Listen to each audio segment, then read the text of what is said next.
No, no, not so bad as that. The farmyard must be moved, I grant you, but I am not aware of anything else.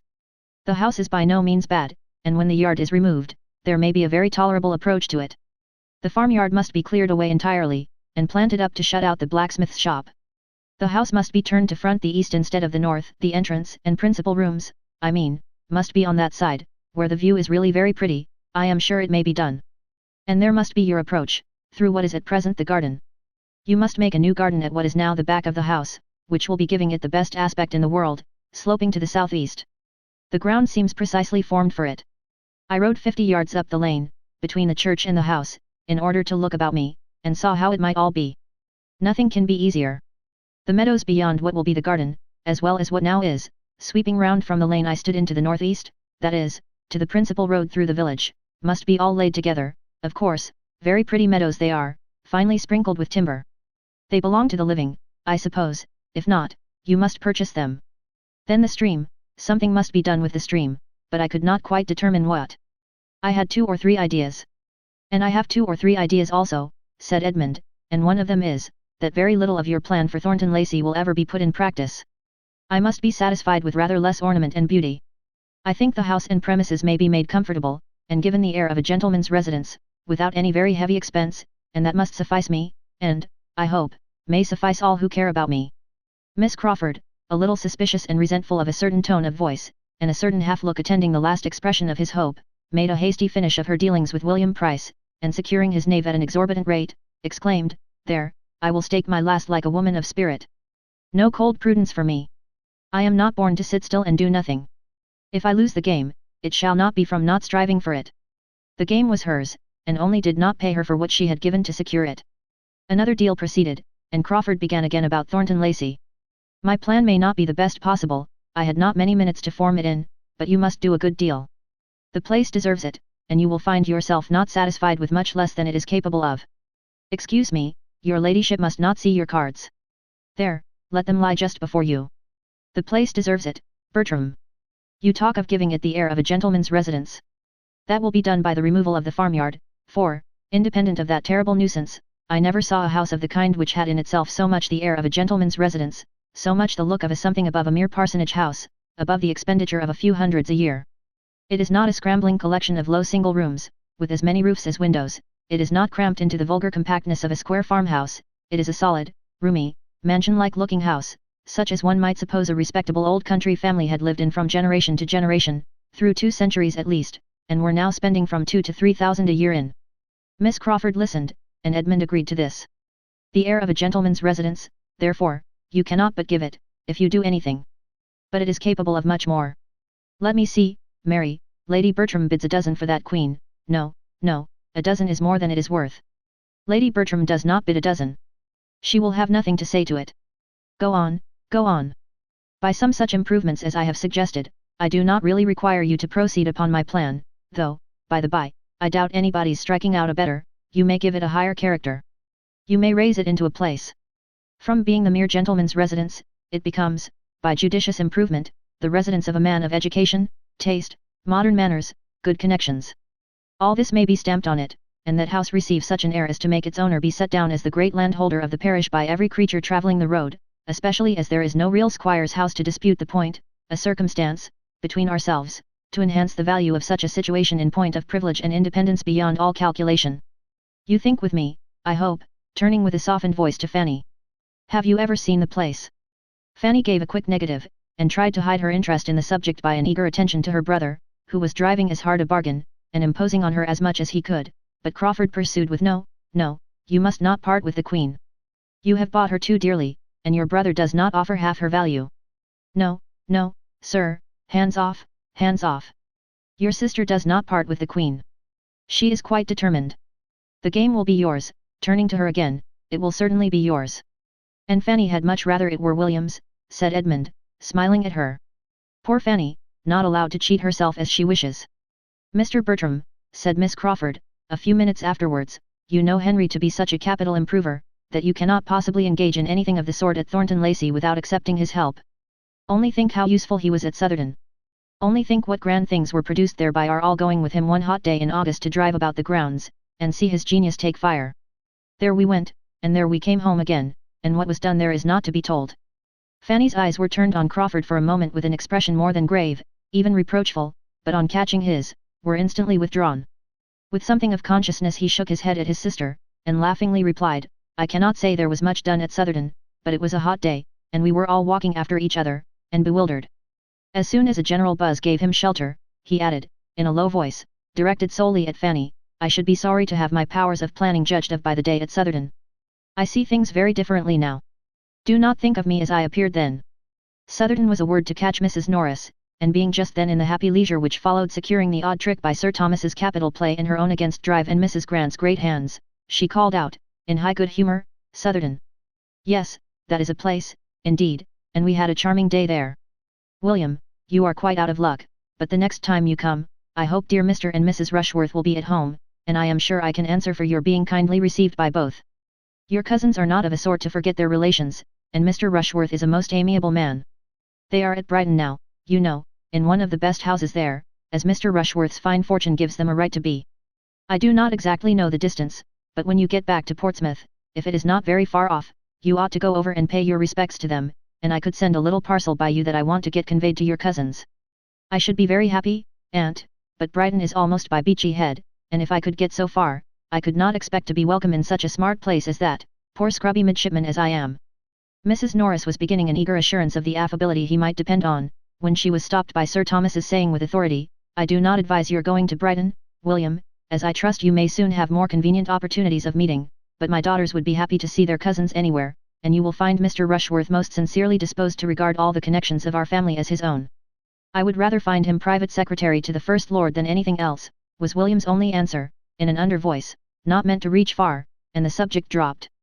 As yet Sir Thomas had seen nothing to remark in Mr. Crawford's behaviour, but when the whist table broke up at the end of the second rubber, and leaving Dr. Grant and Mrs. Norris to dispute over their last play, he became a looker-on at the other, he found his niece the object of attentions, or rather of professions, of a somewhat pointed character. Henry Crawford was in the first glow of another scheme about Thornton Lacey, and not being able to catch Edmund's ear, was detailing it to his fair neighbour with a look of considerable earnestness. His scheme was to rent the house himself the following winter, that he might have a home of his own in that neighbourhood, and it was not merely for the use of it in the hunting season, as he was then telling her, though that consideration had certainly some weight, feeling as he did that, in spite of all Dr. Grant's very great kindness, it was impossible for him and his horses to be accommodated where they now were without material inconvenience, but his attachment to that neighbourhood did not depend upon one amusement or one season of the year. He had set his heart upon having a something there that he could come to at any time, a little homestall at his command, where all the holidays of his year might be spent, and he might find himself continuing, improving and perfecting that friendship and intimacy with the Mansfield Park family which was increasing in value to him every day. Sir Thomas heard and was not offended. There was no want of respect in the young man's address, and Fanny's reception of it was so proper and modest, so calm and uninviting, that he had nothing to censure in her. She said little, assented only here and there, and betrayed no inclination either of appropriating any part of the compliment to herself, or of strengthening his views in favour of Northamptonshire. Finding by whom he was observed, Henry Crawford addressed himself on the same subject to Sir Thomas, in a more everyday tone, but still with feeling. I want to be your neighbour, Sir Thomas, as you have, perhaps, heard me telling Miss Price. May I hope for your acquiescence, and for your not influencing your son against such a tenant? Sir Thomas, politely bowing, replied, It is the only way, sir, in which I could not wish you established as a permanent neighbour, but I hope, and believe, that Edmund will occupy his own house at Thornton Lacey. Edmund, am I saying too much? Edmund, on this appeal, had first to hear what was going on, but, on understanding the question, was at no loss for an answer. Certainly, sir, I have no idea but of residence. But, Crawford, though I refuse you as a tenant, come to me as a friend. Consider the house as half your own every winter, and we will add to the stables on your own improved plan, and with all the improvements of your improved plan that may occur to you this spring. We shall be the losers, continued Sir Thomas. His going, though only 8 miles, will be an unwelcome contraction of our family circle, but I should have been deeply mortified if any son of mine could reconcile himself to doing less. It is perfectly natural that you should not have thought much on the subject, Mr. Crawford. But a parish has wants and claims which can be known only by a clergyman constantly resident, and which no proxy can be capable of satisfying to the same extent. Edmund might, in the common phrase, do the duty of Thornton, that is, he might read prayers and preach, without giving up Mansfield Park, he might ride over every Sunday, to a house nominally inhabited, and go through divine service, he might be the clergyman of Thornton Lacey every 7th day, for 3 or 4 hours, if that would content him. But it will not. He knows that human nature needs more lessons than a weekly sermon can convey, and that if he does not live among his parishioners, and prove himself, by constant attention, their well-wisher and friend, he does very little either for their good or his own. Mr. Crawford bowed his acquiescence. I repeat again, added Sir Thomas, that Thornton Lacey is the only house in the neighbourhood in which I should not be happy to wait on Mr. Crawford as occupier. Mr. Crawford bowed his thanks. Sir Thomas, said Edmund, undoubtedly understands the duty of a parish priest. We must hope his son may prove that he knows it too. Whatever effect Sir Thomas's little harangue might really produce on Mr. Crawford, it raised some awkward sensations in 2 of the others, 2 of his most attentive listeners, Miss Crawford and Fanny.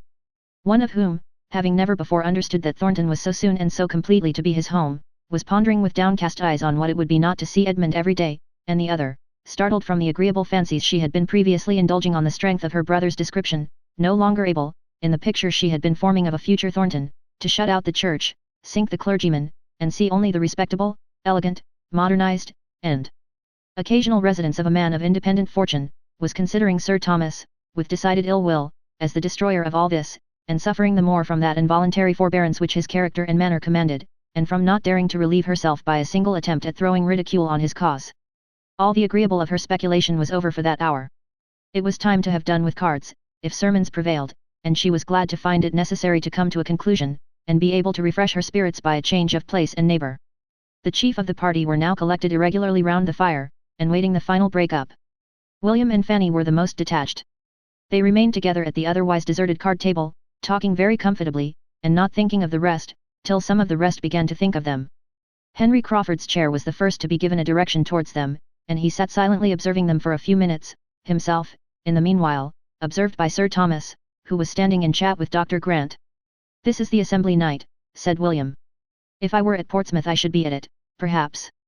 But you do not wish yourself at Portsmouth, William?" "No, Fanny, that I do not. I shall have enough of Portsmouth and of dancing too, when I cannot have you. And I do not know that there would be any good in going to the assembly, for I might not get a partner. The Portsmouth girls turn up their noses at anybody who has not a commission. One might as well be nothing as a midshipman. One is nothing, indeed. You remember the Gregorys, they are grown up amazing fine girls, but they will hardly speak to me, because Lucy is courted by a lieutenant. Oh, shame, shame. But never mind it, William," her own cheeks in a glow of indignation as she spoke.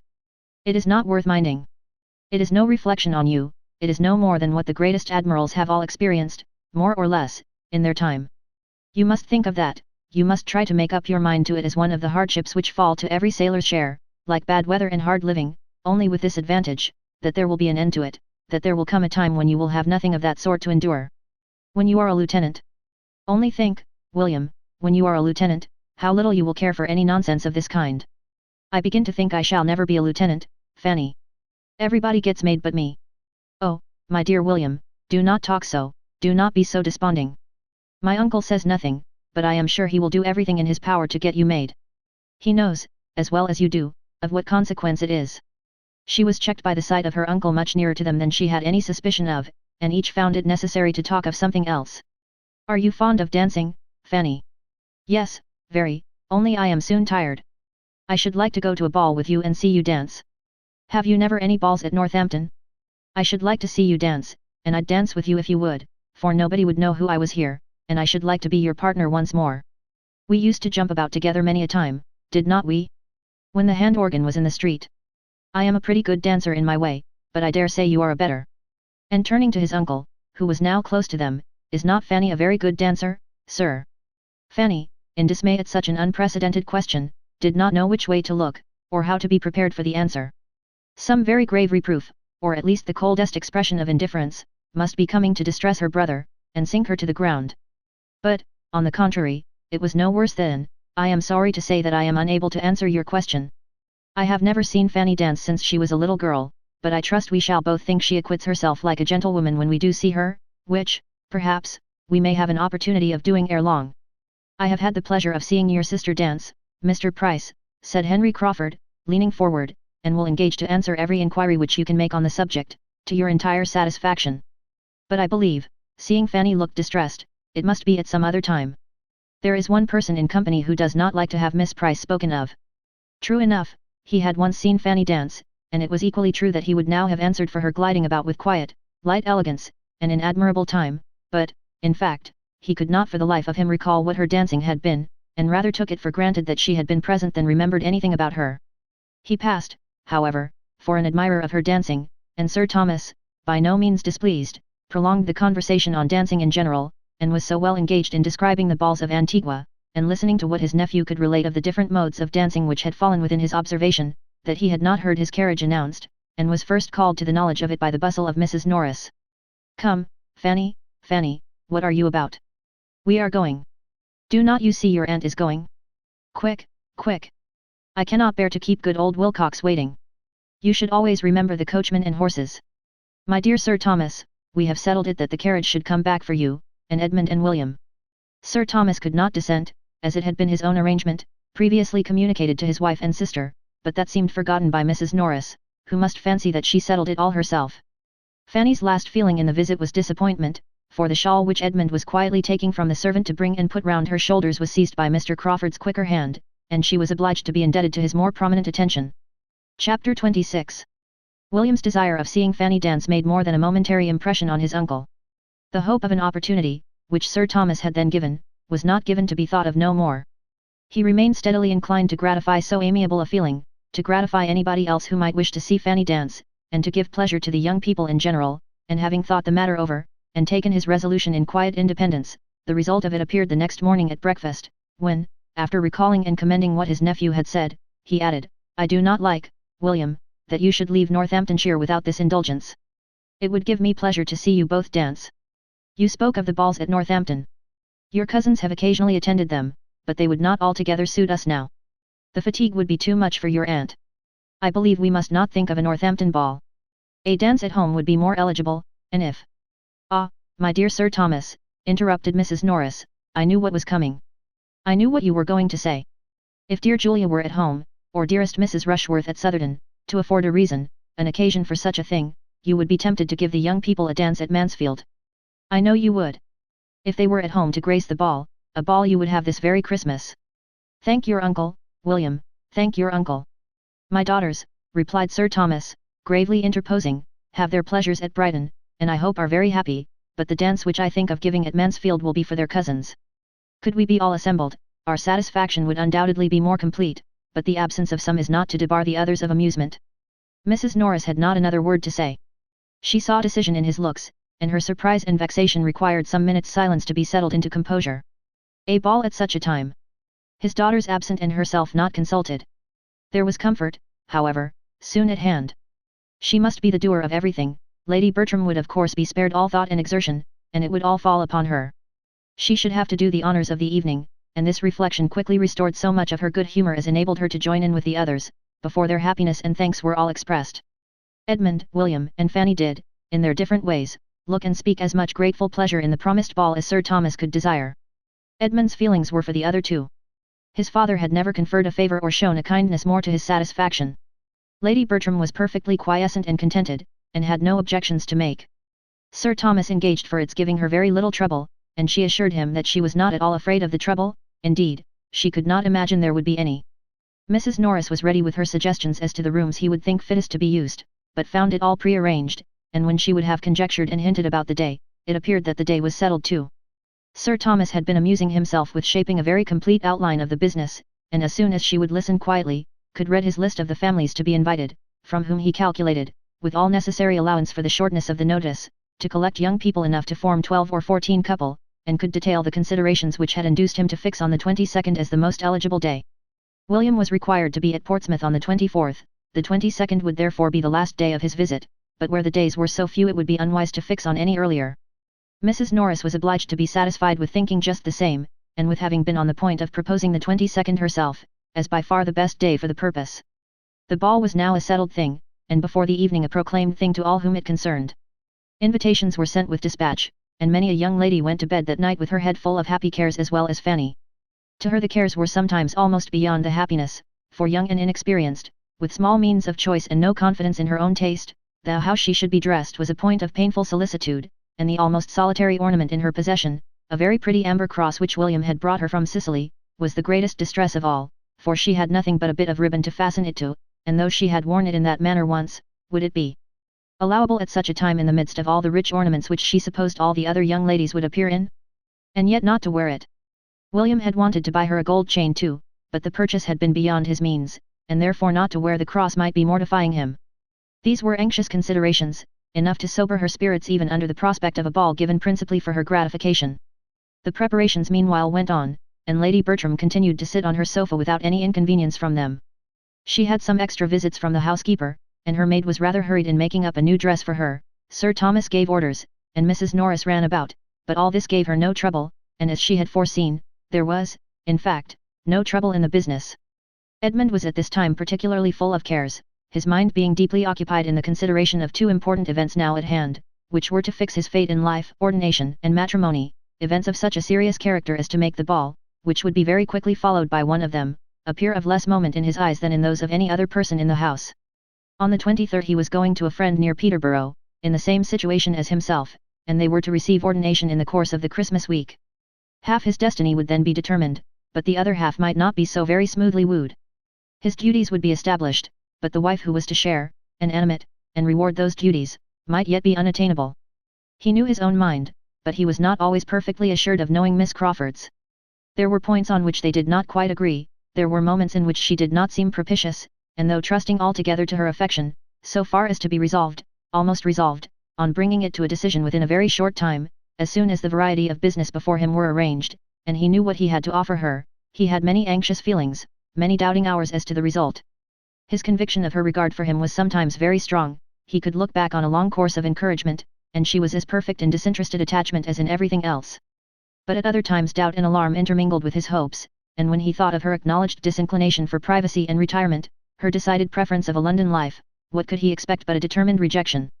Unless it were an acceptance even more to be deprecated, demanding such sacrifices of situation and employment on his side as conscience must forbid. The issue of all depended on one question. Did she love him well enough to forego what had used to be essential points? Did she love him well enough to make them no longer essential?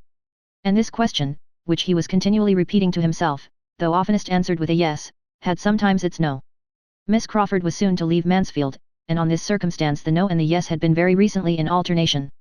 He had seen her eyes sparkle as she spoke of the dear friend's letter, which claimed a long visit from her in London, and of the kindness of Henry, in engaging to remain where he was till January, that he might convey her thither. He had heard her speak of the pleasure of such a journey with an animation which had no in every tone.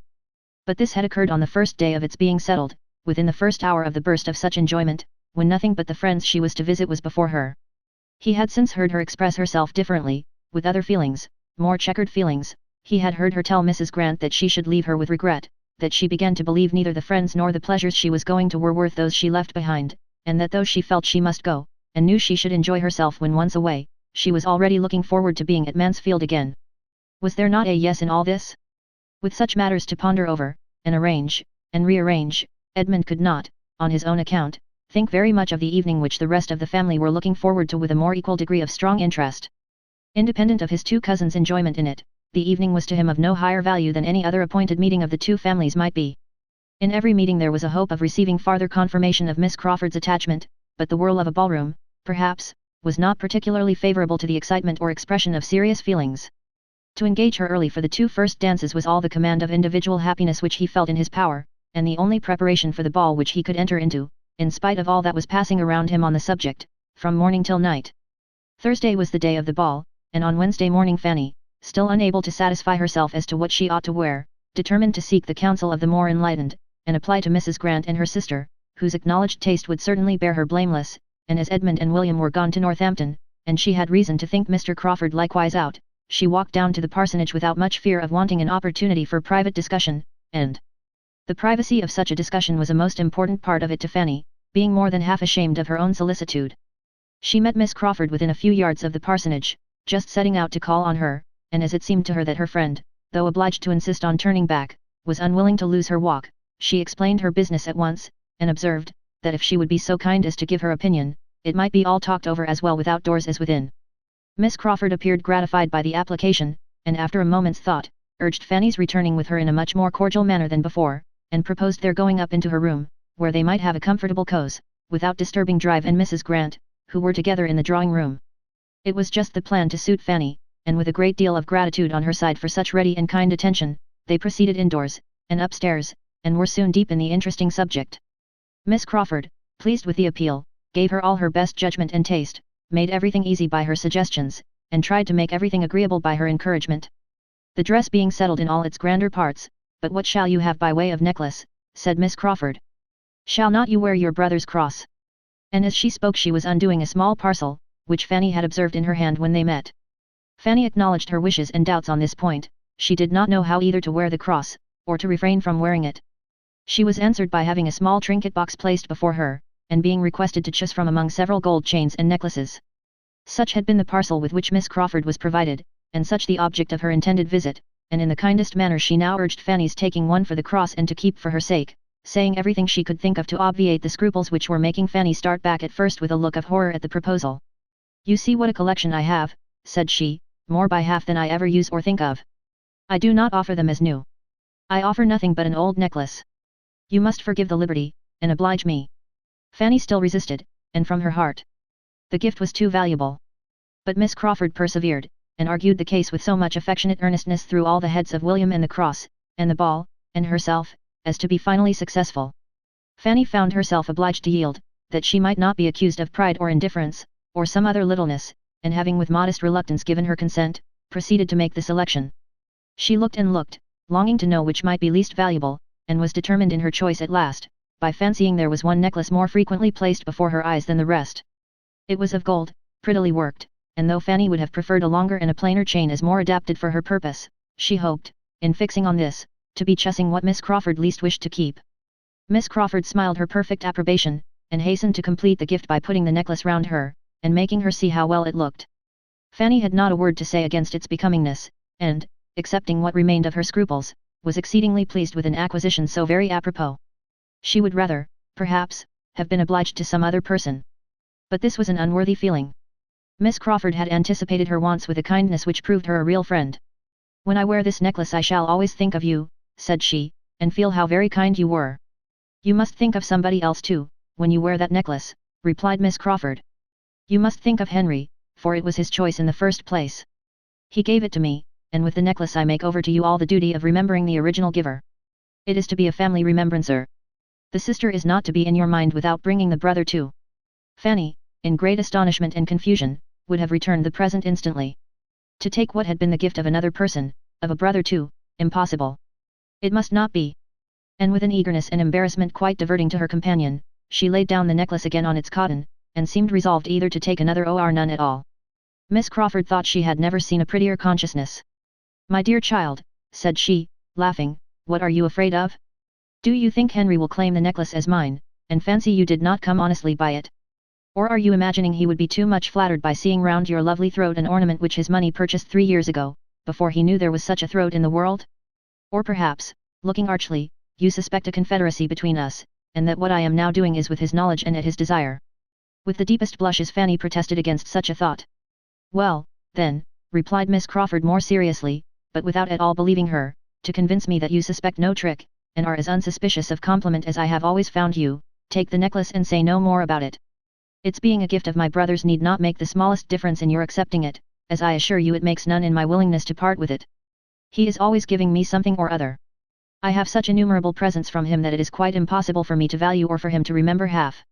And as for this necklace, I do not suppose I have worn it 6 times, it is very pretty, but I never think of it, and though you would be most heartily welcome to any other in my trinket box, you have happened to fix on the very one which, if I have a choice, I would rather part with and see in your possession than any other. Say no more against it, I entreat you. Such a trifle is not worth half so many words."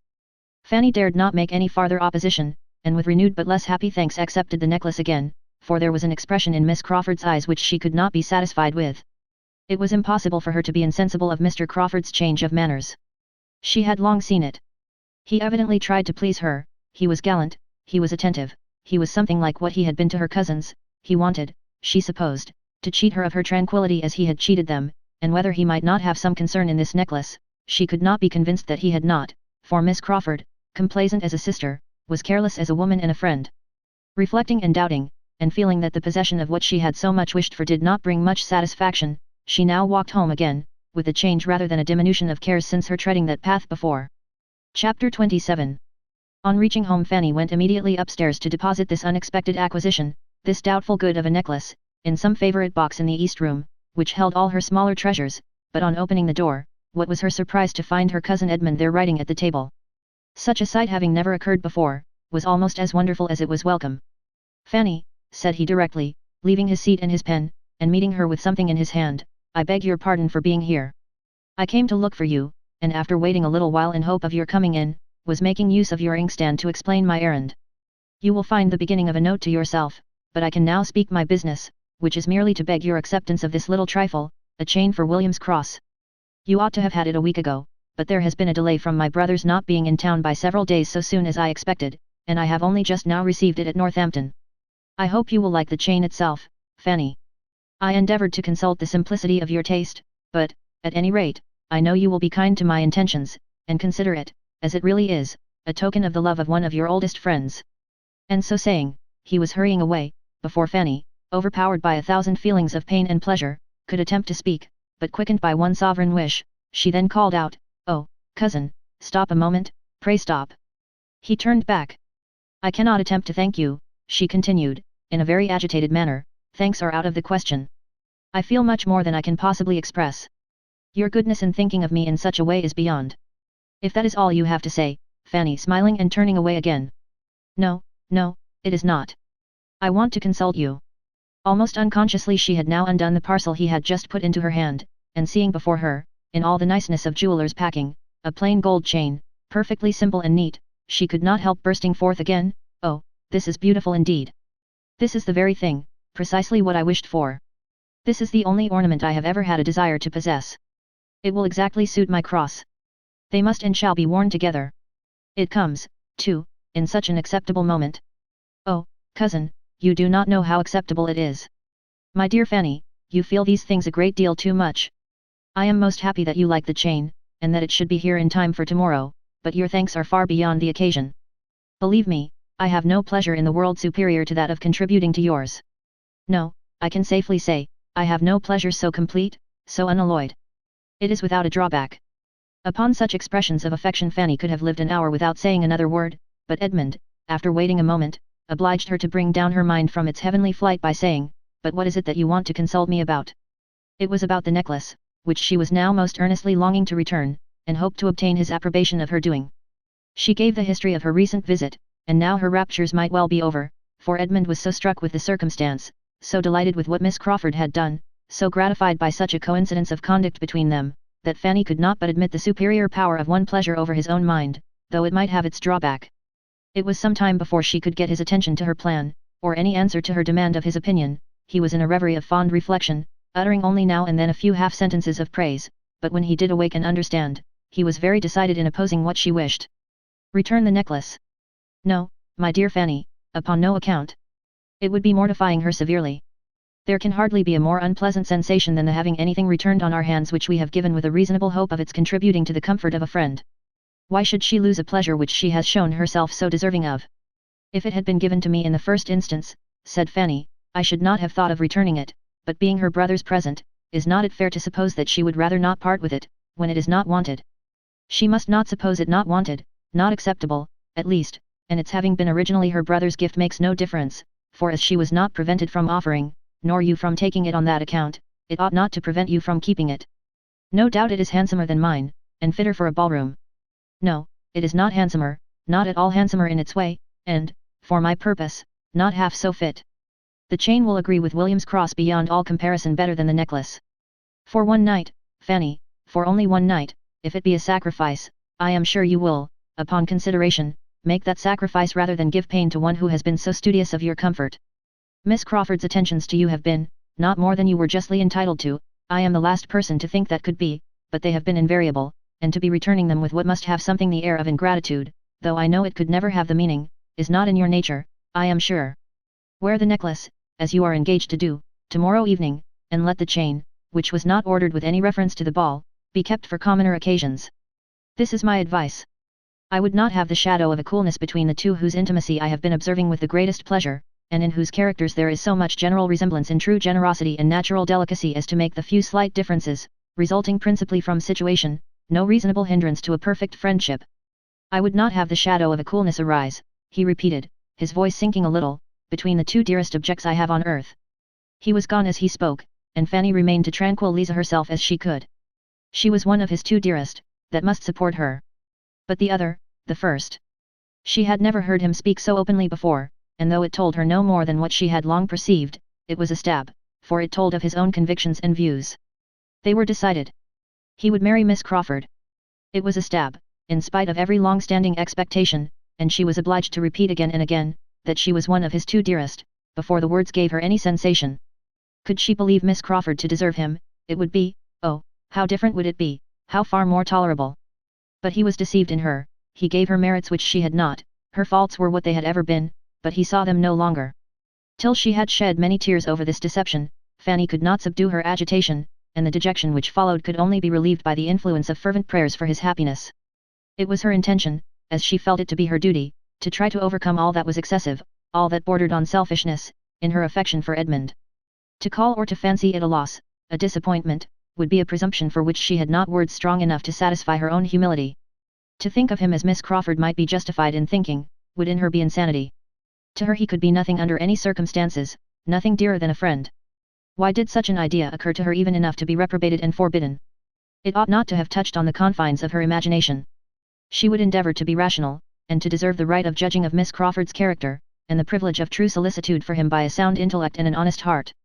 She had all the heroism of principle, and was determined to do her duty, but having also many of the feelings of youth and nature, let her not be much wondered at, if, after making all these good resolutions on the side of self-government, she seized the scrap of paper on which Edmund had begun writing to her, as a treasure beyond all her hopes, and reading with the tenderest emotion these words, "My very dear Fanny, you must do me the favour to accept," locked it up with the chain, as the dearest part of the gift.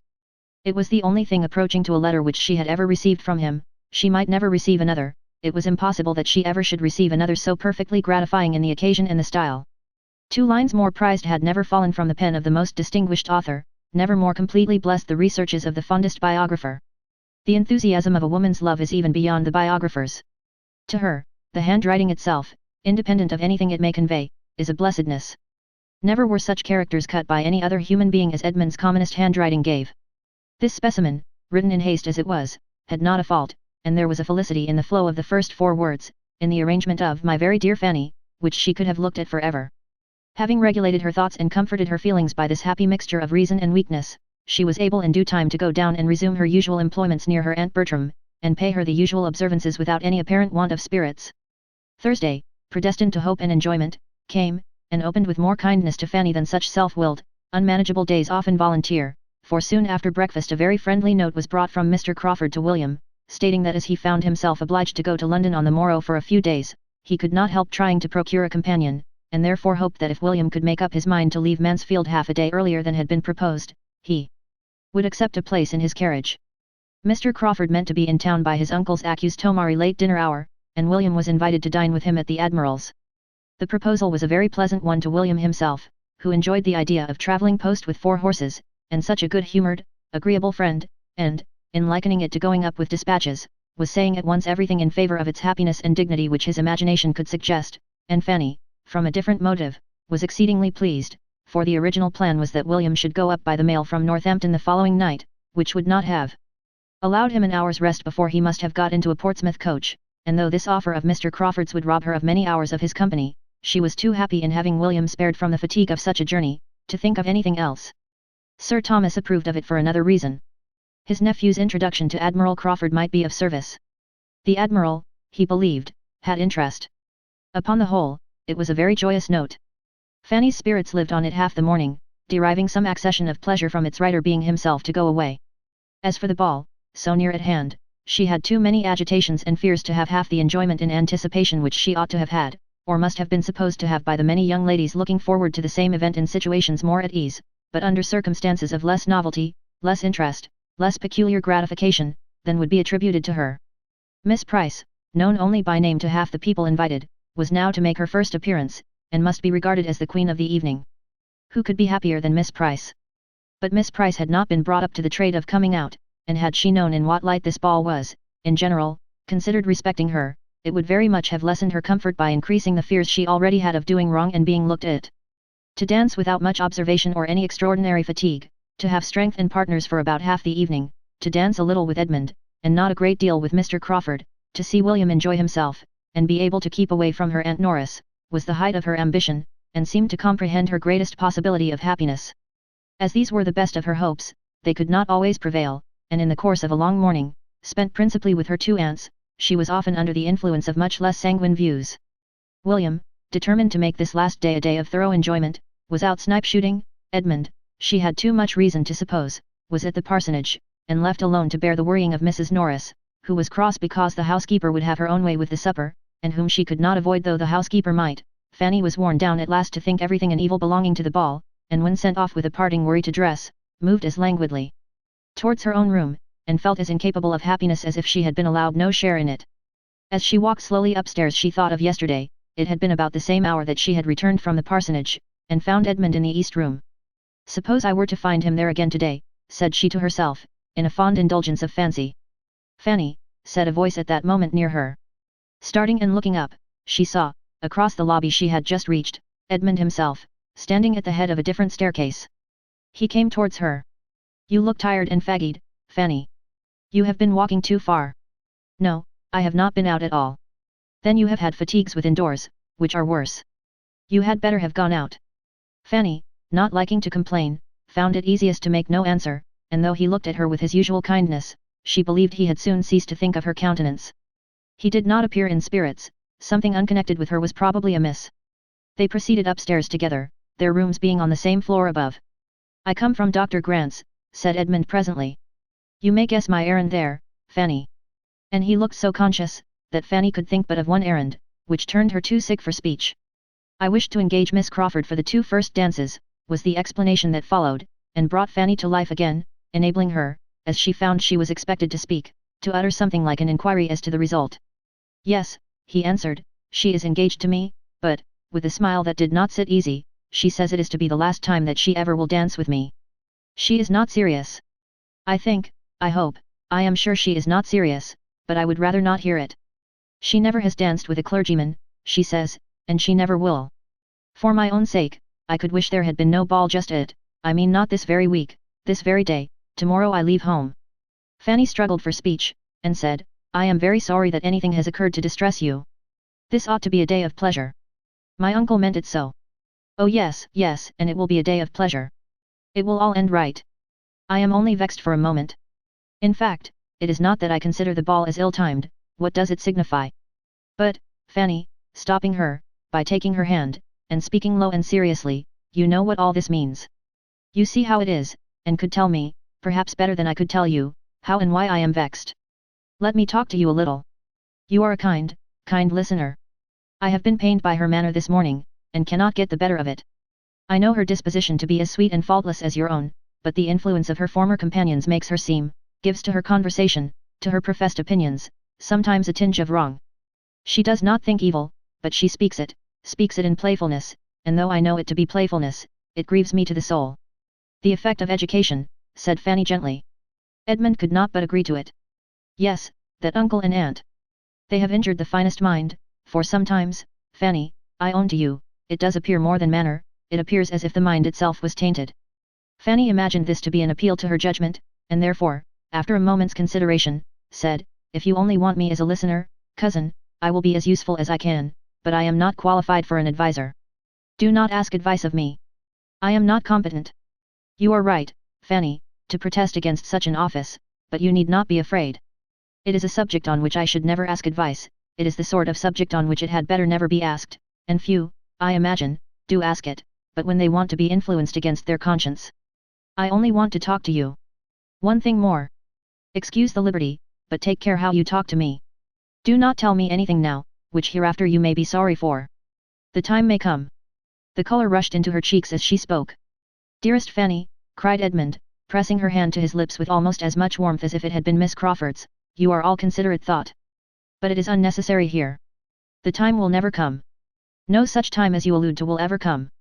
I begin to think it most improbable, the chances grow less and less, and even if it should, there will be nothing to be remembered by either you or me that we need be afraid of, for I can never be ashamed of my own scruples, and if they are removed, it must be by changes that will only raise her character the more by the recollection of the faults she once had.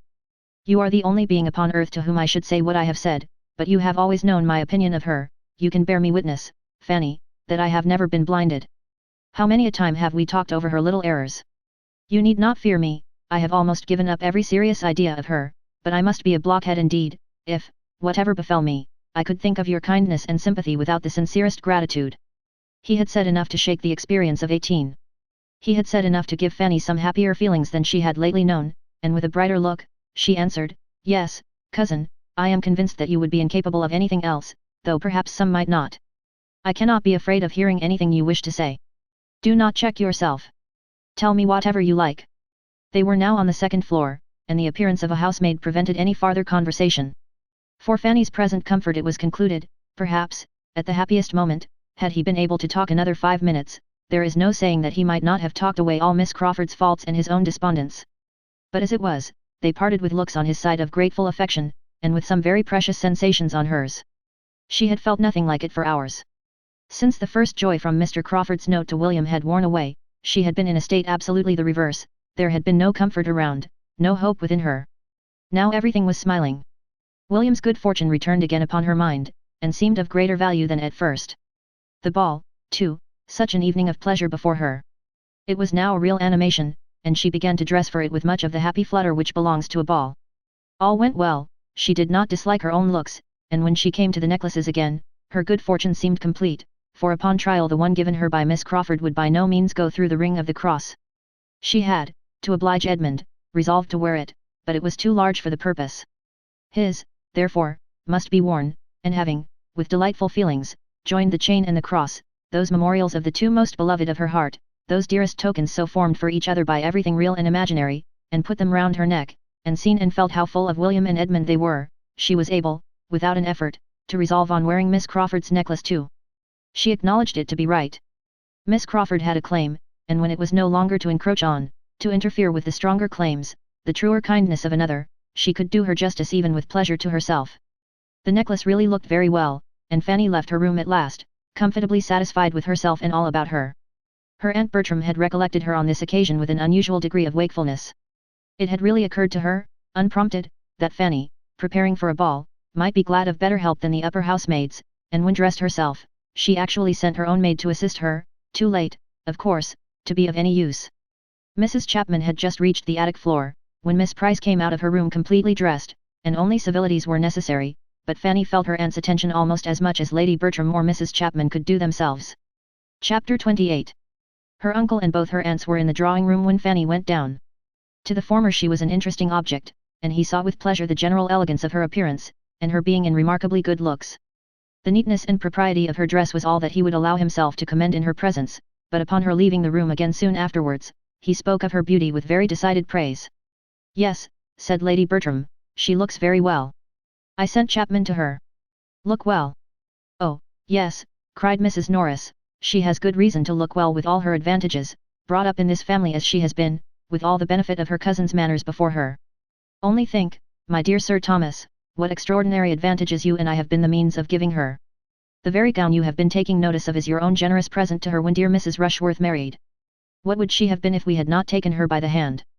Sir Thomas said no more, but when they sat down to table the eyes of the two young men assured him that the subject might be gently touched again, when the ladies withdrew, with more success. Fanny saw that she was approved, and the consciousness of looking well made her look still better. From a variety of causes she was happy, and she was soon made still happier, for in following her aunts out of the room, Edmund, who was holding open the door, said, as she passed him, "You must dance with me, Fanny, you must keep 2 dances for me, any 2 that you like, except the first." She had nothing more to wish for. She had hardly ever been in a state so nearly approaching high spirits in her life. Her cousin's former gaiety on the day of a ball was no longer surprising to her, she felt it to be indeed very charming, and was actually practicing her steps about the drawing room as long as she could be safe from the notice of her Aunt Norris, who was entirely taken up at first in fresh arranging and injuring the noble fire which the butler had prepared. Half an hour followed that would have been at least languid under any other circumstances, but Fanny's happiness still prevailed. It was but to think of her conversation with Edmund, and what was the restlessness of Mrs. Norris. What were the yawns of Lady Bertram? The gentlemen joined them, and soon after began the sweet expectation of a carriage, when a general spirit of ease and enjoyment seemed diffused, and they all stood about and talked and laughed, and every moment had its pleasure and its hope. Fanny felt that there must be a struggle in Edmund's cheerfulness, but it was delightful to see the effort so successfully made. When the carriages were really heard, when the guests began really to assemble, her own gaiety of heart was much subdued. The sight of so many strangers threw her back into herself, and besides the gravity and formality of the first great circle, which the manners of neither Sir Thomas nor Lady Bertram were of a kind to do away, she found herself occasionally called on to endure something worse. She was introduced here and there by her uncle, and forced to be spoken to, and to curtsy, and speak again. This was a hard duty, and she was never summoned to it without looking at William, as he walked about at his ease in the background of the scene, and longing to be with him. The entrance of the Grants and Crawfords was a favourable epoch. The stiffness of the meeting soon gave way before their popular manners and more diffused intimacies, little groups were formed, and everybody grew comfortable. Fanny felt the advantage, and, drawing back from the toils of civility, would have been again most happy, could she have kept her eyes from wandering between Edmund and Mary Crawford. She looked all loveliness, and what might not be the end of it. Her own musings were brought to an end on perceiving Mr. Crawford before her, and her thoughts were put into another channel by his engaging her almost instantly for the first 2 dances. Her happiness on this occasion was very much à la mortal, finely checkered. To be secure of a partner at first was a most essential good, for the moment of beginning was now growing seriously near, and she so little understood her own claims as to think that if Mr. Crawford had not asked her, she must have been the last to be sought after, and should have received a partner only through a series of inquiry and bustle and interference, which would have been terrible, but at the same time there was a pointedness in his manner of asking her which she did not like, and she saw his eye glancing for a moment at her necklace, with a smile. She thought there was a smile, which made her blush and feel wretched. And though there was no second glance to disturb her, though his object seemed then to be only quietly agreeable, she could not get the better of her embarrassment, heightened as it was by the idea of his perceiving it, and had no composure till he turned away to someone else. Then she could gradually rise up to the genuine satisfaction of having a partner, a voluntary partner, secured against the dancing began.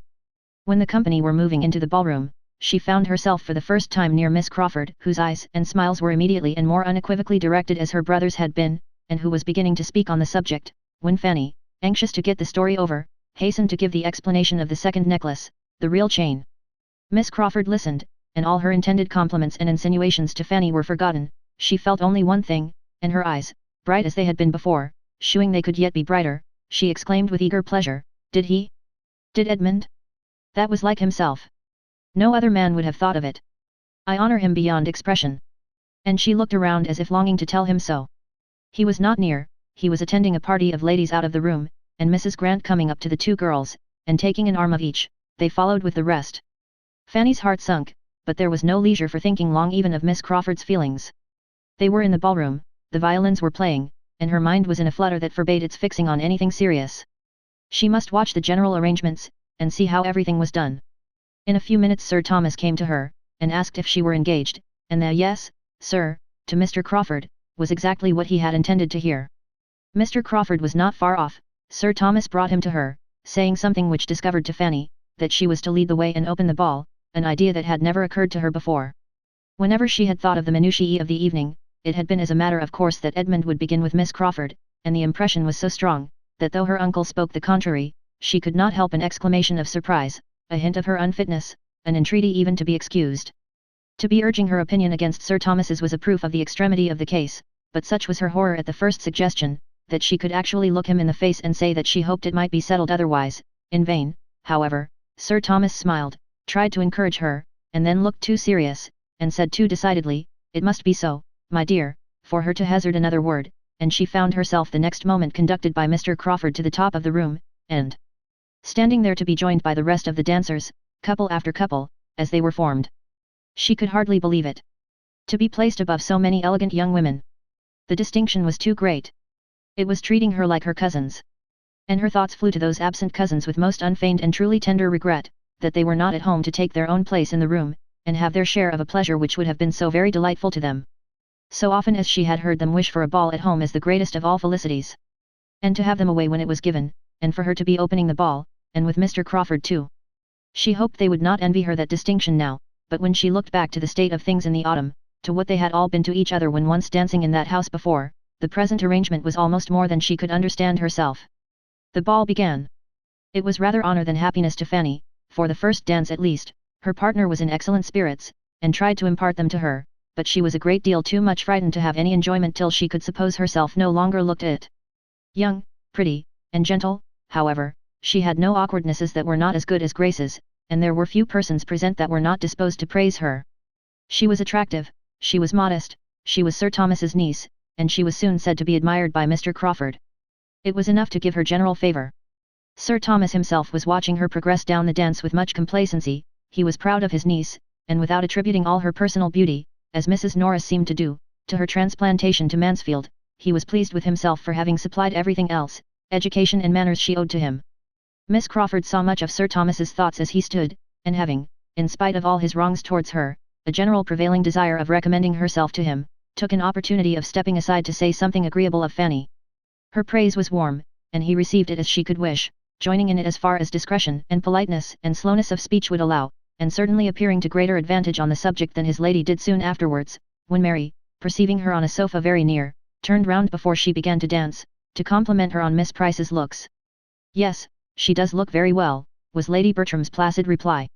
"Chapman helped her to dress. I sent Chapman to her." Not but that she was really pleased to have Fanny admired, but she was so much more struck with her own kindness in sending Chapman to her, that she could not get it out of her head.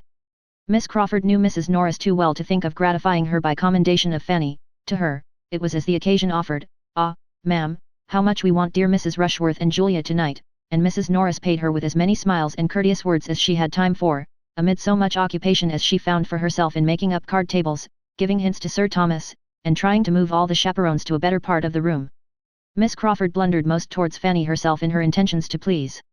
She meant to be giving her little heart a happy flutter, and filling her with sensations of delightful self-consequence, and, misinterpreting Fanny's blushes, still thought she must be doing so when she went to her after the 2 first dances, and said, with a significant look, "Perhaps you can tell me why my brother goes to town tomorrow? He says he has business there, but will not tell me what. The first time he ever denied me his confidence. But this is what we all come to. All are supplanted sooner or later. Now, I must apply to you for information. Pray, what is Henry going for?" Fanny protested her ignorance as steadily as her embarrassment allowed. "Well, then," replied Miss Crawford, laughing, "I must suppose it to be purely for the pleasure of conveying your brother, and of talking of you by the way." Fanny was confused, but it was the confusion of discontent, while Miss Crawford wondered she did not smile, and thought her over-anxious, or thought her odd, or thought her anything rather than insensible of pleasure in Henry's attentions. Fanny had a good deal of enjoyment in the course of the evening, but Henry's attentions had very little to do with it. She would much rather not have been asked by him again so very soon, and she wished she had not been obliged to suspect that his previous inquiries of Mrs. Norris, about the supper hour, were all for the sake of securing her at that part of the evening. But it was not to be avoided. He made her feel that she was the object of all, though she could not say that it was unpleasantly done, that there was indelicacy or ostentation in his manner, and sometimes, when he talked of William, he was really not unagreeable, and shewed even a warmth of heart which did him credit. But still his attentions made no part of her satisfaction. She was happy whenever she looked at William, and saw how perfectly he was enjoying himself. In every 5 minutes that she could walk about with him and hear his account of his partners, she was happy in knowing herself admired, and she was happy in having the 2 dances with Edmund still to look forward to, during the greatest part of the evening, her hand being so eagerly sought after that her indefinite engagement with him was in continual perspective. She was happy even when they did take place, but not from any flow of spirits on his side, or any such expressions of tender gallantry as had blessed the morning. His mind was fagged, and her happiness sprung from being the friend with whom it could find repose. "I am worn out with civility," said he. "I have been talking incessantly all night, and with nothing to say. But with you, Fanny, there may be peace. You will not want to be talked to. Let us have the luxury of silence." Fanny would hardly even speak her agreement. A weariness, arising probably, in great measure, from the same feelings which he had acknowledged in the morning, was peculiarly to be respected, and they went down their 2 dances together with such sober tranquillity as might satisfy any looker-on that Sir Thomas had been bringing up no wife for his younger son. The evening had afforded Edmund little pleasure. Miss Crawford had been in gay spirits when they first danced together, but it was not her gaiety that could do him good, it rather sank than raised his comfort, and afterwards, for he found himself still impelled to seek her again, she had absolutely pained him by her manner of speaking of the profession to which he was now on the point of belonging. They had talked, and they had been silent, he had reasoned, she had ridiculed, and they had parted at last with mutual vexation. Fanny, not able to refrain entirely from observing them, had seen enough to be tolerably satisfied. It was barbarous to be happy when Edmund was suffering. Yet some happiness must and would arise from the very conviction that he did suffer. When her 2 dances with him were over, her inclination and strength for more were pretty well at an end, and Sir Thomas, having seen her walk rather than dance down the shortening set, breathless, and with her hand at her side, gave his orders for her sitting down entirely. From that time Mr. Crawford sat down likewise. "Poor Fanny," cried William, coming for a moment to visit her, and working away his partner's fan as if for life, "how soon she is knocked up! Why, the sport is but just begun. I hope we shall keep it up these 2 hours. How can you be tired so soon?" "So soon, my good friend," said Sir Thomas, producing his watch with all necessary caution, "it is 3 o'clock, and your sister is not used to these sort of hours." "Well, then, Fanny, you shall not get up tomorrow before I go. Sleep as long as you can, and never mind me." "Oh! William! What? Did she think of being up before you set off?" "Oh, yes, sir," cried Fanny, rising eagerly from her seat to be near her uncle, "I must get up and breakfast with him. It will be the last time, you know, the last morning." "You had better not. He is to have breakfasted and be gone by 9:30. Mr. Crawford, I think you call for him at 9:30. Fanny was too urgent, however, and had too many tears in her eyes for denial, and it ended in a gracious well, which was permission. "Yes, 9:30, said Crawford to William as the latter was leaving them, "and I shall be punctual, for there will be no kind sister to get up for me." And in a lower tone to Fanny, "I shall have only a desolate house to hurry from. Your brother will find my ideas of time and his own very different tomorrow." After a short consideration, Sir Thomas asked Crawford to join the early breakfast party in that house instead of eating alone, he should himself be of it, and the readiness with which his invitation was accepted convinced him that the suspicions whence, he must confess to himself, this very ball had in great measure sprung, were well founded. Mr. Crawford was in love with Fanny. He had a pleasing anticipation of what would be. His niece, meanwhile, did not thank him for what he had just done. She had hoped to have William all to herself the last morning. It would have been an unspeakable indulgence. But though her wishes were overthrown, there was no spirit of murmuring within her. On the contrary, she was so totally unused to have her pleasure consulted, or to have anything take place at all in the way she could desire, that she was more disposed to wonder and rejoice in having carried her point so far, than to repine at the counteraction which followed. Shortly afterward, Sir Thomas was again interfering a little with her inclination, by advising her to go immediately to bed. Advise was his word, but it was the advice of absolute power, and she had only to rise, and, with Mr. Crawford's very cordial adieus, pass quietly away, stopping at the entrance door, like the lady of Brankholm Hall, one moment and no more, to view the happy scene, and take a last look at the 5 or 6 determined couple who were still hard at work, and then, creeping slowly up the principal staircase, pursued by the ceaseless country dance, feverish with hopes and fears, soup and negus. Sore-footed and fatigued, restless and agitated, yet feeling, in spite of everything, that a ball was indeed delightful. In thus sending her away, Sir Thomas perhaps might not be thinking merely of her health. It might occur to him that Mr. Crawford had been sitting by her long enough, or he might mean to recommend her as a wife by shewing her persuadableness. Chapter 29. The ball was over, and the breakfast was soon over too, the last kiss was given, and William was gone. Mr. Crawford had, as he foretold, been very punctual, and short and pleasant had been the meal. After seeing William to the last moment, Fanny walked back to the breakfast room with a very saddened heart to grieve over the melancholy change, and there her uncle kindly left her to cry in peace, conceiving, perhaps, that the deserted chair of each young man might exercise her tender enthusiasm, and that the remaining cold pork bones and mustard in William's plate might but divide her feelings with the broken eggshells in Mr. Crawford's. She sat and cried con amore as her uncle intended, but it was con amore fraternal and no other. William was gone, and she now felt as if she had wasted half his visit in idle cares and selfish solicitudes unconnected with him. Fanny's disposition was such that she could never even think of her Aunt Norris in the meagreness and cheerlessness of her own small house, without reproaching herself for some little want of attention to her when they had been last together, much less could her feelings acquit her of having done and said and thought everything by William that was due to him for a whole fortnight. It was a heavy, melancholy day. Soon after the second breakfast, Edmund bade them good-bye for a week, and mounted his horse for Peterborough, and then all were gone. Nothing remained of last night but remembrances, which she had nobody to share in. She talked to her Aunt Bertram, she must talk to somebody of the ball, but her aunt had seen so little of what had passed, and had so little curiosity, that it was heavy work. Lady Bertram was not certain of anybody's dress or anybody's place at supper but her own. She could not recollect what it was that she had heard about one of the Miss Maddoxes, or what it was that Lady Prescott had noticed in Fanny. She was not sure whether Colonel Harrison had been talking of Mr. Crawford or of William when he said he was the finest young man in the room. Somebody had whispered something to her, she had forgot to ask Sir Thomas what it could be. And these were her longest speeches and clearest communications, the rest was only a languid yes, yes, very well, did he? I did not see that, I should not know one from the other. This was very bad. It was only better than Mrs. Norris's sharp answers would have been, but she being gone home with all the supernumerary jellies to nurse a sick maid, there was peace and good humor in their little party, though it could not boast much beside. The evening was heavy like the day. "I cannot think what is the matter with me," said Lady Bertram, when the tea things were removed. "I feel quite stupid. It must be sitting up so late last night. Fanny, you must do something to keep me awake. I cannot work. Fetch the cards, I feel so very stupid." The cards were brought, and Fanny played at cribbage with her aunt till bedtime, and as Sir Thomas was reading to himself, no sounds were heard in the room for the next 2 hours beyond the reckonings of the game, and that makes 31, 4 in hand and 8 in crib. "You are to deal, ma'am, shall I deal for you?" Fanny thought and thought again of the difference which 24 hours had made in that room, and all that part of the house. Last night it had been hope and smiles, bustle and motion, noise and brilliancy, in the drawing room, and out of the drawing room, and everywhere. Now it was languor, and all but solitude. A good night's rest improved her spirits.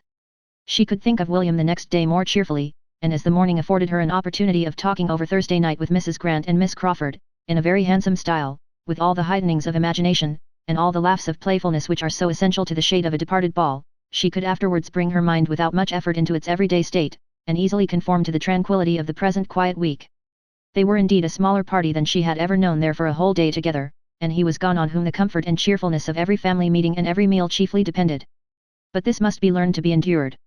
He would soon be always gone, and she was thankful that she could now sit in the same room with her uncle, hear his voice, receive his questions, and even answer them, without such wretched feelings as she had formerly known. "We miss our 2 young men," was Sir Thomas's observation on both the first and second day, as they formed their very reduced circle after dinner, and in consideration of Fanny's swimming eyes, nothing more was said on the first day than to drink their good health, but on the second it led to something farther. William was kindly commended and his promotion hoped for. "And there is no reason to suppose," added Sir Thomas, "but that his visits to us may now be tolerably frequent. As to Edmund, we must learn to do without him. This will be the last winter of his belonging to us, as he has done." "Yes," said Lady Bertram, "but I wish he was not going away. They are all going away, I think. I wish they would stay at home." This wish was levelled principally at Julia, who had just applied for permission to go to town with Maria, and as Sir Thomas thought it best for each daughter that the permission should be granted, Lady Bertram, though in her own good nature she would not have prevented it, was lamenting the change it made in the prospect of Julia's return, which would otherwise have taken place about this time. A great deal of good sense followed on Sir Thomas's side, tending to reconcile his wife to the arrangement. Everything that a considerate parent ought to feel was advanced for her use, and everything that an affectionate mother must feel in promoting her children's enjoyment was attributed to her nature. Lady Bertram agreed to it all with a calm yes, and at the end of a quarter of an hour's silent consideration spontaneously observed, "Sir Thomas, I have been thinking, and I am very glad we took Fanny as we did, for now the others are away we feel the good of it." Sir Thomas immediately improved this compliment by adding, "Very true. We shew Fanny what a good girl we think her by praising her to her face, she is now a very valuable companion. If we have been kind to her, she is now quite as necessary to us." "Yes," said Lady Bertram presently, "and it is a comfort to think that we shall always have her." Sir Thomas paused, half smiled, glanced at his niece, and then gravely replied, "She will never leave us, I hope, till invited to some other home that may reasonably promise her greater happiness than she knows here." "And that is not very likely to be, Sir Thomas. Who should invite her? Maria might be very glad to see her at Southerton now and then, but she would not think of asking her to live there, and I am sure she is better off here, and besides, I cannot do without her." The week which passed so quietly and peaceably at the great house in Mansfield had a very different character at the parsonage. To the young lady, at least, in each family, it brought very different feelings. What was tranquillity and comfort to Fanny was tediousness and vexation to Mary. Something arose from difference of disposition and habit, one so easily satisfied, the other so unused to endure, but still more might be imputed to difference of circumstances. In some points of interest they were exactly opposed to each other. To Fanny's mind, Edmund's absence was really, in its cause and its tendency, a relief. To Mary it was every way painful. She felt the want of his society every day, almost every hour, and was too much in want of it to derive anything but irritation from considering the object for which he went. He could not have devised anything more likely to raise his consequence than this week's absence, occurring as it did at the very time of her brother's going away, of William Price's going too, and completing the sort of general break-up of a party which had been so animated. She felt it keenly. They were now a miserable trio, confined within doors by a series of rain and snow, with nothing to do and no variety to hope for. Angry as she was with Edmund for adhering to his own notions, and acting on them in defiance of her, and she had been so angry that they had hardly parted friends at the ball, she could not help thinking of him continually when absent, dwelling on his merit and affection, and longing again for the almost daily meetings they lately had. His absence was unnecessarily long. He should not have planned such an absence, he should not have left home for a week, when her own departure from Mansfield was so near. Then she began to blame herself. She wished she had not spoken so warmly in their last conversation. She was afraid she had used some strong, some contemptuous expressions in speaking of the clergy, and that should not have been. It was ill-bred, it was wrong. She wished such words unsaid with all her heart. Her vexation did not end with the week. All this was bad, but she had still more to feel when Friday came round again and brought no Edmund, when Saturday came and still no Edmund, and when, through the slight communication with the other family which Sunday produced, she learned that he had actually written home to defer his return, having promised to remain some days longer with his friend. If she had felt impatience and regret before, if she had been sorry for what she said, and feared its too strong effect on him, she now felt and feared it all tenfold more. She had, moreover, to contend with one disagreeable emotion entirely new to her, jealousy. His friend Mr. Owen had sisters, he might find them attractive. But, at any rate, his staying away at a time when, according to all preceding plans, she was to remove to London, meant something that she could not bear. Had Henry returned, as he talked of doing, at the end of 3 or 4 days, she should now have been leaving Mansfield. It became absolutely necessary for her to get to Fanny and try to learn something more. She could not live any longer in such solitary wretchedness, and she made her way to the park, through difficulties of walking which she had deemed unconquerable a week before, for the chance of hearing a little in addition, for the sake of at least hearing his name. The first half-hour was lost, for Fanny and Lady Bertram were together, and unless she had Fanny to herself she could hope for nothing. But at last Lady Bertram left the room, and then almost immediately Miss Crawford thus began, with a voice as well regulated as she could, "And how do you like your cousin Edmund's staying away so long? Being the only young person at home, I consider you as the greatest sufferer. You must miss him. Does his staying longer surprise you?" "I do not know," said Fanny hesitatingly. "Yes, I had not particularly expected it. Perhaps he will always stay longer than he talks of. It is the general way all young men do. He did not, the only time he went to see Mr. Owen before. He finds the house more agreeable now. He is a very pleasing young man himself, and I cannot help being rather concerned at not seeing him again before I go to London, as will now undoubtedly be the case. I am looking for Henry every day, and as soon as he comes there will be nothing to detain me at Mansfield. I should like to have seen him once more, I confess. But you must give my compliments to him." "Yes, I think it must be compliments. Is not there a something wanted, Miss Price, in our language, a something between compliments and love, to suit the sort of friendly acquaintance we have had together? So many months' acquaintance. But compliments may be sufficient here. Was his letter a long one? Does he give you much account of what he is doing? Is it Christmas gaieties that he is staying for?" "I only heard a part of the letter, it was to my uncle, but I believe it was very short, indeed I am sure it was but a few lines. All that I heard was that his friend had pressed him to stay longer, and that he had agreed to do so. A few days longer, or some days longer, I am not quite sure which. Oh, if he wrote to his father, but I thought it might have been to Lady Bertram or you. But if he wrote to his father, no wonder he was concise. Who could write chat to Sir Thomas? If he had written to you, there would have been more particulars. You would have heard of balls and parties. He would have sent you a description of everything and everybody. How many Miss Owens are there?" "3 grown up. Are they musical?" "I do not at all know. I never heard." "That is the first question, you know," said Miss Crawford, trying to appear gay and unconcerned, which every woman who plays herself is sure to ask about another. "But it is very foolish to ask questions about any young ladies, about any 3 sisters just grown up, for one knows, without being told, exactly what they are, all very accomplished and pleasing, and one very pretty. There is a beauty in every family, it is a regular thing. 2 play on the pianoforte, and 1 on the harp, and all sing, or would sing if they were taught, or sing all the better for not being taught, or something like it." "I know nothing of the Miss Owens," said Fanny calmly. "You know nothing and you care less, as people say." Never did tone express indifference plainer. "Indeed, how can one care for those one has never seen? Well, when your cousin comes back, he will find Mansfield very quiet, all the noisy ones gone, your brother and mine and myself. I do not like the idea of leaving Mrs. Grant now the time draws near. She does not like my going." Fanny felt obliged to speak. "You cannot doubt your being missed by many," said she. "You will be very much missed." Miss Crawford turned her eye on her, as if wanting to hear or see more, and then laughingly said, "Oh yes, missed as every noisy evil is missed when it is taken away, that is, there is a great difference felt. But I am not fishing, don't compliment me. If I am missed, it will appear. I may be discovered by those who want to see me. I shall not be in any doubtful or distant or unapproachable region." Now Fanny could not bring herself to speak, and Miss Crawford was disappointed, for she had hoped to hear some pleasant assurance of her power from one who she thought must know, and her spirits were clouded again. "The Miss Owens," said she, soon afterwards, "suppose you were to have one of the Miss Owens settled at Thornton Lacey, how should you like it? Stranger things have happened. I dare say they are trying for it. And they are quite in the right, for it would be a very pretty establishment for them. I do not at all wonder or blame them. It is everybody's duty to do as well for themselves as they can. Sir Thomas Bertram's son is somebody, and now he is in their own line. Their father is a clergyman, and their brother is a clergyman, and they are all clergymen together. He is their lawful property, he fairly belongs to them.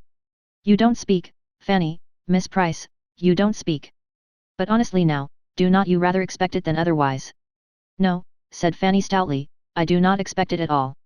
"Not at all," cried Miss Crawford with alacrity. "I wonder at that. But I dare say you know exactly, I always imagine you are, perhaps you do not think him likely to marry at all, or not at present?" "No, I do not," said Fanny softly, hoping she did not err either in the belief or the acknowledgement of it.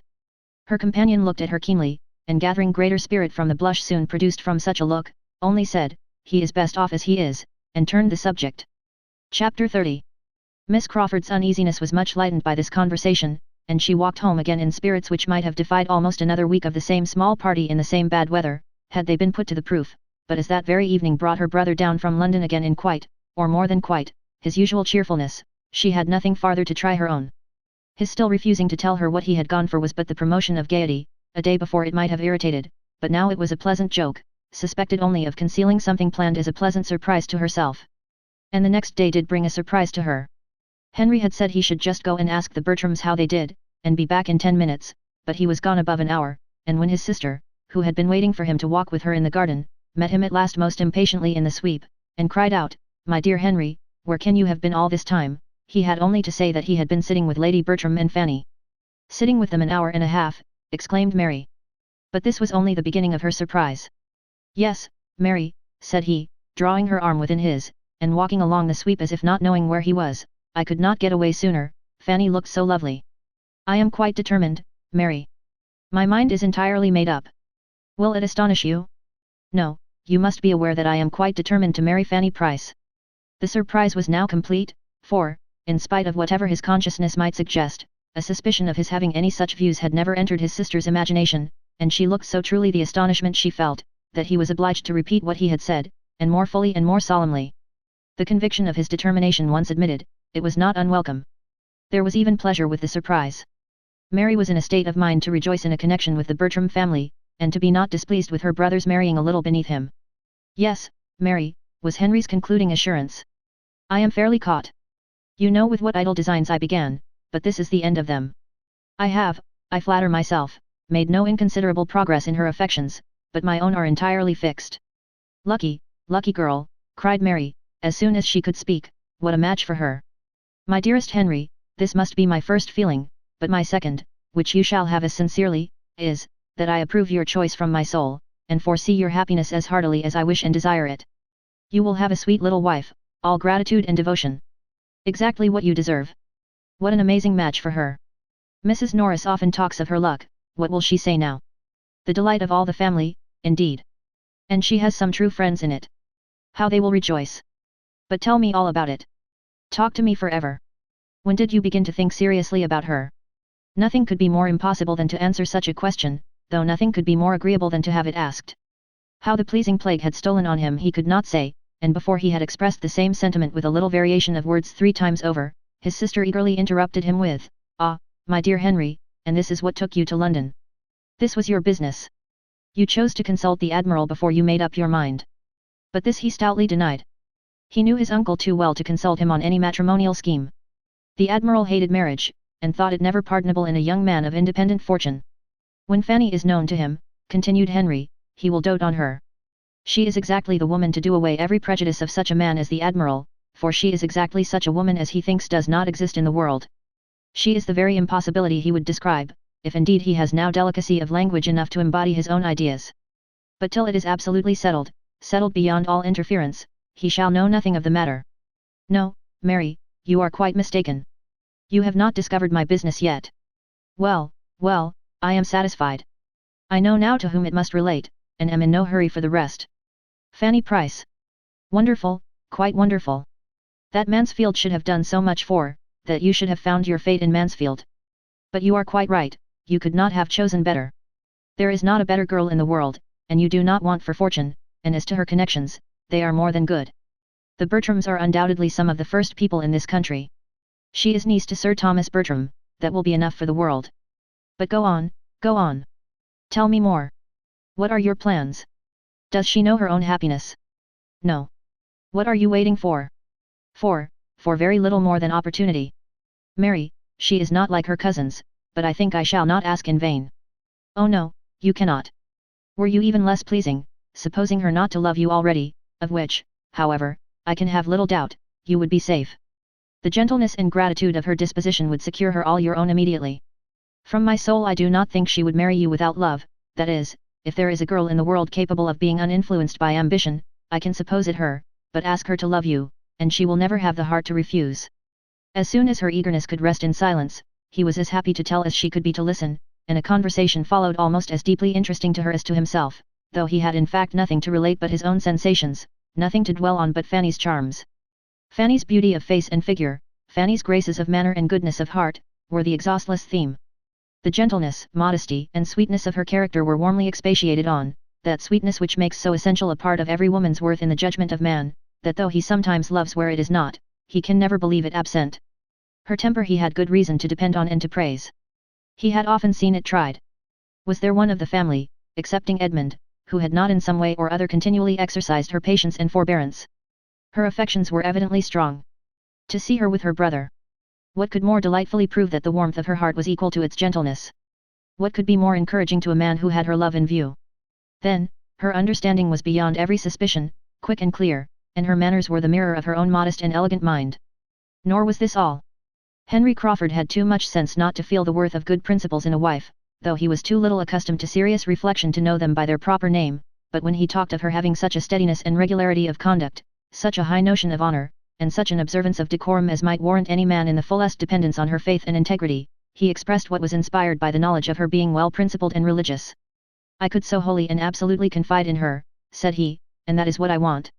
Well might his sister, believing as she really did that his opinion of Fanny Price was scarcely beyond her merits, rejoice in her prospects. The more I think of it, she cried, the more am I convinced that you are doing quite right, and though I should never have selected Fanny Price as the girl most likely to attach you, I am now persuaded she is the very one to make you happy. Your wicked project upon her peace turns out a clever thought indeed. You will both find your good in it. It was bad, very bad in me against such a creature, but I did not know her then, and she shall have no reason to lament the hour that first put it into my head. I will make her very happy, Mary, happier than she has ever yet been herself, or ever seen anybody else. I will not take her from Northamptonshire. I shall let Everingham, and rent a place in this neighbourhood, perhaps Stanwix Lodge. I shall let a 7 years' lease of Everingham. I am sure of an excellent tenant at half a word. I could name 3 people now, who would give me my own terms and thank me. Ha, cried Mary, settle in Northamptonshire. That is pleasant. Then we shall be all together. When she had spoken it, she recollected herself, and wished it unsaid, but there was no need of confusion, for her brother saw her only as the supposed inmate of Mansfield Parsonage, and replied but to invite her in the kindest manner to his own house, and to claim the best right in her. You must give us more than half your time, said he. I cannot admit Mrs. Grant to have an equal claim with Fanny and myself, for we shall both have a right in you. Fanny will be so truly your sister. Mary had only to be grateful and give general assurances, but she was now very fully purposed to be the guest of neither brother nor sister many months longer. You will divide your year between London and Northamptonshire. Yes. That's right, and in London, of course, a house of your own, no longer with the Admiral. My dearest Henry, the advantage to you of getting away from the Admiral before your manners are hurt by the contagion of his, before you have contracted any of his foolish opinions, or learned to sit over your dinner as if it were the best blessing of life. You are not sensible of the gain, for your regard for him has blinded you, but, in my estimation, your marrying early may be the saving of you. To have seen you grow like the Admiral in word or deed, look or gesture, would have broken my heart. Well, well, we do not think quite alike here. The Admiral has his faults, but he is a very good man, and has been more than a father to me. Few fathers would have let me have my own way half so much. You must not prejudice Fanny against him. I must have them love one another. Mary refrained from saying what she felt, that there could not be 2 persons in existence whose characters and manners were less accordant. Time would discover it to him, but she could not help this reflection on the Admiral. Henry, I think so highly of Fanny Price, that if I could suppose the next Mrs. Crawford would have half the reason which my poor ill-used aunt had to abhor the very name, I would prevent the marriage, if possible, but I know you, I know that a wife you loved would be the happiest of women, and that even when you cease to love, she would yet find in you the liberality and good breeding of a gentleman. The impossibility of not doing everything in the world to make Fanny Price happy, or of ceasing to love Fanny Price, was of course the groundwork of his eloquent answer.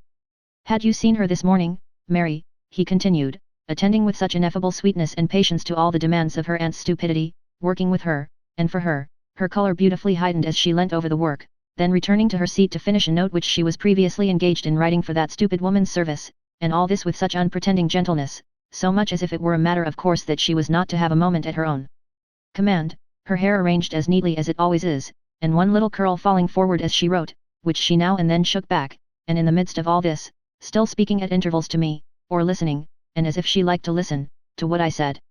Had you seen her so, Mary, you would not have implied the possibility of her power over my heart ever ceasing.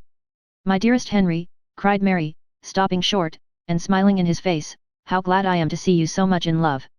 It quite delights me. But what will Mrs. Rushworth and Julia say? I care neither what they say nor what they feel. They will now see what sort of woman it is that can attach me, that can attach a man of sense. I wish the discovery may do them any good. And they will now see their cousin treated as she ought to be, and I wish they may be heartily ashamed of their own abominable neglect and unkindness. They will be angry, he added, after a moment's silence, and in a cooler tone, Mrs. Rushworth will be very angry. It will be a bitter pill to her, that is, like other bitter pills, it will have 2 moments ill flavour, and then be swallowed and forgotten, for I am not such a coxcomb as to suppose her feelings more lasting than other women's, though I was the object of them. Yes, Mary, my Fanny will feel a difference indeed, a daily, hourly difference, in the behaviour of every being who approaches her, and it will be the completion of my happiness to know that I am the doer of it, that I am the person to give the consequence so justly her due. Now she is dependent, helpless, friendless, neglected, forgotten. Nay, Henry, not by all, not forgotten by all, not friendless or forgotten. Her cousin Edmund never forgets her. Edmund. True, I believe he is, generally speaking, kind to her, and so is Sir Thomas in his way, but it is the way of a rich, superior, long-worded, arbitrary uncle. What can Sir Thomas and Edmund together do? What do they do for her happiness, comfort, honour, and dignity in the world, to what I shall do?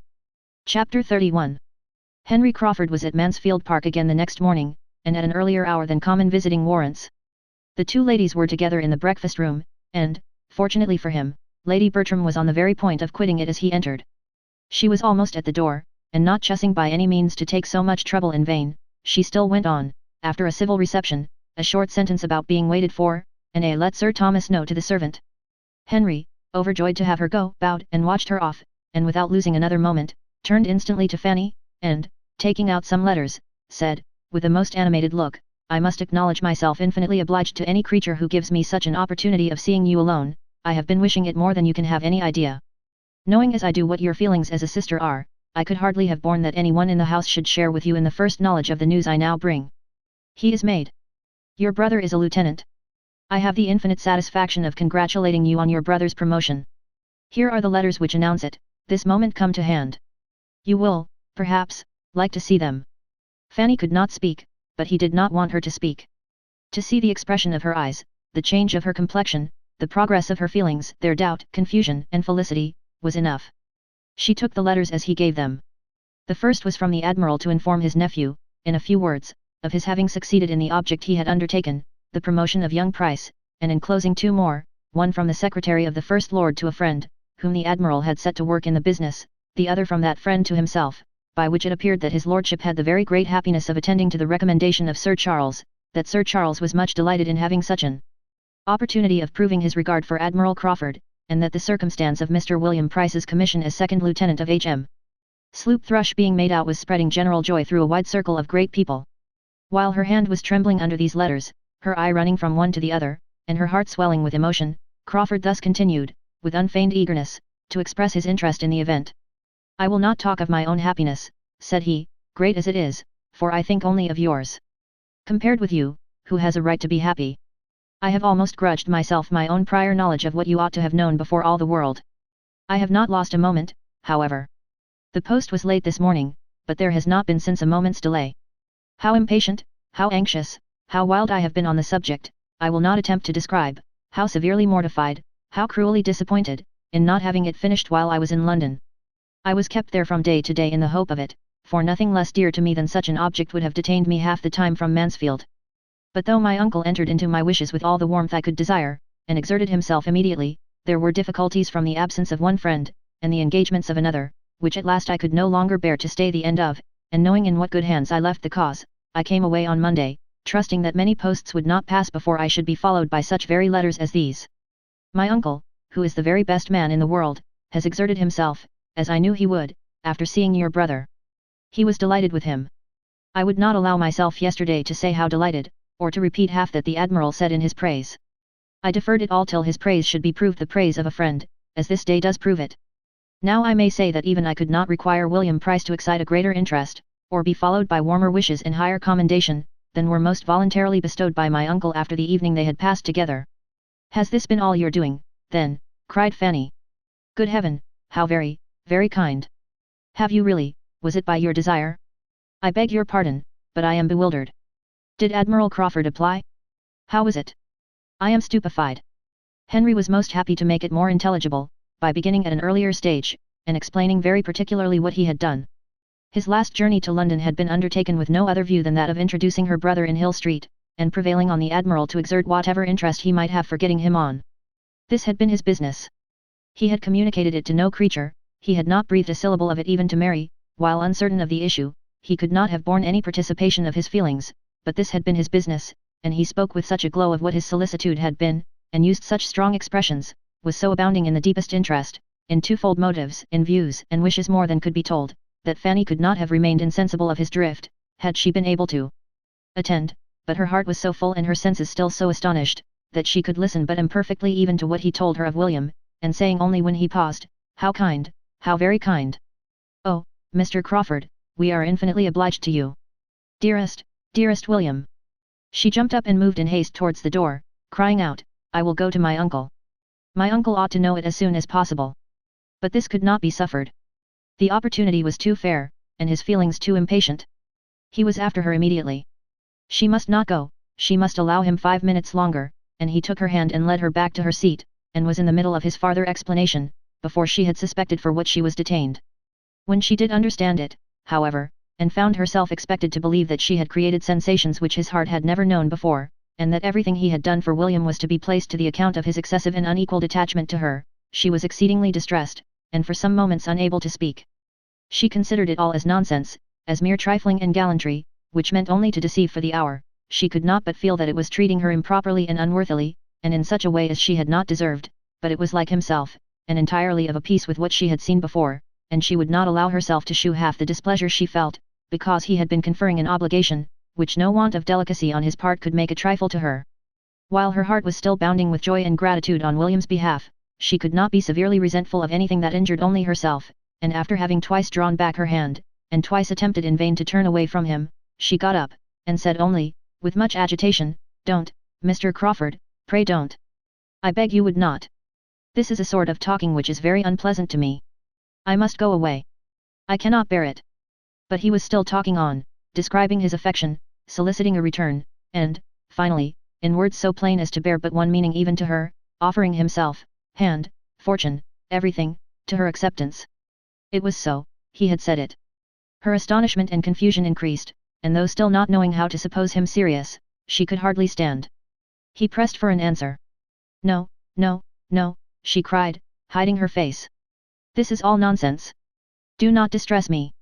I can hear no more of this. Your kindness to William makes me more obliged to you than words can express, but I do not want, I cannot bear, I must not listen to such. No, no, don't think of me. But you are not thinking of me. I know it is all nothing. She had burst away from him, and at that moment Sir Thomas was heard speaking to a servant in his way towards the room they were in.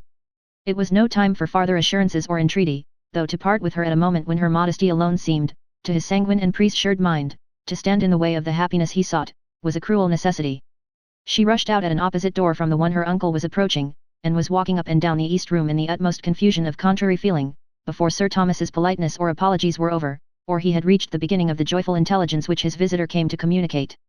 She was feeling, thinking, trembling about everything, agitated, happy, miserable, infinitely obliged, absolutely angry. It was all beyond belief.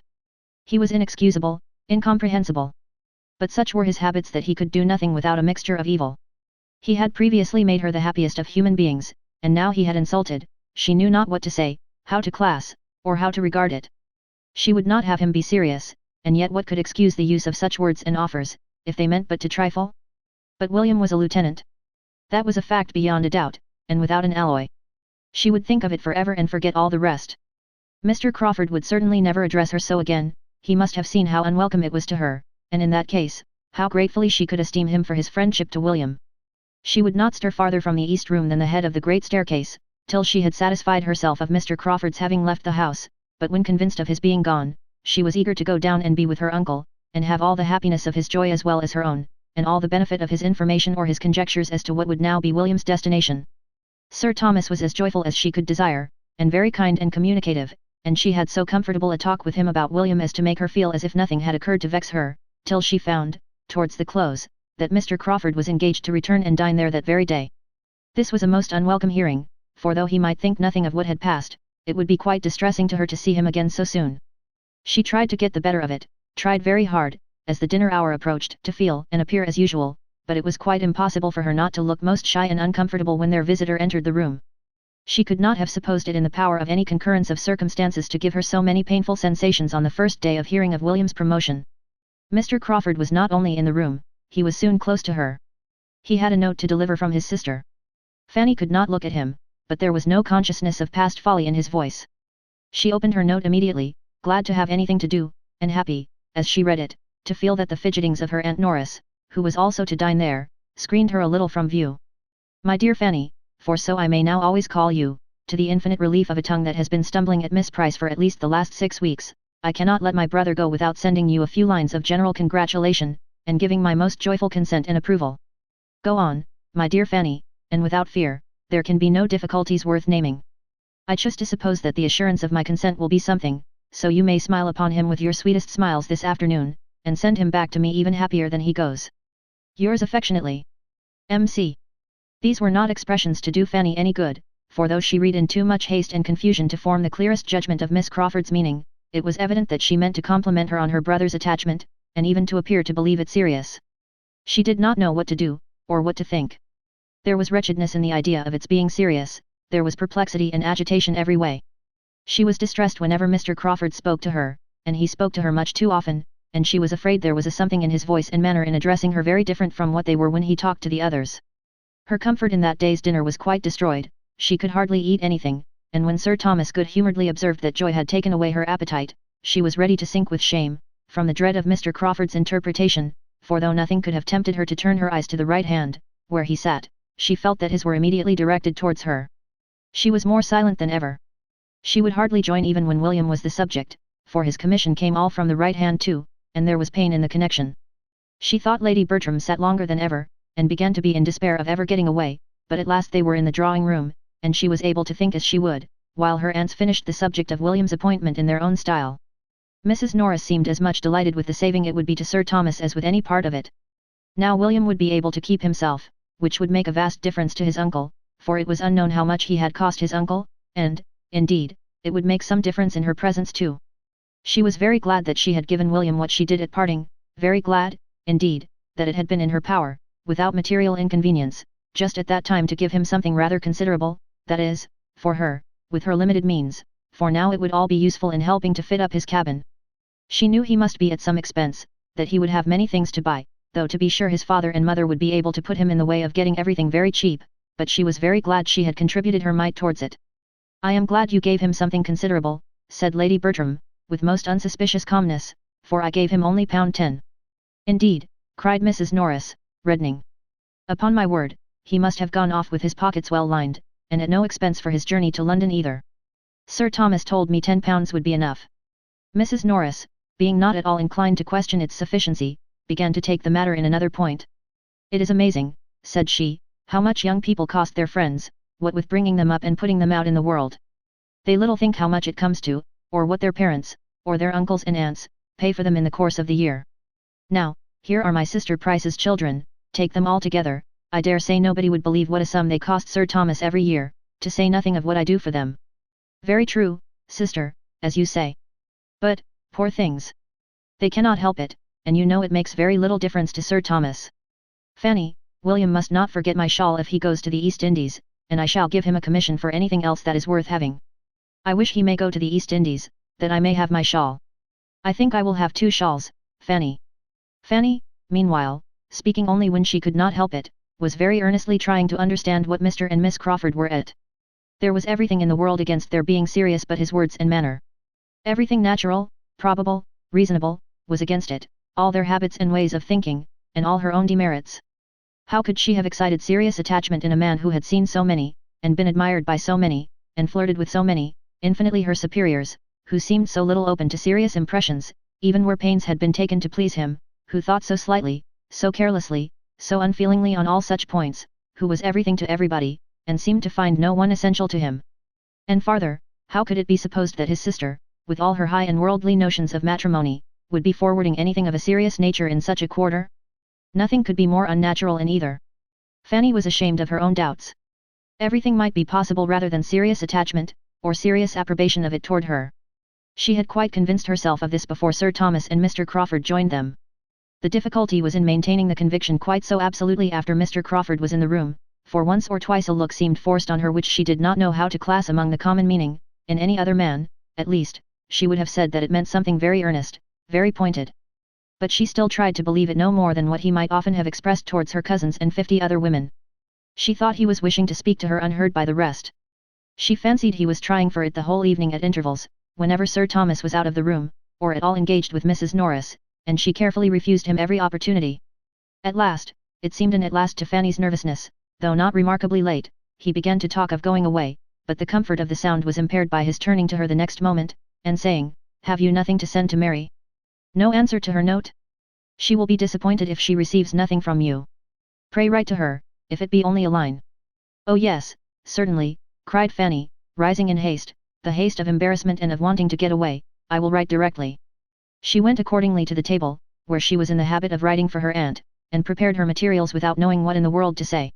She had read Miss Crawford's note only once, and how to reply to anything so imperfectly understood was most distressing. Quite unpractised in such sort of note writing, had there been time for scruples and fears as to style she would have felt them in abundance, but something must be instantly written, and with only one decided feeling, that of wishing not to appear to think anything really intended, she wrote thus, in great trembling both of spirits and hand. "I am very much obliged to you, my dear Miss Crawford, for your kind congratulations, as far as they relate to my dearest William. The rest of your note I know means nothing, but I am so unequal to anything of the sort, that I hope you will excuse my begging you to take no farther notice. I have seen too much of Mr. Crawford not to understand his manners. If he understood me as well, he would, I dare say, behave differently. I do not know what I write, but it would be a great favour of you never to mention the subject again. With thanks for the honour of your note. I remain, dear Miss Crawford. N.C., N.C. The conclusion was scarcely intelligible from increasing fright, for she found that Mr. Crawford, under pretence of receiving the note, was coming towards her. "You cannot think I mean to hurry you," said he, in an under voice, perceiving the amazing trepidation with which she made up the note. "You cannot think I have any such object. Do not hurry yourself, I entreat." "Oh! I thank you, I have quite done, just done, it will be ready in a moment. I am very much obliged to you, if you will be so good as to give that to Miss Crawford." The note was held out, and must be taken, and as she instantly and with averted eyes walked towards the fireplace, where sat the others, he had nothing to do but to go in good earnest. Fanny thought she had never known a day of greater agitation, both of pain and pleasure, but happily the pleasure was not of a sort to die with the day, for every day would restore the knowledge of William's advancement, whereas the pain, she hoped, would return no more. She had no doubt that her note must appear excessively ill-written, that the language would disgrace a child, for her distress had allowed no arrangement, but at least it would assure them both of her being neither imposed on nor gratified by Mr. Crawford's attentions. Chapter 32. Fanny had by no means forgotten Mr. Crawford when she awoke the next morning, but she remembered the purport of her note, and was not less sanguine as to its effect than she had been the night before. If Mr. Crawford would but go away. That was what she most earnestly desired, go and take his sister with him, as he was to do, and as he returned to Mansfield on purpose to do. And why it was not done already she could not devise, for Miss Crawford certainly wanted no delay. Fanny had hoped, in the course of his yesterday's visit, to hear the day named, but he had only spoken of their journey as what would take place ere long. Having so satisfactorily settled the conviction her note would convey, she could not but be astonished to see Mr. Crawford, as she accidentally did, coming up to the house again, and at an hour as early as the day before. His coming might have nothing to do with her, but she must avoid seeing him if possible, and being then on her way upstairs, she resolved there to remain, during the whole of his visit, unless actually sent for, and as Mrs. Norris was still in the house, there seemed little danger of her being wanted. She sat some time in a good deal of agitation, listening, trembling, and fearing to be sent for every moment, but as no footsteps approached the east room, she grew gradually composed, could sit down, and be able to employ herself, and able to hope that Mr. Crawford had come and would go without her being obliged to know anything of the matter. Nearly half an hour had passed, and she was growing very comfortable, when suddenly the sound of a step in regular approach was heard, a heavy step, an unusual step in that part of the house. It was her uncle's. She knew it as well as his voice. She had trembled at it as often, and began to tremble again, at the idea of his coming up to speak to her, whatever might be the subject. It was indeed Sir Thomas who opened the door and asked if she were there, and if he might come in. The terror of his former occasional visits to that room seemed all renewed, and she felt as if he were going to examine her again in French and English. She was all attention, however, in placing a chair for him, and trying to appear honoured, and, in her agitation, had quite overlooked the deficiencies of her apartment, till he, stopping short as he entered, said, with much surprise, "Why have you no fire today?" There was snow on the ground, and she was sitting in a shawl. She hesitated.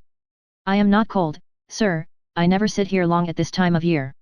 "But you have a fire in general." "No, sir." "How comes this about? Here must be some mistake. I understood that you had the use of this room by way of making you perfectly comfortable. In your bedchamber I know you cannot have a fire. Here is some great misapprehension which must be rectified. It is highly unfit for you to sit, be it only half an hour a day, without a fire. You are not strong. You are chilly. Your aunt cannot be aware of this." Fanny would rather have been silent, but being obliged to speak, she could not forbear, in justice to the aunt she loved best, from saying something in which the words "my Aunt Norris" were distinguishable. "I understand," cried her uncle, recollecting himself, and not wanting to hear more, "I understand. Your Aunt Norris has always been an advocate, and very judiciously, for young people's being brought up without unnecessary indulgences, but there should be moderation in everything. She is also very hardy herself, which of course will influence her in her opinion of the wants of others. And on another account, too, I can perfectly comprehend. I know what her sentiments have always been. The principle was good in itself, but it may have been, and I believe has been, carried too far in your case. I am aware that there has been sometimes, in some points, a misplaced distinction, but I think too well of you, Fanny, to suppose you will ever harbour resentment on that account. You have an understanding which will prevent you from receiving things only in part, and judging partially by the event. You will take in the whole of the past, you will consider times, persons, and probabilities, and you will feel that they were not least your friends who were educating and preparing you for that mediocrity of condition which seemed to be your lot. Though their caution may prove eventually unnecessary, it was kindly meant, and of this you may be assured, that every advantage of affluence will be doubled by the little privations and restrictions that may have been imposed. I am sure you will not disappoint my opinion of you, by failing at any time to treat your Aunt Norris with the respect and attention that are due to her. But enough of this. Sit down, my dear. I must speak to you for a few minutes, but I will not detain you long." Fanny obeyed, with eyes cast down and colour rising. After a moment's pause, Sir Thomas, trying to suppress a smile, went on. "You are not aware, perhaps, that I have had a visitor this morning. I had not been long in my own room, after breakfast, when Mr. Crawford was shown in. His errand you may probably conjecture." Fanny's colour grew deeper and deeper, and her uncle, perceiving that she was embarrassed to a degree that made either speaking or looking up quite impossible, turned away his own eyes, and without any farther pause proceeded in his account of Mr. Crawford's visit. Mr. Crawford's business had been to declare himself the lover of Fanny, make decided proposals for her, and entreat the sanction of the uncle, who seemed to stand in the place of her parents, and he had done it all so well, so openly, so liberally, so properly, that Sir Thomas, feeling, moreover, his own replies, and his own remarks to have been very much to the purpose, was exceedingly happy to give the particulars of their conversation, and little aware of what was passing in his niece's mind. Conceived that by such details he must be gratifying her far more than himself. He talked, therefore, for several minutes without Fanny's daring to interrupt him. She had hardly even attained the wish to do it. Her mind was in too much confusion. She had changed her position, and, with her eyes fixed intently on one of the windows, was listening to her uncle in the utmost perturbation and dismay. For a moment he ceased, but she had barely become conscious of it, when, rising from his chair, he said, "And now, Fanny, having performed one part of my commission, and shown you everything placed on a basis the most assured and satisfactory, I may execute the remainder by prevailing on you to accompany me downstairs, where, though I cannot but presume on having been no unacceptable companion myself, I must submit to your finding one still better worth listening to. Mr. Crawford, as you have perhaps foreseen, is yet in the house. He is in my room, and hoping to see you there. There was a look, a start, an exclamation on hearing this, which astonished Sir Thomas, but what was his increase of astonishment on hearing her exclaim, "Oh, no, sir, I cannot, indeed I cannot go down to him. Mr. Crawford ought to know, he must know that, I told him enough yesterday to convince him, he spoke to me on this subject yesterday, and I told him without disguise that it was very disagreeable to me, and quite out of my power to return his good opinion." "I do not catch your meaning," said Sir Thomas, sitting down again. "Out of your power to return his good opinion? What is all this? I know he spoke to you yesterday, and, as far as I understand, received as much encouragement to proceed as a well-judging young woman could permit herself to give. I was very much pleased with what I collected to have been your behavior on the occasion, it shewed a discretion highly to be commended. But now, when he has made his overtures so properly, and honourably, what are your scruples now?" "You are mistaken, sir," cried Fanny, forced by the anxiety of the moment even to tell her uncle that he was wrong. "You are quite mistaken. How could Mr. Crawford say such a thing? I gave him no encouragement yesterday. On the contrary, I told him, I cannot recollect my exact words, but I am sure I told him that I would not listen to him, that it was very unpleasant to me in every respect, and that I begged him never to talk to me in that manner again. I am sure I said as much as that and more, and I should have said still more, if I had been quite certain of his meaning anything seriously, but I did not like to be, I could not bear to be, imputing more than might be intended. I thought it might all pass for nothing with him." She could say no more, her breath was almost gone. "Am I to understand," said Sir Thomas, after a few moments' silence, "that you mean to refuse Mr. Crawford?" "Yes, sir." "Refuse him?" "Yes, sir." "Refuse Mr. Crawford? Upon what plea? For what reason?" I cannot like him, sir, well enough to marry him." "This is very strange," said Sir Thomas, in a voice of calm displeasure. "There is something in this which my comprehension does not reach. Here is a young man wishing to pay his addresses to you, with everything to recommend him, not merely situation in life, fortune, and character, but with more than common agreeableness, with address and conversation pleasing to everybody. And he is not an acquaintance of today, you have now known him some time. His sister, moreover, is your intimate friend, and he has been doing that for your brother, which I should suppose would have been almost sufficient recommendation to you, had there been no other. It is very uncertain when my interest might have got William on. He has done it already." "Yes," said Fanny, in a faint voice, and looking down with fresh shame, and she did feel almost ashamed of herself, after such a picture as her uncle had drawn, for not liking Mr. Crawford. "You must have been aware," continued Sir Thomas presently, "you must have been some time aware of a particularity in Mr. Crawford's manners to you. This cannot have taken you by surprise. You must have observed his attentions, and though you always received them very properly, I have no accusation to make on that head, I never perceived them to be unpleasant to you. I am half inclined to think, Fanny, that you do not quite know your own feelings." "Oh yes, sir, indeed I do. His attentions were always, what I did not like." Sir Thomas looked at her with deeper surprise. "This is beyond me," said he. "This requires explanation. Young as you are, and having seen scarcely anyone, it is hardly possible that your affections—" He paused and eyed her fixedly. He saw her lips formed into a no, though the sound was inarticulate, but her face was like scarlet. That, however, in so modest a girl, might be very compatible with innocence, and chussing at least to appear satisfied, he quickly added, "No, no, I know that is quite out of the question, quite impossible." "Well, there is nothing more to be said." And for a few minutes he did say nothing. He was deep in thought. His niece was deep in thought likewise, trying to harden and prepare herself against farther questioning. She would rather die than own the truth, and she hoped, by a little reflection, to fortify herself beyond betraying it. "Independently of the interest which Mr. Crawford's choice seemed to justify," said Sir Thomas, beginning again, and very composedly, "his wishing to marry at all so early is recommendatory to me. I am an advocate for early marriages, where there are means in proportion, and would have every young man, with a sufficient income, settle as soon after 24 as he can. This is so much my opinion, that I am sorry to think how little likely my own eldest son, your cousin, Mr. Bertram, is to marry early, but at present, as far as I can judge, matrimony makes no part of his plans or thoughts. I wish he were more likely to fix." Here was a glance at Fanny. "Edmund, I consider, from his dispositions and habits, as much more likely to marry early than his brother. He, indeed, I have lately thought, has seen the woman he could love, which, I am convinced, my eldest son has not. Am I right? Do you agree with me, my dear?" "Yes, sir. It was gently, but it was calmly said, and Sir Thomas was easy on the score of the cousins. But the removal of his alarm did his niece no service, as her unaccountableness was confirmed his displeasure increased, and getting up and walking about the room with a frown, which Fanny could picture to herself, though she dared not lift up her eyes, he shortly afterwards, and in a voice of authority, said, "Have you any reason, child, to think ill of Mr. Crawford's temper?" "No, sir." She longed to add, "but of his principles I have," but her heart sunk under the appalling prospect of discussion, explanation, and probably non-conviction. Her ill opinion of him was founded chiefly on observations, which, for her cousin's sake, she could scarcely dare mention to their father. Maria and Julia, and especially Maria, were so closely implicated in Mr. Crawford's misconduct, that she could not give his character, such as she believed it, without betraying them.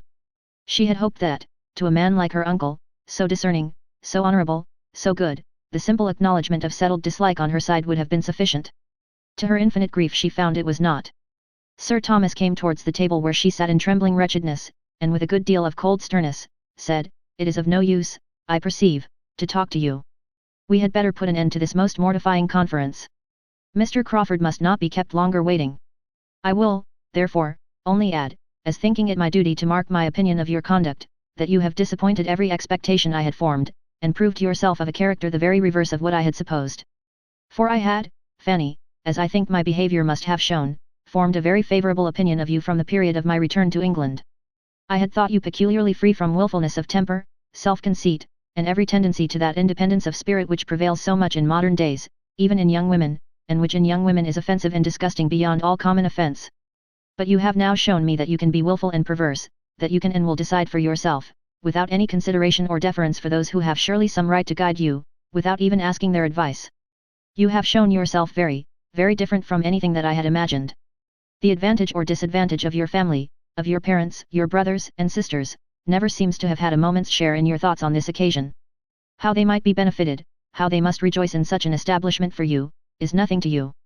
You think only of yourself, and because you do not feel for Mr. Crawford exactly what a young heated fancy imagines to be necessary for happiness, you resolve to refuse him at once, without wishing even for a little time to consider of it, a little more time for cool consideration, and for really examining your own inclinations, and are, in a wild fit of folly, throwing away from you such an opportunity of being settled in life, eligibly, honourably, nobly settled, as will, probably, never occur to you again.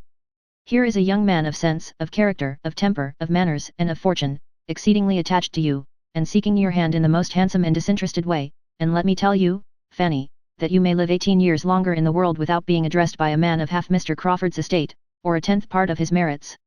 Gladly would I have bestowed either of my own daughters on him. Maria is nobly married, but had Mr. Crawford sought Julia's hand, I should have given it to him with superior and more heartfelt satisfaction than I gave Maria's to Mr. Rushworth." After half a moment's pause, "and I should have been very much surprised had either of my daughters, on receiving a proposal of marriage at any time which might carry with it only half the eligibility of this, immediately and peremptorily, and without paying my opinion or my regard the compliment of any consultation, put a decided negative on it. I should have been much surprised and much hurt by such a proceeding. I should have thought it a gross violation of duty and respect. You are not to be judged by the same rule. You do not owe me the duty of a child. But, Fanny, if your heart can acquit you of ingratitude." He ceased. Fanny was by this time crying so bitterly that, angry as he was, he would not press that article farther. Her heart was almost broke by such a picture of what she appeared to him, by such accusations, so heavy, so multiplied, so rising in dreadful gradation. Self-willed, obstinate, selfish, and ungrateful. He thought her all this. She had deceived his expectations, she had lost his good opinion. What was to become of her?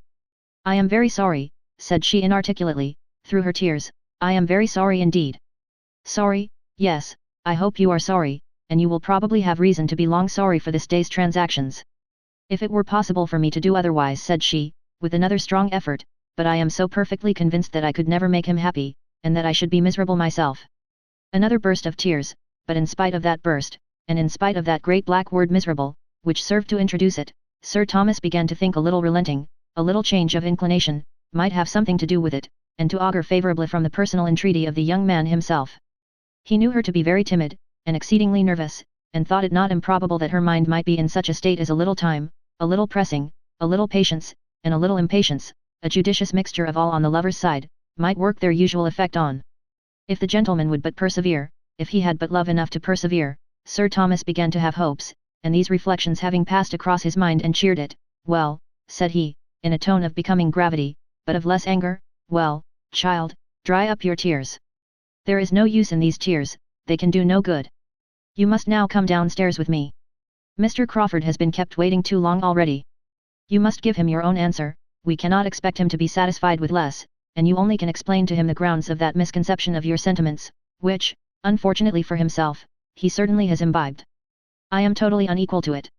But Fanny shewed such reluctance, such misery, at the idea of going down to him, that Sir Thomas, after a little consideration, judged it better to indulge her. His hopes from both gentleman and lady suffered a small depression in consequence, but when he looked at his niece, and saw the state of feature and complexion which her crying had brought her into, he thought there might be as much lost as gained by an immediate interview. With a few words, therefore, of no particular meaning, he walked off by himself, leaving his poor niece to sit and cry over what had passed, with very wretched feelings. Her mind was all disorder. The past, present, future, everything was terrible. But her uncle's anger gave her the severest pain of all. Selfish and ungrateful. To have appeared so to him. She was miserable forever. She had no one to take her part, to counsel, or speak for her. Her only friend was absent. He might have softened his father, but all, perhaps all, would think her selfish and ungrateful. She might have to endure the reproach again and again, she might hear it, or see it, or know it to exist forever in every connection about her. She could not but feel some resentment against Mr. Crawford, yet, if he really loved her, and were unhappy too. It was all wretchedness together. In about a quarter of an hour her uncle returned, she was almost ready to faint at the sight of him. He spoke calmly, however, without austerity, without reproach, and she revived a little. There was comfort, too, in his words, as well as his manner, for he began with, "Mr. Crawford is gone, he has just left me. I need not repeat what has passed. I do not want to add to anything you may now be feeling, by an account of what he has felt. Suffice it, that he has behaved in the most gentlemanlike and generous manner, and has confirmed me in a most favourable opinion of his understanding, heart, and temper. Upon my representation of what you were suffering, he immediately, and with the greatest delicacy, ceased to urge to see you for the present." Here Fanny, who had looked up, looked down again. "Of course," continued her uncle, "it cannot be supposed but that he should request to speak with you alone, be it only for 5 minutes, a request too natural, a claim too just to be denied.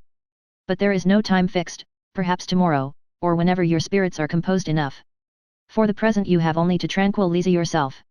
Check these tears, they do but exhaust you. If, as I am willing to suppose, you wish to shew me any observance, you will not give way to these emotions, but endeavour to reason yourself into a stronger frame of mind. I advise you to go out, the air will do you good, go out for an hour on the gravel, you will have the shrubbery to yourself, and will be the better for air and exercise. And, Fanny, turning back again for a moment, I shall make no mention below of what has passed, I shall not even tell your Aunt Bertram. There is no occasion for spreading the disappointment, say nothing about it yourself." This was an order to be most joyfully obeyed, this was an act of kindness which Fanny felt at her heart. To be spared from her Aunt Norris's interminable reproaches.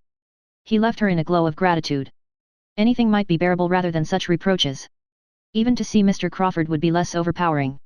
She walked out directly, as her uncle recommended, and followed his advice throughout, as far as she could, did check her tears, did earnestly try to compose her spirits and strengthen her mind. She wished to prove to him that she did desire his comfort, and sought to regain his favour, and he had given her another strong motive for exertion, in keeping the whole affair from the knowledge of her aunts. Not to excite suspicion by her look or manner was now an object worth attaining, and she felt equal to almost anything that might save her from her Aunt Norris. She was struck, quite struck, when, on returning from her walk and going into the east room again, the first thing which caught her eye was a fire lighted and burning. A fire! It seemed too much, just at that time to be giving her such an indulgence was exciting even painful gratitude. She wondered that Sir Thomas could have leisure to think of such a trifle again, but she soon found, from the voluntary information of the housemaid, who came in to attend it, that so it was to be every day. Sir Thomas had given orders for it. "I must be a brute, indeed, if I can be really ungrateful," said she, in soliloquy. "Heaven defend me from being ungrateful." She saw nothing more of her uncle, nor of her Aunt Norris, till they met at dinner. Her uncle's behaviour to her was then as nearly as possible what it had been before. She was sure he did not mean there should be any change, and that it was only her own conscience that could fancy any, but her aunt was soon quarrelling with her, and when she found how much and how unpleasantly her having only walked out without her aunt's knowledge could be dwelt on, she felt all the reason she had to bless the kindness which saved her from the same spirit of reproach, exerted on a more momentous subject. "If I had known you were going out, I should have got you just to go as far as my house with some orders for Nanny, said she, which I have since, to my very great inconvenience, been obliged to go and carry myself. I could very ill spare the time, and you might have saved me the trouble, if you would only have been so good as to let us know you were going out. It would have made no difference to you, I suppose, whether you had walked in the shrubbery or gone to my house. I recommended the shrubbery to Fanny as the driest place, said Sir Thomas. Oh, said Mrs. Norris, with a moment's check, that was very kind of you, Sir Thomas, but you do not know how dry the path is to my house. Fanny would have had quite as good a walk there, I assure you, with the advantage of being of some use, and obliging her aunt. It is all her fault. If she would but have let us know she was going out. But there is a something about Fanny, I have often observed it before, she likes to go her own way to work, she does not like to be dictated to, she takes her own independent walk whenever she can, she certainly has a little spirit of secrecy and independence and nonsense about her, which I would advise her to get the better of. As a general reflection on Fanny, Sir Thomas thought nothing could be more unjust, though he had been so lately expressing the same sentiments himself, and he tried to turn the conversation, tried repeatedly before he could succeed, for Mrs. Norris had not discernment enough to perceive, either now, or at any other time, to what degree he thought well of his niece, or how very far he was from wishing to have his own children's merits set off by the depreciation of hers. She was talking at Fanny, and resenting this private walk half through the dinner. It was over, however, at last, and the evening set in with more composure to Fanny, and more cheerfulness of spirits than she could have hoped for after so stormy a morning, but she trusted, in the first place, that she had done right, that her judgment had not misled her.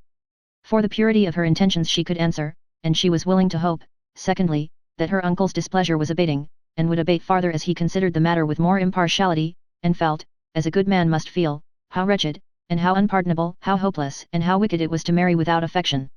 When the meeting with which she was threatened for the morrow was past, she could not but flatter herself that the subject would be finally concluded, and Mr. Crawford once gone from Mansfield, that everything would soon be as if no such subject had existed.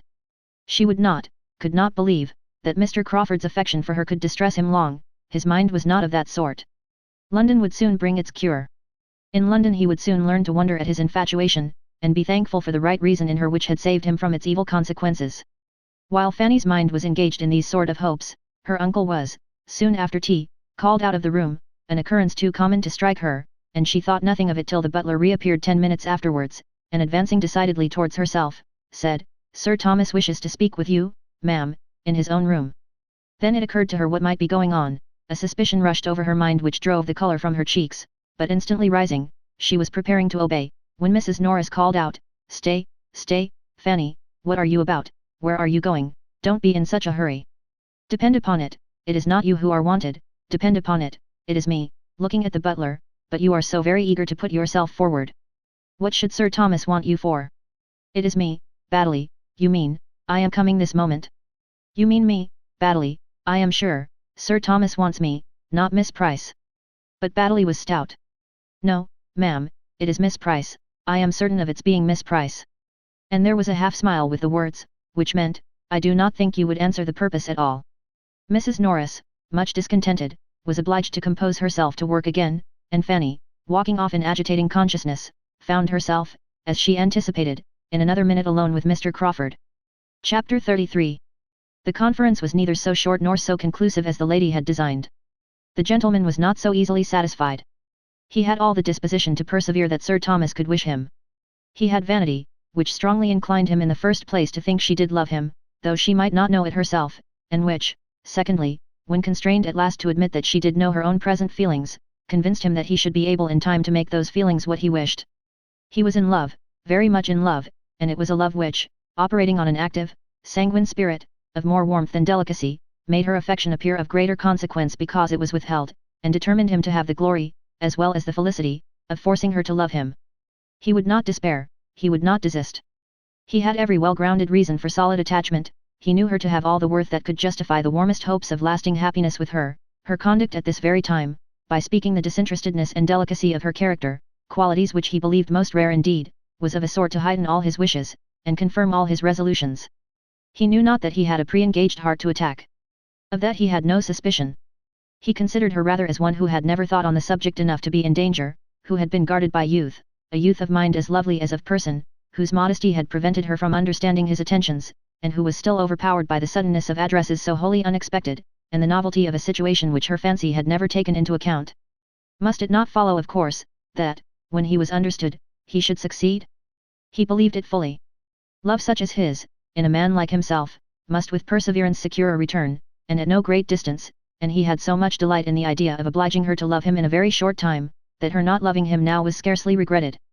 A little difficulty to be overcome was no evil to Henry Crawford. He rather derived spirits from it. He had been apt to gain hearts too easily. His situation was new and animating. To Fanny, however, who had known too much opposition all her life to find any charm in it, all this was unintelligible. She found that he did mean to persevere, but how he could, after such language from her as she felt herself obliged to use, was not to be understood. She told him that she did not love him, could not love him, was sure she never should love him, that such a change was quite impossible, that the subject was most painful to her, that she must entreat him never to mention it again, to allow her to leave him at once, and let it be considered as concluded for ever. And when farther pressed, had added, that in her opinion their dispositions were so totally dissimilar as to make mutual affection incompatible, and that they were unfitted for each other by nature, education, and habit. All this she had said, and with the earnestness of sincerity, yet this was not enough, for he immediately denied there being anything uncongenial in their characters, or anything unfriendly in their situations, and positively declared, that he would still love, and still hope. Fanny knew her own meaning, but was no judge of her own manner. Her manner was incurably gentle, and she was not aware how much it concealed the sternness of her purpose. Her diffidence, gratitude, and softness made every expression of indifference seem almost an effort of self-denial, seem, at least, to be giving nearly as much pain to herself as to him. Mr. Crawford was no longer the Mr. Crawford who, as the clandestine, insidious, treacherous admirer of Maria Bertram, had been her abhorrence, whom she had hated to see or to speak to, in whom she could believe no good quality to exist, and whose power, even of being agreeable, she had barely acknowledged. He was now the Mr. Crawford who was addressing herself with ardent, disinterested love, whose feelings were apparently become all that was honourable and upright, whose views of happiness were all fixed on a marriage of attachment, who was pouring out his sense of her merits, describing and describing again his affection, proving as far as words could prove it, and in the language, tone, and spirit of a man of talent too, that he sought her for her gentleness and her goodness, and to complete the whole, he was now the Mr. Crawford who had procured William's promotion. Here was a change, and here were claims which could not but operate. She might have disdained him in all the dignity of angry virtue, in the grounds of Southerton, or the theatre at Mansfield Park, but he approached her now with rights that demanded different treatment. She must be courteous, and she must be compassionate. She must have a sensation of being honoured, and whether thinking of herself or her brother, she must have a strong feeling of gratitude. The effect of the whole was a manner so pitying and agitated, and words intermingled with her refusal so expressive of obligation and concern, that to a temper of vanity and hope like Crawford's, the truth, or at least the strength of her indifference, might well be questionable, and he was not so irrational as Fanny considered him, in the professions of persevering, assiduous, and not desponding attachment which closed the interview. It was with reluctance that he suffered her to go, but there was no look of despair in parting to belie his words, or give her hopes of his being less unreasonable than he professed himself. Now she was angry. Some resentment did arise at a perseverance so selfish and ungenerous. Here was again a want of delicacy and regard for others which had formerly so struck and disgusted her. Here was again a something of the same Mr. Crawford whom she had so reprobated before. How evidently was there a gross want of feeling and humanity where his own pleasure was concerned, and, alas! How always known no principle to supply as a duty what the heart was deficient in. Had her own affections been as free, as perhaps they ought to have been, he never could have engaged them. So thought Fanny, in good truth and sober sadness, as she sat musing over that too great indulgence and luxury of a fire upstairs, wondering at the past and present, wondering at what was yet to come, and in a nervous agitation which made nothing clear to her but the persuasion of her being never under any circumstances able to love Mr. Crawford, and the felicity of having a fire to sit over and think of it. Sir Thomas was obliged, or obliged himself, to wait till the morrow for a knowledge of what had passed between the young people. He then saw Mr. Crawford, and received his account. The first feeling was disappointment. He had hoped better things. He had thought that an hour's entreaty from a young man like Crawford could not have worked so little change on a gentle-tempered girl like Fanny, but there was speedy comfort in the determined views and sanguine perseverance of the lover, and when seeing such confidence of success in the principle, Sir Thomas was soon able to depend on it himself. Nothing was omitted, on his side, of civility, compliment, or kindness, that might assist the plan. Mr. Crawford's steadiness was honoured, and Fanny was praised, and the connection was still the most desirable in the world. At Mansfield Park Mr. Crawford would always be welcome. He had only to consult his own judgment and feelings as to the frequency of his visits, at present or in future. In all his niece's family and friends, there could be but one opinion, one wish on the subject. The influence of all who loved her must incline one way. Everything was said that could encourage, every encouragement received with grateful joy, and the gentlemen parted the best of friends. Satisfied that the cause was now on a footing the most proper and hopeful, Sir Thomas resolved to abstain from all farther importunity with his niece, and to shew no open interference. Upon her disposition he believed kindness might be the best way of working. Entreaty should be from one quarter only. The forbearance of her family on a point, respecting which she could be in no doubt of their wishes, might be their surest means of forwarding it. Accordingly, on this principle, Sir Thomas took the first opportunity of saying to her, with a mild gravity, intended to be overcoming, "Well, Fanny, I have seen Mr. Crawford again, and learned from him exactly how matters stand between you. He is a most extraordinary young man, and whatever be the event, you must feel that you have created an attachment of no common character, though, young as you are, and little acquainted with the transient, varying, unsteady nature of love, as it generally exists, you cannot be struck as I am with all that is wonderful in a perseverance of this sort against discouragement. With him it is entirely a matter of feeling, he claims no merit in it, perhaps is entitled to none. Yet, having chosen so well, his constancy has a respectable stamp. Had his choice been less unexceptionable, I should have condemned his persevering." "Indeed, sir," said Fanny, "I am very sorry that Mr. Crawford should continue to, I know that it is paying me a very great compliment, and I feel most undeservedly honoured, but I am so perfectly convinced, and I have told him so, that it never will be in my power." "My dear," interrupted Sir Thomas, "there is no occasion for this. Your feelings are as well known to me as my wishes and regrets must be to you. There is nothing more to be said or done. From this hour the subject is never to be revived between us. You will have nothing to fear, or to be agitated about. You cannot suppose me capable of trying to persuade you to marry against your inclinations. Your happiness and advantage are all that I have in view, and nothing is required of you but to bear with Mr. Crawford's endeavours to convince you that they may not be incompatible with his. He proceeds at his own risk. You are on safe ground. I have engaged for your seeing him whenever he calls, as you might have done had nothing of this sort occurred. You will see him with the rest of us, in the same manner, and, as much as you can, dismissing the recollection of everything unpleasant. He leaves Northamptonshire so soon, that even this slight sacrifice cannot be often demanded. The future must be very uncertain. And now, my dear Fanny, this subject is closed between us." The promised departure was all that Fanny could think of with much satisfaction. Her uncle's kind expressions, however, and forbearing manner, were sensibly felt, and when she considered how much of the truth was unknown to him, she believed she had no right to wonder at the line of conduct he pursued. He, who had married a daughter to Mr. Rushworth, romantic delicacy was certainly not to be expected from him. She must do her duty, and trust that time might make her duty easier than it now was.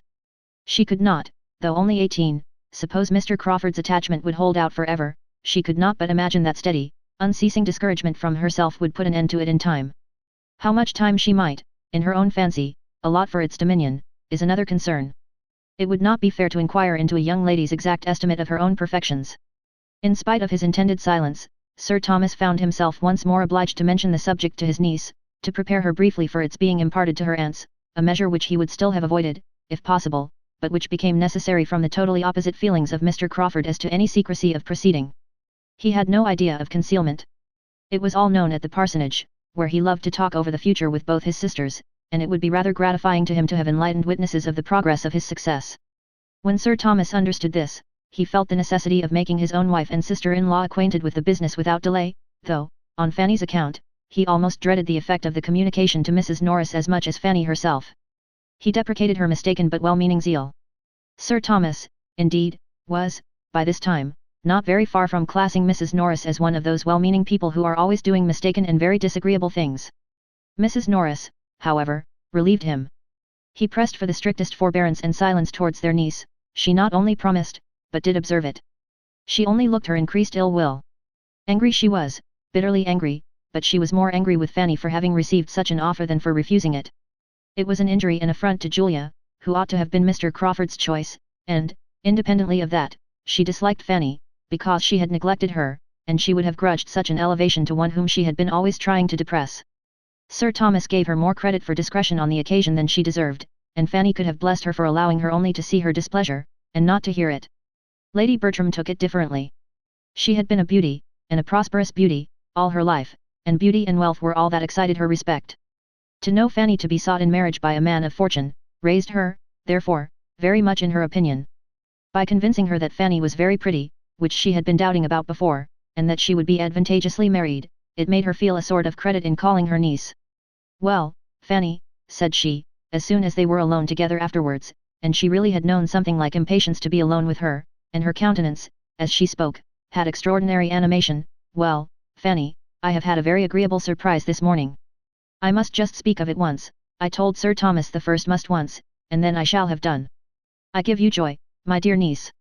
And looking at her complacently, she added, "Humph, we certainly are a handsome family." Fanny coloured, and doubted at first what to say, when, hoping to assail her on her vulnerable side, she presently answered. "My dear aunt, you cannot wish me to do differently from what I have done, I am sure. You cannot wish me to marry, for you would miss me, should not you?" "Yes, I am sure you would miss me too much for that." "No, my dear, I should not think of missing you, when such an offer as this comes in your way. I could do very well without you, if you were married to a man of such good estate as Mr. Crawford. And you must be aware, Fanny, that it is every young woman's duty to accept such a very unexceptionable offer as this." This was almost the only rule of conduct, the only piece of advice, which Fanny had ever received from her aunt in the course of 8 years and a half. It silenced her. She felt how unprofitable contention would be. If her aunt's feelings were against her, nothing could be hoped from attacking her understanding. Lady Bertram was quite talkative. "I will tell you what, Fanny," said she, "I am sure he fell in love with you at the ball, I am sure the mischief was done that evening. You did look remarkably well. Everybody said so. Sir Thomas said so. And you know you had Chapman to help you to dress. I am very glad I sent Chapman to you. I shall tell Sir Thomas that I am sure it was done that evening." And still pursuing the same cheerful thoughts, she soon afterwards added, "And I will tell you what, Fanny, which is more than I did for Maria, the next time Pug has a litter you shall have a puppy."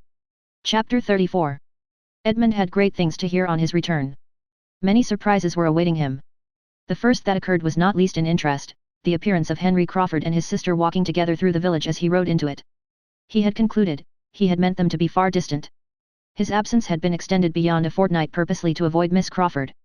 He was returning to Mansfield with spirits ready to feed on melancholy remembrances, and tender associations, when her own fair self was before him, leaning on her brother's arm, and he found himself receiving a welcome, unquestionably friendly, from the woman whom, 2 moments before, he had been thinking of as 70 miles off, and as farther, much farther, from him in inclination than any distance could express.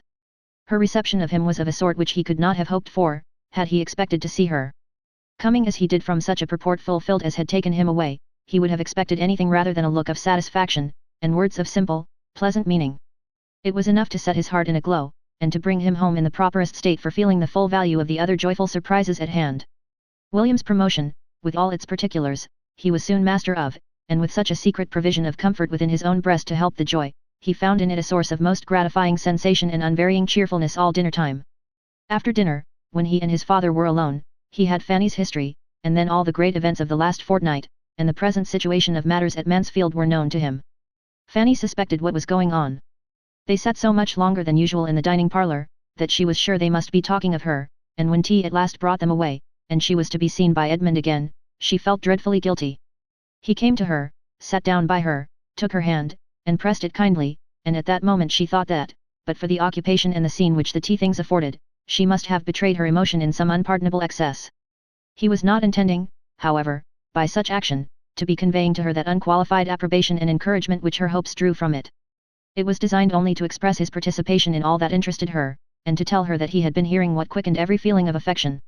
He was, in fact, entirely on his father's side of the question.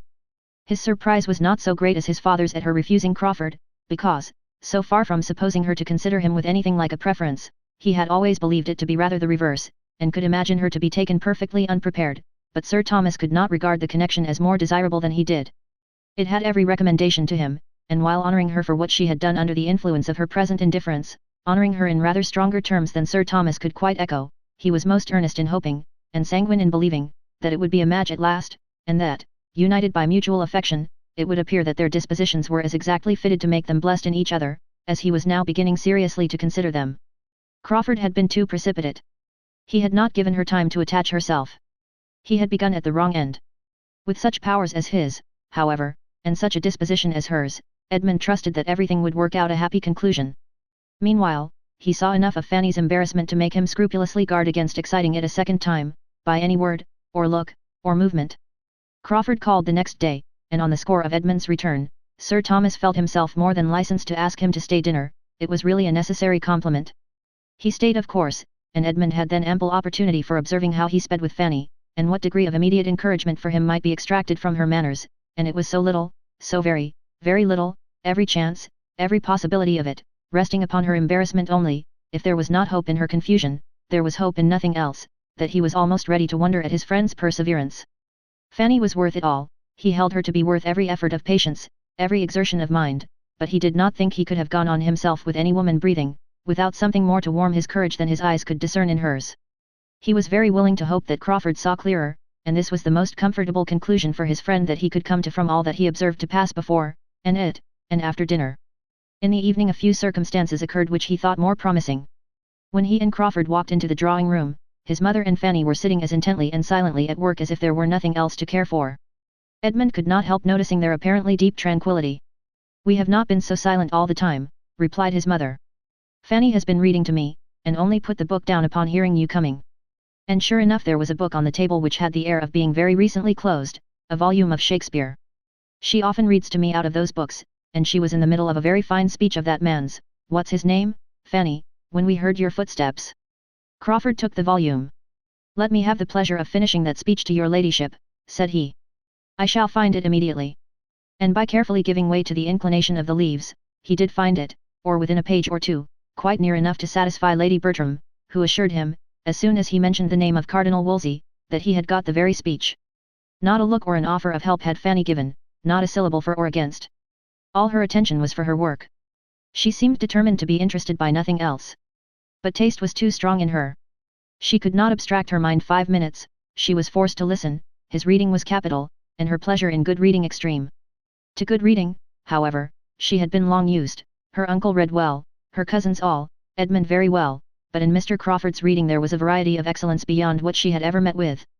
The King, the Queen, Buckingham, Wolsey, Cromwell, all were given in turn, for with the happiest knack, the happiest power of jumping and guessing, he could always alight at will on the best scene, or the best speeches of each, and whether it were dignity or pride or tenderness, or remorse, or whatever were to be expressed, he could do it with equal beauty.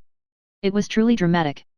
His acting had first taught Fanny what pleasure a play might give, and his reading brought all his acting before her again, nay, perhaps with greater enjoyment, for it came unexpectedly, and with no such drawback as she had been used to suffer in seeing him on the stage with Miss Bertram.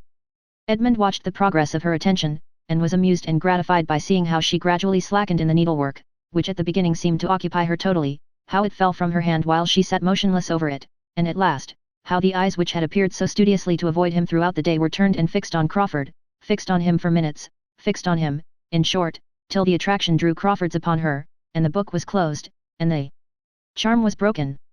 Then she was shrinking again into herself, and blushing and working as hard as ever, but it had been enough to give Edmund encouragement for his friend, and as he cordially thanked him, he hoped to be expressing Fanny's secret feelings too.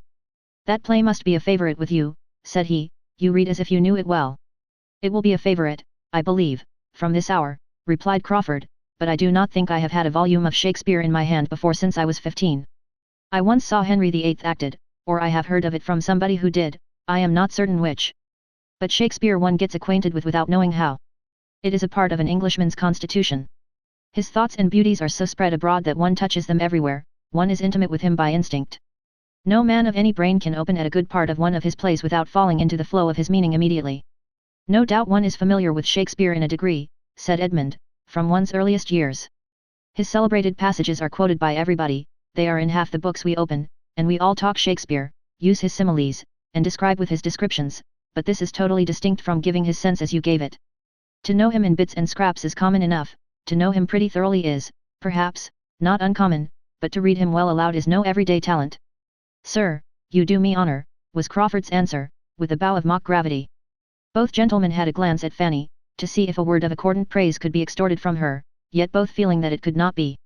Her praise had been given in her attention, that must content them. Lady Bertram's admiration was expressed, and strongly too. "It was really like being at a play," said she. "I wish Sir Thomas had been here." Crawford was excessively pleased. If Lady Bertram, with all her incompetency and languor, could feel this, the inference of what her niece, alive and enlightened as she was, must feel, was elevating. "You have a great turn for acting, I am sure, Mr. Crawford," said her ladyship soon afterwards, "and I will tell you what, I think you will have a theatre some time or other, at your house in Norfolk. I mean when you are settled there."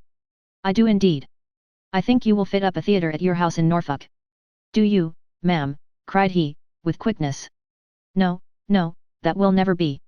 Your ladyship is quite mistaken. No theatre at Everingham. Oh no. And he looked at Fanny with an expressive smile, which evidently meant, that lady will never allow a theatre at Everingham. Edmund saw it all, and saw Fanny so determined not to see it, as to make it clear that the voice was enough to convey the full meaning of the protestation, and such a quick consciousness of compliment, such a ready comprehension of a hint, he thought, was rather favourable than not. The subject of reading aloud was farther discussed. The two young men were the only talkers, but they, standing by the fire, talked over the too common neglect of the qualification, the total inattention to it, in the ordinary school system for boys, the consequently natural, yet in some instances almost unnatural, degree of ignorance and uncouthness of men, of sensible and well-informed men, when suddenly called to the necessity of reading aloud, which had fallen within their notice, giving instances of blunders, and failures with their secondary causes, the want of management of the voice, of proper modulation and emphasis, of foresight and judgment, all proceeding from the first cause, want of early attention and habit, and Fanny was listening again with great entertainment. Even in my profession, said Edmund, with a smile, how little the art of reading has been studied, how little a clear manner, and good delivery, have been attended to. I speak rather of the past, however, than the present. There is now a spirit of improvement abroad, but among those who were ordained 20, 30, 40 years ago, the larger number, to judge by their performance, must have thought reading was reading, and preaching was preaching. It is different now. The subject is more justly considered. It is felt that distinctness and energy may have weight in recommending the most solid truths, and besides, there is more general observation and taste, a more critical knowledge diffused than formerly. In every congregation there is a larger proportion who know a little of the matter, and who can judge and criticize. Edmund had already gone through the service once since his ordination, and upon this being understood, he had a variety of questions from Crawford as to his feelings and success, questions, which being made, though with the vivacity of friendly interest and quick taste, without any touch of that spirit of banter or air of levity which Edmund knew to be most offensive to Fanny, he had true pleasure in satisfying, and when Crawford proceeded to ask his opinion and give his own as to the properest manner in which particular passages in the service should be delivered, shewing it to be a subject on which he had thought before, and thought with judgment, Edmund was still more and more pleased. This would be the way to Fanny's heart. She was not to be won by all that gallantry and wit and good nature together could do, or, at least, she would not be won by them nearly so soon, without the assistance of sentiment and feeling, and seriousness on serious subjects. Our liturgy, observed Crawford, has beauties, which not even a careless, slovenly style of reading can destroy, but it has also redundancies and repetitions which require good reading not to be felt. For myself, at least, I must confess being not always so attentive as I ought to be, here was a glance at Fanny, that 19 times out of 20 I am thinking how such a prayer ought to be read, and longing to have it to read myself. Did you speak? Stepping eagerly to Fanny, and addressing her in a softened voice, and upon her saying no, he added, are you sure you did not speak? I saw your lips move. I fancied you might be going to tell me I ought to be more attentive, and not allow my thoughts to wander. Are not you going to tell me so? No, indeed, you know your duty too well for me to, even supposing. She stopped, felt herself getting into a puzzle, and could not be prevailed on to add another word, not by dint of several minutes of supplication and waiting. He then returned to his former station, and went on as if there had been no such tender interruption. A sermon, well delivered, is more uncommon even than prayers well read. A sermon, good in itself, is no rare thing. It is more difficult to speak well than to compose well, that is, the rules and trick of composition are oftener an object of study. A thoroughly good sermon, thoroughly well delivered, is a capital gratification. I can never hear such a one without the greatest admiration and respect, and more than half a mind to take orders and preach myself. There is something in the eloquence of the pulpit, when it is really eloquence, which is entitled to the highest praise and honor. The preacher who can touch and affect such an heterogeneous mass of hearers, on subjects limited, and long worn threadbare in all common hands, who can say anything new or striking, anything that rouses the attention without offending the taste, or wearing out the feelings of his hearers, is a man whom one could not, in his public capacity, honor enough. I should like to be such a man. Edmund laughed. I should indeed. I never listened to a distinguished preacher in my life without a sort of envy. But then, I must have a London audience. I could not preach but to the educated, to those who were capable of estimating my composition. And I do not know that I should be fond of preaching often, now and then, perhaps once or twice in the spring, after being anxiously expected for half a dozen Sundays together, but not for a constancy, it would not do for a constancy. Here Fanny, who could not but listen, involuntarily shook her head, and Crawford was instantly by her side again, entreating to know her meaning, and as Edmund perceived, by his drawing in a chair, and sitting down close by her, that it was to be a very thorough attack, that looks and undertones were to be well tried, he sank as quietly as possible into a corner, turned his back, and took up a newspaper, very sincerely wishing that dear little Fanny might be persuaded into explaining away that shake of the head to the satisfaction of her ardent lover, and as earnestly trying to bury every sound of the business from himself in murmurs of his own, over the various advertisements of a most desirable estate in South Wales, to parents and guardians, and a capital season D hunter. Fanny, meanwhile, vexed with herself for not having been as motionless as she was speechless, and grieved to the heart to see Edmund's arrangements, was trying by everything in the power of her modest, gentle nature, to repulse Mr. Crawford, and avoid both his looks and inquiries, and he, unrepulsable, was persisting in both. What did that shake of the head mean, said he. What was it meant to express? Disapprobation, I fear. But of what? What had I been saying to displease you? Did you think me speaking improperly, lightly, irreverently on the subject? Only tell me if I was. Only tell me if I was wrong. I want to be set right. Nay, nay, I entreat you, for one moment put down your work. What did that shake of the head mean? In vain was her pray, sir, don't, pray, Mr. Crawford, repeated twice over, and in vain did she try to move away. In the same low, eager voice and the same close neighborhood, he went on, urging the same questions as before.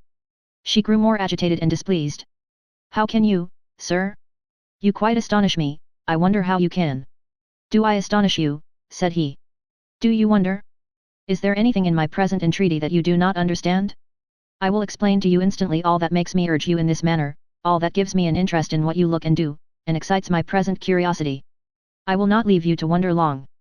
In spite of herself, she could not help half a smile, but she said nothing. You shook your head at my acknowledging that I should not like to engage in the duties of a clergyman always for a constancy. Yes, that was the word. Constancy, I am not afraid of the word. I would spell it, read it, write it with anybody. I see nothing alarming in the word. Did you think I ought? Perhaps, sir, said Fanny, wearied at last into speaking, perhaps, sir, I thought it was a pity you did not always know yourself as well as you seemed to do at that moment. Crawford, delighted to get her to speak at any rate, was determined to keep it up, and poor Fanny, who had hoped to silence him by such an extremity of reproof, found herself sadly mistaken, and that it was only a change from one object of curiosity and one set of words to another. He had always something to entreat the explanation of. The opportunity was too fair. None such had occurred since his seeing her in her uncle's room, none such might occur again before his leaving Mansfield. Lady Bertram's being just on the other side of the table was a trifle, for she might always be considered as only half awake, and Edmund's advertisements were still of the first utility. Well, said Crawford, after a course of rapid questions and reluctant answers, I am happier than I was, because I now understand more clearly your opinion of me. You think me unsteady, easily swayed by the whim of the moment, easily tempted, easily put aside. With such an opinion, no wonder that, but we shall see, it is not by protestations that I shall endeavour to convince you I am wronged, it is not by telling you that my affections are steady. My conduct shall speak for me, absence, distance, time shall speak for me. They shall prove that, as far as you can be deserved by anybody, I do deserve you. You are infinitely my superior in merit, all that I know. You have qualities which I had not before supposed to exist in such a degree in any human creature. You have some touches of the angel in you beyond what, not merely beyond what one sees, because one never sees anything like it, but beyond what one fancies might be. But still I am not frightened. It is not by equality of merit that you can be won. That is out of the question. It is he who sees and worships your merit the strongest, who loves you most devotedly, that has the best right to a return. There I build my confidence. By that right I do and will deserve you, and when once convinced that my attachment is what I declare it, I know you too well not to entertain the warmest hopes. Yes, dearest, sweetest Fanny. Nay, seeing her draw back displeased, forgive me. Perhaps I have as yet no right, but by what other name can I call you? Do you suppose you are ever present to my imagination under any other? No, it is Fanny that I think of all day, and dream of all night. You have given the name such reality of sweetness, that nothing else can now be descriptive of you. Fanny could hardly have kept her seat any longer, or have refrained from at least trying to get away in spite of all the too public opposition she foresaw to it, had it not been for the sound of approaching relief, the very sound which she had been long watching for, and long thinking strangely delayed. The solemn procession, headed by Baddeley, of tea-board, urn, and cake-bearers, made its appearance, and delivered her from a grievous imprisonment of body and mind. Mr. Crawford was obliged to move. She was at liberty, she was busy, she was protected. Edmund was not sorry to be admitted again among the number of those who might speak and hear. But though the conference had seemed full long to him, and though on looking at Fanny he saw rather a flush of vexation, he inclined to hope that so much could not have been said and listened to without some profit to the speaker. Chapter 35. Edmund had determined that it belonged entirely to Fanny to choose whether her situation with regard to Crawford should be mentioned between them or not, and that if she did not lead the way, it should never be touched on by him, but after a day or two of mutual reserve, he was induced by his father to change his mind, and try what his influence might do for his friend. A day, and a very early day, was actually fixed for the Crawfords' departure, and Sir Thomas thought it might be as well to make one more effort for the young man before he left Mansfield, that all his professions and vows of unshaken attachment might have as much hope to sustain them as possible. Sir Thomas was most cordially anxious for the perfection of Mr. Crawford's character in that point. He wished him to be a model of constancy, and fancied the best means of effecting it would be by not trying him too long. Edmund was not unwilling to be persuaded to engage in the business, he wanted to know Fanny's feelings. She had been used to consult him in every difficulty, and he loved her too well to bear to be denied her confidence now. He hoped to be of service to her, he thought he must be of service to her, whom else had she to open her heart to? If she did not need counsel, she must need the comfort of communication. Fanny, estranged from him, silent and reserved, was an unnatural state of things, a state which he must break through, and which he could easily learn to think she was wanting him to break through. "I will speak to her, sir, I will take the first opportunity of speaking to her alone," was the result of such thoughts as these, and upon Sir Thomas's information of her being at that very time walking alone in the shrubbery, he instantly joined her. "I am come to walk with you, Fanny," said he. "Shall I?" Drawing her arm within his. "It is a long while since we have had a comfortable walk together." She assented to it all rather by look than word. Her spirits were low. "But, Fanny," he presently added, "in order to have a comfortable walk, something more is necessary than merely pacing this gravel together. You must talk to me. I know you have something on your mind. I know what you are thinking of. You cannot suppose me uninformed. Am I to hear of it from everybody but Fanny herself?" Fanny, at once agitated and dejected, replied, "If you hear of it from everybody, cousin, there can be nothing for me to tell. Not of facts, perhaps, but of feelings, Fanny. No one but you can tell me them. I do not mean to press you, however. If it is not what you wish yourself, I have done. I had thought it might be a relief. I am afraid we think too differently for me to find any relief in talking of what I feel. Do you suppose that we think differently? I have no idea of it. I dare say that, on a comparison of our opinions, they would be found as much alike as they have been used to be. To the point, I consider Crawford's proposals as most advantageous and desirable, if you could return his affection. I consider it as most natural that all your family should wish you could return it, but that, as you cannot, you have done exactly as you ought in refusing him. Can there be any disagreement between us here? Oh no. But I thought you blamed me.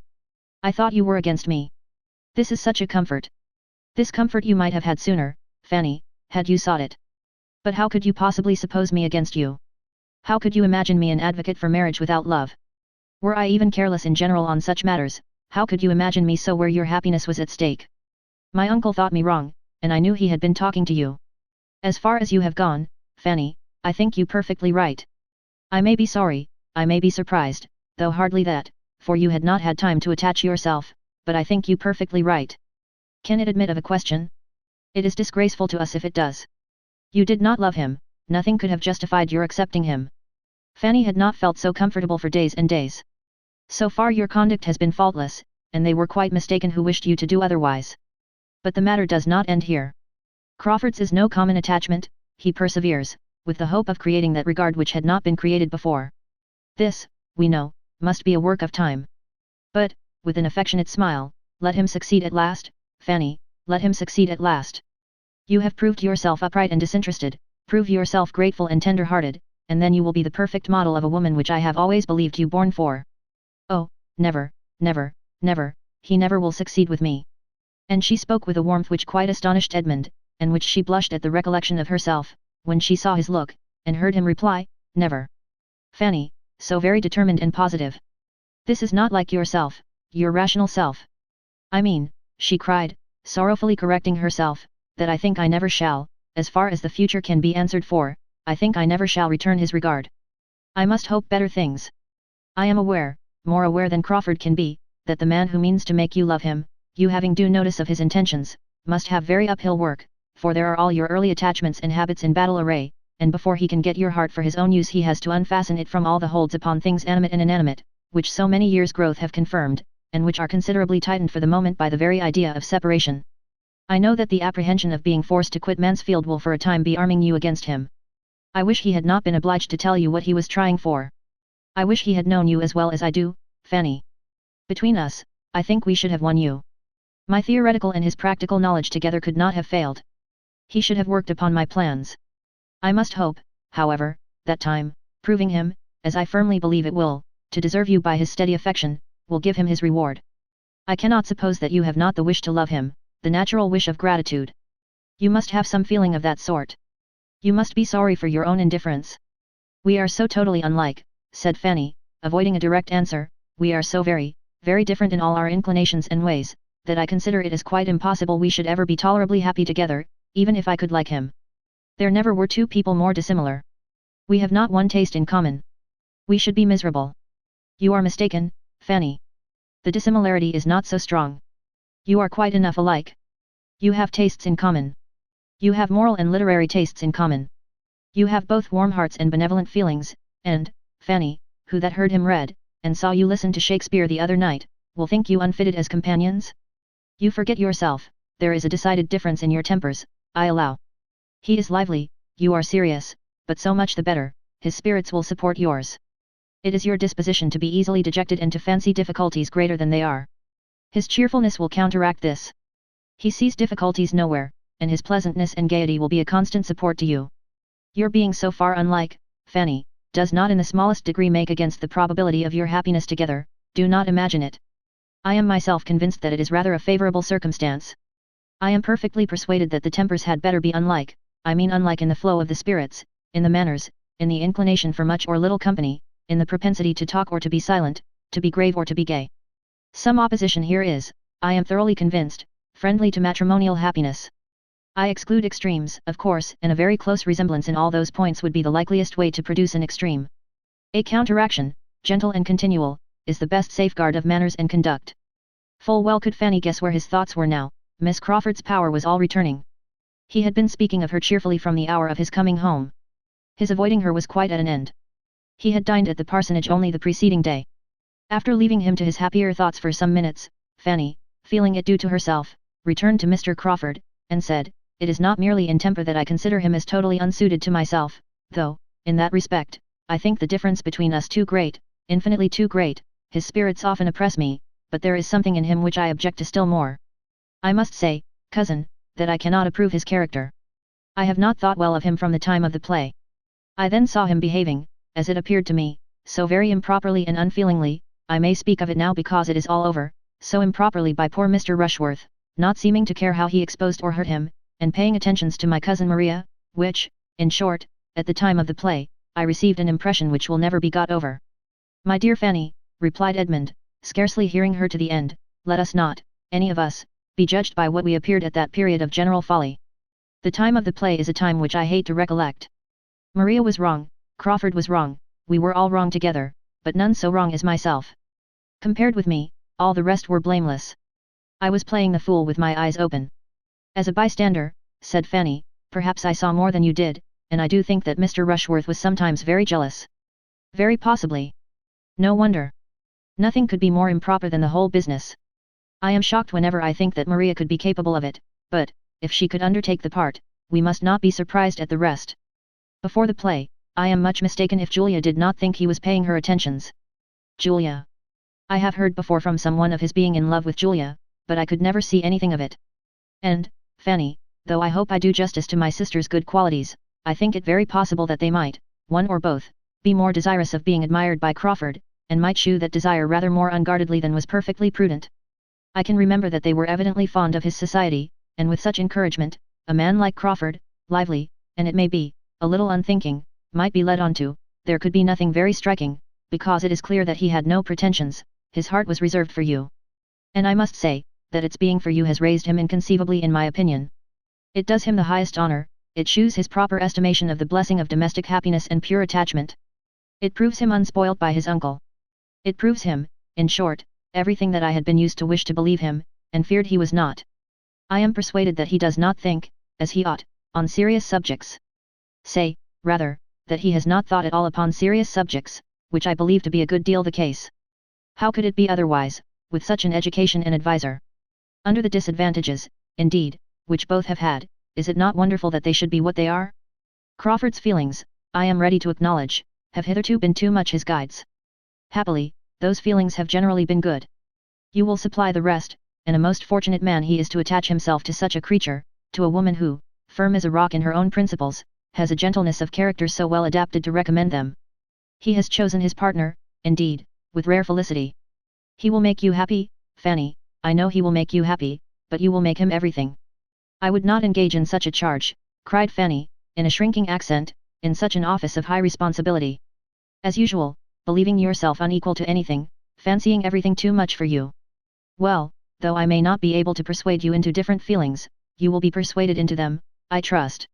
I confess myself sincerely anxious that you may. I have no common interest in Crawford's well-doing.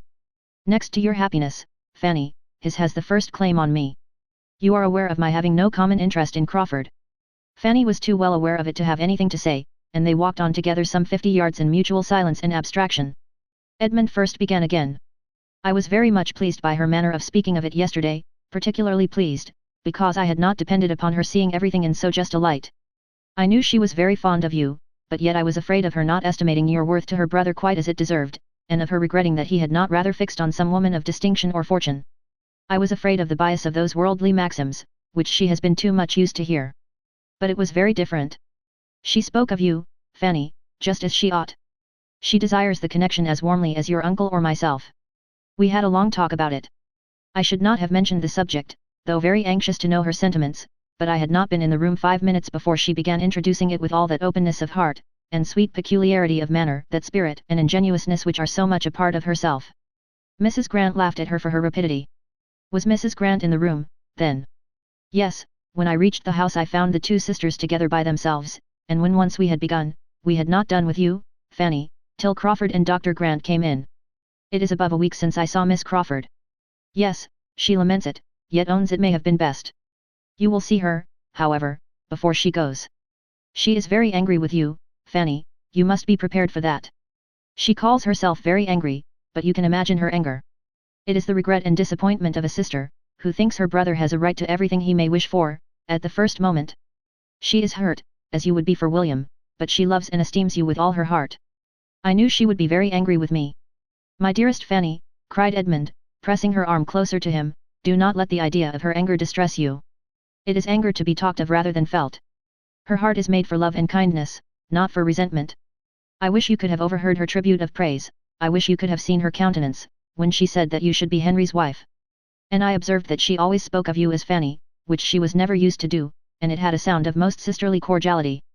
And Mrs. Grant, did she speak, was she there all the time? Yes, she was agreeing exactly with her sister. The surprise of your refusal, Fanny, seems to have been unbounded. That you could refuse such a man as Henry Crawford seems more than they can understand. I said what I could for you, but in good truth, as they stated the case, you must prove yourself to be in your senses as soon as you can by a different conduct, nothing else will satisfy them. But this is teasing you. I have done. Do not turn away from me. I should have thought, said Fanny, after a pause of recollection and exertion, that every woman must have felt the possibility of a man's not being approved, not being loved by someone of her sex at least, let him be ever so generally agreeable. Let him have all the perfections in the world, I think it ought not to be set down as certain that a man must be acceptable to every woman he may happen to like himself. But, even supposing it is so, allowing Mr. Crawford to have all the claims which his sisters think he has, how was I to be prepared to meet him with any feeling answerable to his own? He took me wholly by surprise. I had not an idea that his behavior to me before had any meaning, and surely I was not to be teaching myself to like him only because he was taking what seemed very idle notice of me. In my situation, it would have been the extreme of vanity to be forming expectations on Mr. Crawford. I am sure his sisters, rating him as they do, must have thought it so, supposing he had meant nothing. How, then, was I to be in love with him the moment he said he was with me? How was I to have an attachment at his service, as soon as it was asked for? His sisters should consider me as well as him. The higher his deserts, the more improper for me ever to have thought of him. And, we think very differently of the nature of women, if they can imagine a woman so very soon capable of returning an affection as this seems to imply. My dear Fanny, now I have the truth. I know this to be the truth, and most worthy of you are such feelings. I had attributed them to you before. I thought I could understand you.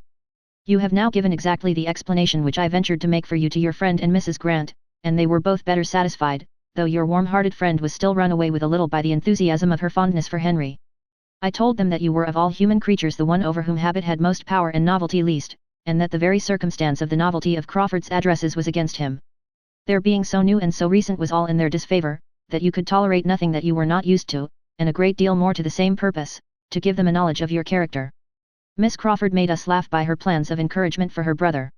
She meant to urge him to persevere in the hope of being loved in time, and of having his addresses most kindly received at the end of about 10 years' happy marriage. Fanny could with difficulty give the smile that was here asked for. Her feelings were all in revolt. She feared she had been doing wrong, saying too much, overacting the caution which she had been fancying necessary, in guarding against one evil, laying herself open to another, and to have Miss Crawford's liveliness repeated to her at such a moment, and on such a subject, was a bitter aggravation. Edmund saw weariness and distress in her face, and immediately resolved to forbear all farther discussion, and not even to mention the name of Crawford again, except as it might be connected with what must be agreeable to her. On this principle, he soon afterwards observed, "They go on Monday. You are sure, therefore, of seeing your friend either tomorrow or Sunday?" "They really go on Monday, and I was within a trifle of being persuaded to stay at Lessingby till that very day. I had almost promised it. What a difference it might have made! Those 5 or 6 days more at Lessingby might have been felt all my life." "You were near staying there?" "Very. I was most kindly pressed, and had nearly consented. Had I received any letter from Mansfield, to tell me how you were all going on, I believe I should certainly have stayed, but I knew nothing that had happened here for a fortnight, and felt that I had been away long enough." "You spent your time pleasantly there?" "Yes, that is, it was the fault of my own mind if I did not. They were all very pleasant. I doubt their finding me so. I took uneasiness with me, and there was no getting rid of it till I was in Mansfield again." "The Miss Owens, you liked them, did not you?" "Yes, very well. Pleasant, good-humoured, unaffected girls. But I am spoilt, Fanny, for common female society. Good-humoured, unaffected girls will not do for a man who has been used to sensible women. They are two distinct orders of being. You and Miss Crawford have made me too nice." Still, however, Fanny was oppressed and wearied, he saw it in her looks, it could not be talked away, and attempting it no more, he led her directly, with the kind authority of a privileged guardian, into the house. Chapter 36. Edmund now believed himself perfectly acquainted with all that Fanny could tell, or could leave to be conjectured of her sentiments, and he was satisfied. It had been, as he before presumed, too hasty a measure on Crawford's side, and time must be given to make the idea first familiar, and then agreeable to her. She must be used to the consideration of his being in love with her, and then a return of affection might not be very distant. He gave this opinion as the result of the conversation to his father, and recommended there being nothing more said to her, no farther attempts to influence or persuade, but that everything should be left to Crawford's assiduities, and the natural workings of her own mind. Sir Thomas promised that it should be so. Edmund's account of Fanny's disposition he could believe to be just, he supposed she had all those feelings, but he must consider it as very unfortunate that she had, for, less willing than his son to trust to the future, he could not help fearing that if such very long allowances of time and habit were necessary for her, she might not have persuaded herself into receiving his addresses properly before the young man's inclination for paying them were over. There was nothing to be done, however, but to submit quietly and hope the best. The promised visit from her friend, as Edmund called Miss Crawford, was a formidable threat to Fanny, and she lived in continual terror of it. As a sister, so partial and so angry, and so little scrupulous of what she said, and in another light so triumphant and secure, she was in every way an object of painful alarm. Her displeasure, her penetration, and her happiness were all fearful to encounter, and the dependence of having others present when they met was Fanny's only support in looking forward to it. She absented herself as little as possible from Lady Bertram, kept away from the East Room, and took no solitary walk in the shrubbery, in her caution to avoid any sudden attack. She succeeded. She was safe in the breakfast room, with her aunt, when Miss Crawford did come, and the first misery over, and Miss Crawford looking and speaking with much less particularity of expression than she had anticipated, Fanny began to hope there would be nothing worse to be endured than a half-hour of moderate agitation. But here she hoped too much. Miss Crawford was not the slave of opportunity. She was determined to see Fanny alone, and therefore said to her tolerably soon, in a low voice, "I must speak to you for a few minutes somewhere," words that Fanny felt all over her, in all her pulses and all her nerves. Denial was impossible. Her habits of ready submission, on the contrary, made her almost instantly rise and lead the way out of the room. She did it with wretched feelings, but it was inevitable. They were no sooner in the hall than all restraint of countenance was over on Miss Crawford's side. She immediately shook her head at Fanny with arch, yet affectionate reproach, and taking her hand, seemed hardly able to help beginning directly. She said nothing, however, but, sad girl. I do not know when I shall have done scolding you, and had discretion enough to reserve the rest till they might be secure of having 4 walls to themselves. Fanny naturally turned upstairs, and took her guest to the apartment which was now always fit for comfortable use, opening the door, however, with the most aching heart, and feeling that she had a more distressing scene before her than ever that Spot had yet witnessed. But the evil ready to burst on her was at least delayed by the sudden change in Miss Crawford's ideas, by the strong effect on her mind which the finding herself in the East Room again produced. "Ha!" she cried, with instant animation, "am I here again? The East Room. Once only was I in this room before," and after stopping to look about her, and seemingly to retrace all that had then passed, she added, "once only before. Do you remember it? I came to rehearse. Your cousin came too, and we had a rehearsal. You were our audience and prompter. A delightful rehearsal. I shall never forget it. Here we were, just in this part of the room, here was your cousin, here was I, here were the chairs. Oh! Why will such things ever pass away?" Happily for her companion, she wanted no answer. Her mind was entirely self-engrossed. She was in a reverie of sweet remembrances. The scene we were rehearsing was so very remarkable. The subject of it so very, what shall I say? He was to be describing and recommending matrimony to me. I think I see him now, trying to be as demure and composed as Anhalt ought, through the 2 long speeches. When 2 sympathetic hearts meet in the marriage state, matrimony may be called a happy life. I suppose no time can ever wear out the impression I have of his looks and voice as he said those words. It was curious, very curious, that we should have such a scene to play. If I had the power of recalling any 1 week of my existence, it should be that week, that acting week. Say what you would, Fanny, it should be that, for I never knew such exquisite happiness in any other. His sturdy spirit to bend as it did. Oh! It was sweet beyond expression. But alas, that very evening destroyed it all. That very evening brought your most unwelcome uncle. Poor Sir Thomas, who was glad to see you. Yet, Fanny, do not imagine I would now speak disrespectfully of Sir Thomas, though I certainly did hate him for many a week. No, I do him justice now. He is just what the head of such a family should be. Nay, in sober sadness, I believe I now love you all." And having said so, with a degree of tenderness and consciousness which Fanny had never seen in her before, and now thought only too becoming, she turned away for a moment to recover herself. "I have had a little fit since I came into this room, as you may perceive," said she presently, with a playful smile, "but it is over now, so let us sit down and be comfortable, for as to scolding you, Fanny, which I came fully intending to do, I have not the heart for it when it comes to the point." And embracing her very affectionately, "Good, gentle Fanny, when I think of this being the last time of seeing you for I do not know how long, I feel it quite impossible to do anything but love you." Fanny was affected. She had not foreseen anything of this, and her feelings could seldom withstand the melancholy influence of the word last. She cried as if she had loved Miss Crawford more than she possibly could, and Miss Crawford, yet farther softened by the sight of such emotion, hung about her with fondness, and said, "I hate to leave you.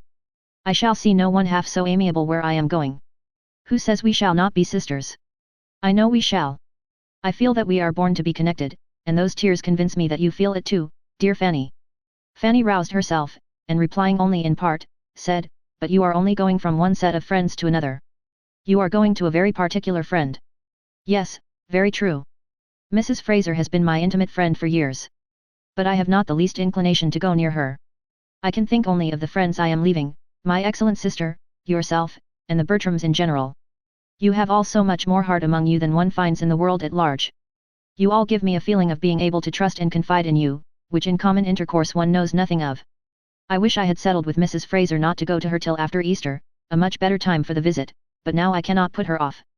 And when I have done with her I must go to her sister, Lady Stornoway, because she was rather my most particular friend of the 2, but I have not cared much for her these 3 years." After this speech the 2 girls sat many minutes silent, each thoughtful, Fanny meditating on the different sorts of friendship in the world, Mary on something of less philosophic tendency. She first spoke again. "How perfectly I remember my resolving to look for you upstairs, and setting off to find my way to the East Room, without having an idea whereabouts it was. How well I remember what I was thinking of as I came along, and my looking in and seeing you here sitting at this table at work, and then your cousin's astonishment, when he opened the door, at seeing me here. To be sure, your uncle's returning that very evening. There never was anything quite like it." Another short fit of abstraction followed, when, shaking it off, she thus attacked her companion. "Why, Fanny, you are absolutely in a reverie. Thinking, I hope, of one who is always thinking of you. Oh! That I could transport you for a short time into our circle in town, that you might understand how your power over Henry is thought of there. Oh! The envyings and heartburnings of dozens and dozens, the wonder, the incredulity that will be felt at hearing what you have done. For as to secrecy, Henry is quite the hero of an old romance, and glories in his chains. You should come to London to know how to estimate your conquest. If you were to see how he is courted, and how I am courted for his sake. Now, I am well aware that I shall not be half so welcome to Mrs. Fraser in consequence of his situation with you. When she comes to know the truth she will, very likely, wish me in Northamptonshire again, for there is a daughter of Mr. Fraser, by a first wife, whom she is wild to get married, and wants Henry to take. Oh! She has been trying for him to such a degree. Innocent and quiet as you sit here, you cannot have an idea of the sensation that you will be occasioning, of the curiosity there will be to see you, of the endless questions I shall have to answer. Poor Margaret Fraser will be at me forever about your eyes and your teeth, and how you do your hair, and who makes your shoes.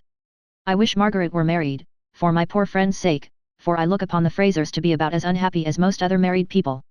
And yet it was a most desirable match for Janet at the time. We were all delighted.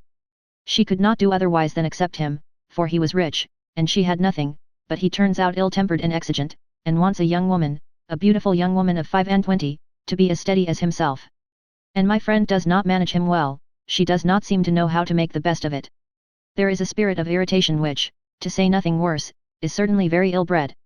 In their house I shall call to mind the conjugal manners of Mansfield parsonage with respect. Even Dr. Grant does shew a thorough confidence in my sister, and a certain consideration for her judgment, which makes one feel there is attachment, but of that I shall see nothing with the Frasers. I shall be at Mansfield forever, Fanny. My own sister as a wife, Sir Thomas Bertram as a husband, are my standards of perfection. Poor Janet has been sadly taken in, and yet there was nothing improper on her side, she did not run into the match inconsiderately, there was no want of foresight. She took 3 days to consider of his proposals, and during those 3 days asked the advice of everybody connected with her whose opinion was worth having, and especially applied to my late dear aunt, whose knowledge of the world made her judgment very generally and deservedly looked up to by all the young people of her acquaintance, and she was decidedly in favour of Mr. Fraser. This seems as if nothing were a security for matrimonial comfort. I have not so much to say for my friend Flora, who jilted a very nice young man in the blues for the sake of that horrid Lord Stornoway, who has about as much sense, Fanny, as Mr. Rushworth, but much worse looking, and with a blackguard character. I had my doubts at the time about her being right, for he has not even the air of a gentleman, and now I am sure she was wrong. By the by, Flora Ross was dying for Henry the first winter she came out. But were I to attempt to tell you of all the women whom I have known to be in love with him, I should never have done. It is you, only you, insensible Fanny, who can think of him with anything like indifference. But are you so insensible as you profess yourself? No, no, I see you are not. There was, indeed, so deep a blush over Fanny's face at that moment as might warrant strong suspicion in a predisposed mind. Excellent creature! I will not tease you. Everything shall take its course. But, dear Fanny, you must allow that you were not so absolutely unprepared to have the question asked as your cousin fancies.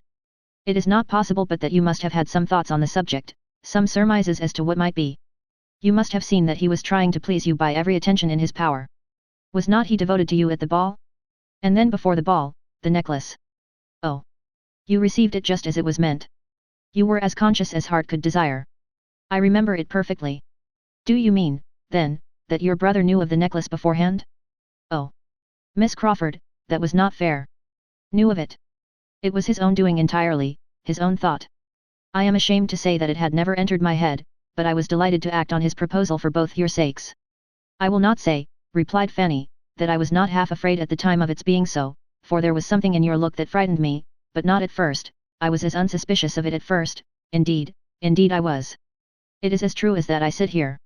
And had I had an idea of it, nothing should have induced me to accept the necklace. As to your brother's behaviour, certainly I was sensible of a particularity, I had been sensible of it some little time, perhaps 2 or 3 weeks, but then I considered it as meaning nothing, I put it down as simply being his way, and was as far from supposing as from wishing him to have any serious thoughts of me. I had not, Miss Crawford, been an inattentive observer of what was passing between him and some part of this family in the summer and autumn. I was quiet, but I was not blind. I could not but see that Mr. Crawford amused himself in gallantries which did mean nothing. Ah! I cannot deny it. He has now and then been a sad flirt, and cared very little for the havoc he might be making in young ladies' affections. I have often scolded him for it, but it is his only fault, and there is this to be said, that very few young ladies have any affections worth caring for. And then, Fanny, the glory of fixing one who has been shot at by so many, of having it in one's power to pay off the debts of one's sex. Oh! I am sure it is not in woman's nature to refuse such a triumph. Fanny shook her head. I cannot think well of a man who sports with any woman's feelings, and there may often be a great deal more suffered than a stander-by can judge of. I do not defend him. I leave him entirely to your mercy, and when he has got you at Everingham, I do not care how much you lecture him. But this I will say, that his fault, the liking to make girls a little in love with him, is not half so dangerous to a wife's happiness as a tendency to fall in love himself, which he has never been addicted to. And I do seriously and truly believe that he is attached to you in a way that he never was to any woman before, that he loves you with all his heart, and will love you as nearly forever as possible. If any man ever loved a woman forever, I think Henry will do as much for you. Fanny could not avoid a faint smile, but had nothing to say. I cannot imagine Henry ever to have been happier, continued Mary presently, than when he had succeeded in getting your brother's commission. She had made a sure push at Fanny's feelings here. Oh, yes. How very, very kind of him. I know he must have exerted himself very much, for I know the parties he had to move. The Admiral hates trouble, and scorns asking favours, and there are so many young men's claims to be attended to in the same way, that a friendship and energy, not very determined, is easily put by. What a happy creature William must be! I wish we could see him. Poor Fanny's mind was thrown into the most distressing of all its varieties. The recollection of what had been done for William was always the most powerful disturber of every decision against Mr. Crawford, and she sat thinking deeply of it till Mary, who had been first watching her complacently, and then musing on something else, suddenly called her attention by saying, I should like to sit talking with you here all day, but we must not forget the ladies below, and so goodbye, my dear, my amiable, my excellent Fanny, for though we shall nominally part in the breakfast parlour, I must take leave of you here. And I do take leave, longing for a happy reunion, and trusting that when we meet again, it will be under circumstances which may open our hearts to each other without any remnant or shadow of reserve. A very, very kind embrace, and some agitation of manner, accompanied these words. I shall see your cousin in town soon, he talks of being there tolerably soon, and Sir Thomas, I dare say, in the course of the spring, and your eldest cousin, and the Rushworths, and Julia, I am sure of meeting again and again, and all but you. I have 2 favours to ask, Fanny, one is your correspondence. You must write to me. And the other, that you will often call on Mrs. Grant, and make her amends for my being gone. The first, at least, of these favours Fanny would rather not have been asked, but it was impossible for her to refuse the correspondence, it was impossible for her even not to accede to it more readily than her own judgment authorized. There was no resisting so much apparent affection. Her disposition was peculiarly calculated to value a fond treatment, and from having hitherto known so little of it, she was the more overcome by Miss Crawford's. Besides, there was gratitude towards her, for having made their tête-à-tête so much less painful than her fears had predicted. It was over, and she had escaped without reproaches and without detection. Her secret was still her own, and while that was the case, she thought she could resign herself to almost everything. In the evening there was another parting. Henry Crawford came and sat some time with them, and her spirits not being previously in the strongest state, her heart was softened for a while towards him, because he really seemed to feel quite unlike his usual self. He scarcely said anything. He was evidently oppressed, and Fanny must grieve for him, though hoping she might never see him again till he were the husband of some other woman. When it came to the moment of parting, he would take her hand, he would not be denied it, he said nothing, however, or nothing that she heard, and when he had left the room, she was better pleased that such a token of friendship had passed. On the morrow the Crawfords were gone. Chapter 37. Mr. Crawford gone, Sir Thomas's next object was that he should be missed, and he entertained great hope that his niece would find a blank in the loss of those attentions which at the time she had felt, or fancied, an evil. She had tasted of consequence in its most flattering form, and he did hope that the loss of it, the sinking again into nothing, would awaken very wholesome regrets in her mind. He watched her with this idea, but he could hardly tell with what success. He hardly knew whether there were any difference in her spirits or not. She was always so gentle and retiring that her emotions were beyond his discrimination. He did not understand her, he felt that he did not, and therefore applied to Edmund to tell him how she stood affected on the present occasion, and whether she were more or less happy than she had been. Edmund did not discern any symptoms of regret, and thought his father a little unreasonable in supposing the first 3 or 4 days could produce any. What chiefly surprised Edmund was, that Crawford's sister, the friend and companion who had been so much to her, should not be more visibly regretted. He wondered that Fanny spoke so seldom of her, and had so little voluntarily to say of her concern at this separation. Alas! It was this sister, this friend and companion, who was now the chief bane of Fanny's comfort. If she could have believed Mary's future fate as unconnected with Mansfield as she was determined the brothers should be, if she could have hoped her return thither to be as distant as she was much inclined to think his, she would have been light of heart indeed, but the more she recollected and observed, the more deeply was she convinced that everything was now in a fairer train for Miss Crawford's marrying Edmund than it had ever been before. On his side the inclination was stronger, on hers less equivocal. His objections, the scruples of his integrity, seemed all done away, nobody could tell how, and the doubts and hesitations of her ambition were equally got over, and equally without apparent reason. It could only be imputed to increasing attachment. His good and her bad feelings yielded to love, and such love must unite them. He was to go to town as soon as some business relative to Thornton Lacey were completed, perhaps within a fortnight. He talked of going, he loved to talk of it, and when once with her again, Fanny could not doubt the rest. Her acceptance must be as certain as his offer, and yet there were bad feelings still remaining which made the prospect of it most sorrowful to her, independently, she believed, independently of self.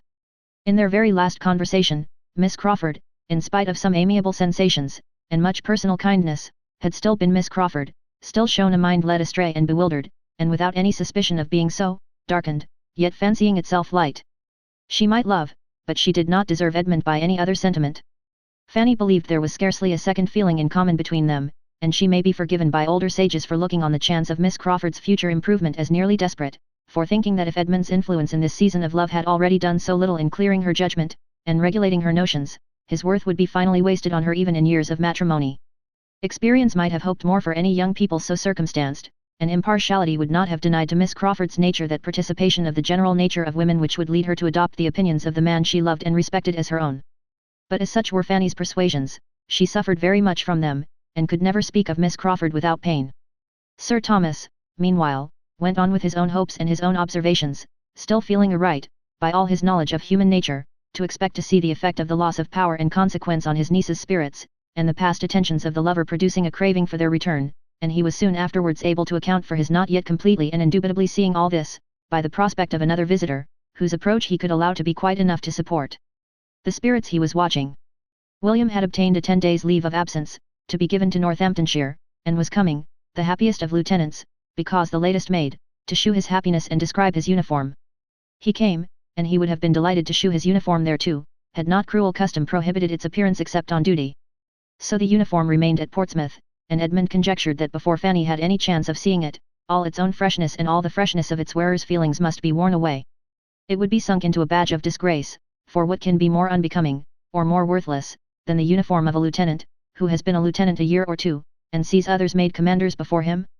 So reasoned Edmund, till his father made him the confidant of a scheme which placed Fanny's chance of seeing the second lieutenant of HMS Thrush in all his glory in another light. This scheme was that she should accompany her brother back to Portsmouth, and spend a little time with her own family. It had occurred to Sir Thomas, in one of his dignified musings, as a right and desirable measure, but before he absolutely made up his mind, he consulted his son. Edmund considered it every way, and saw nothing but what was right. The thing was good in itself, and could not be done at a better time, and he had no doubt of it being highly agreeable to Fanny.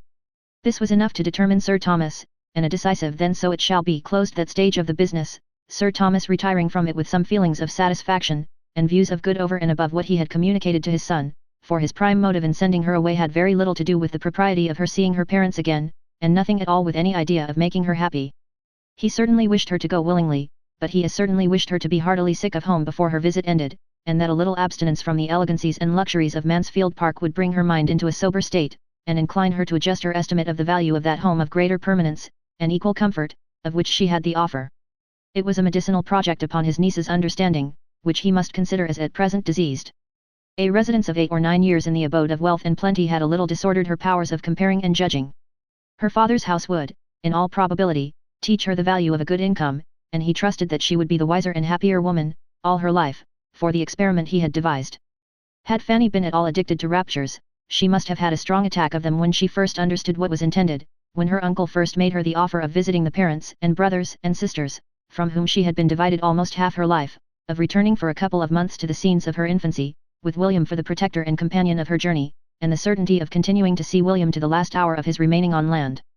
Had she ever given way to bursts of delight, it must have been then, for she was delighted, but her happiness was of a quiet, deep, heart-swelling sort, and though never a great talker, she was always more inclined to silence when feeling most strongly. At the moment she could only thank and accept. Afterwards, when familiarized with the visions of enjoyment so suddenly opened, she could speak more largely to William and Edmund of what she felt, but still there were emotions of tenderness that could not be clothed in words. The remembrance of all her earliest pleasures, and of what she had suffered in being torn from them, came over her with renewed strength, and it seemed as if to be at home again would heal every pain that had since grown out of the separation.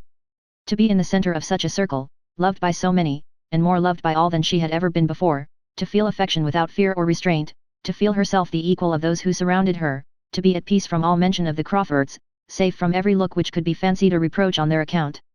This was a prospect to be dwelt on with a fondness that could be but half acknowledged. Edmund, too, to be 2 months from him, and perhaps she might be allowed to make her absence 3, must do her good. At a distance, unassailed by his looks or his kindness, and safe from the perpetual irritation of knowing his heart, and striving to avoid his confidence, she should be able to reason herself into a proper state, she should be able to think of him as in London, and arranging everything there, without wretchedness. What might have been hard to bear at Mansfield was to become a slight evil at Portsmouth. The only drawback was the doubt of her Aunt Bertram's being comfortable without her. She was of use to no one else, but there she might be missed to a degree that she did not like to think of, and that part of the arrangement was, indeed, the hardest for Sir Thomas to accomplish, and what only he could have accomplished at all. But he was master at Mansfield Park. When he had really resolved on any measure, he could always carry it through, and now by dint of long talking on the subject, explaining and dwelling on the duty of Fanny's sometimes seeing her family, he did induce his wife to let her go, obtaining it rather from submission, however, than conviction, for Lady Bertram was convinced of very little more than that Sir Thomas thought Fanny ought to go, and therefore that she must. In the calmness of her own dressing room, in the impartial flow of her own meditations, unbiased by his bewildering statements, she could not acknowledge any necessity for Fanny's ever going near a father and mother who had done without her so long, while she was so useful to herself. And as to the not missing her, which under Mrs. Norris's discussion was the point attempted to be proved, she set herself very steadily against admitting any such thing. Sir Thomas had appealed to her reason, conscience, and dignity. He called it a sacrifice, and demanded it of her goodness and self-command as such.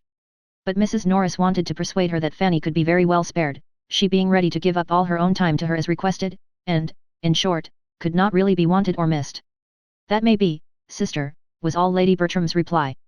"I dare say you are very right, but I am sure I shall miss her very much." The next step was to communicate with Portsmouth.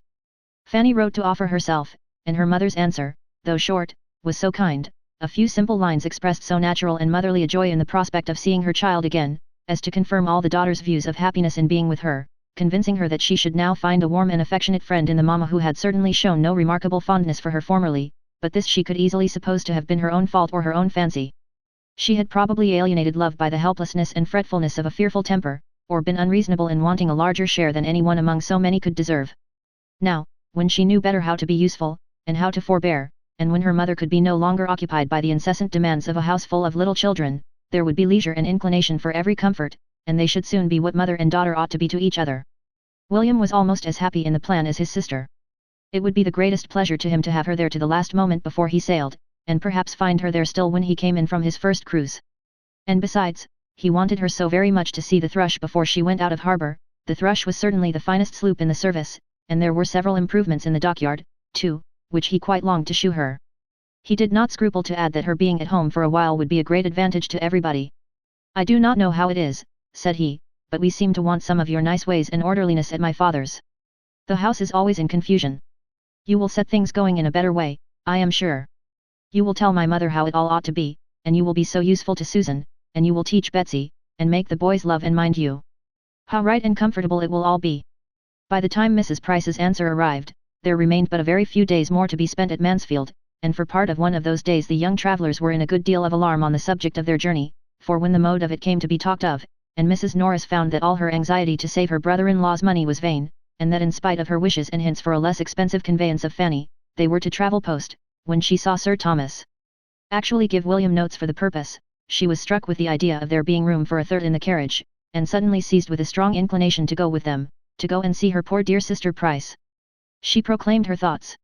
She must say that she had more than half a mind to go with the young people, it would be such an indulgence to her. She had not seen her poor dear sister Price for more than 20 years, and it would be a help to the young people in their journey to have her older head to manage for them, and she could not help thinking her poor dear sister Price would feel it very unkind of her not to come by such an opportunity.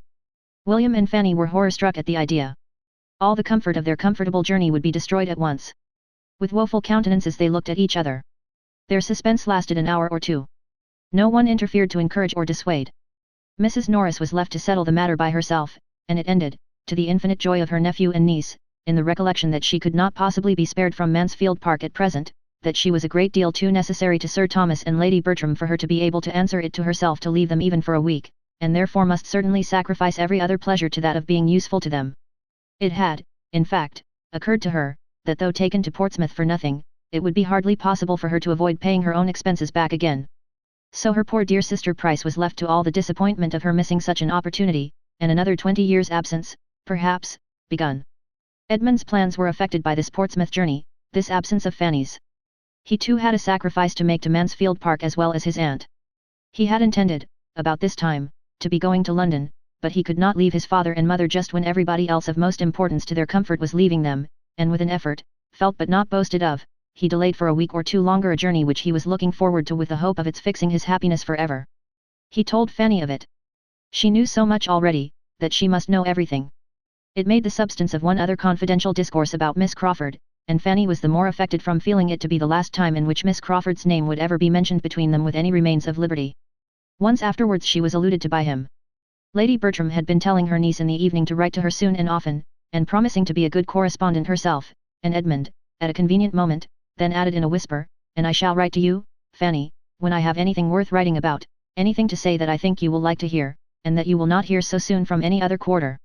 Had she doubted his meaning while she listened, the glow in his face, when she looked up at him, would have been decisive. For this letter she must try to arm herself.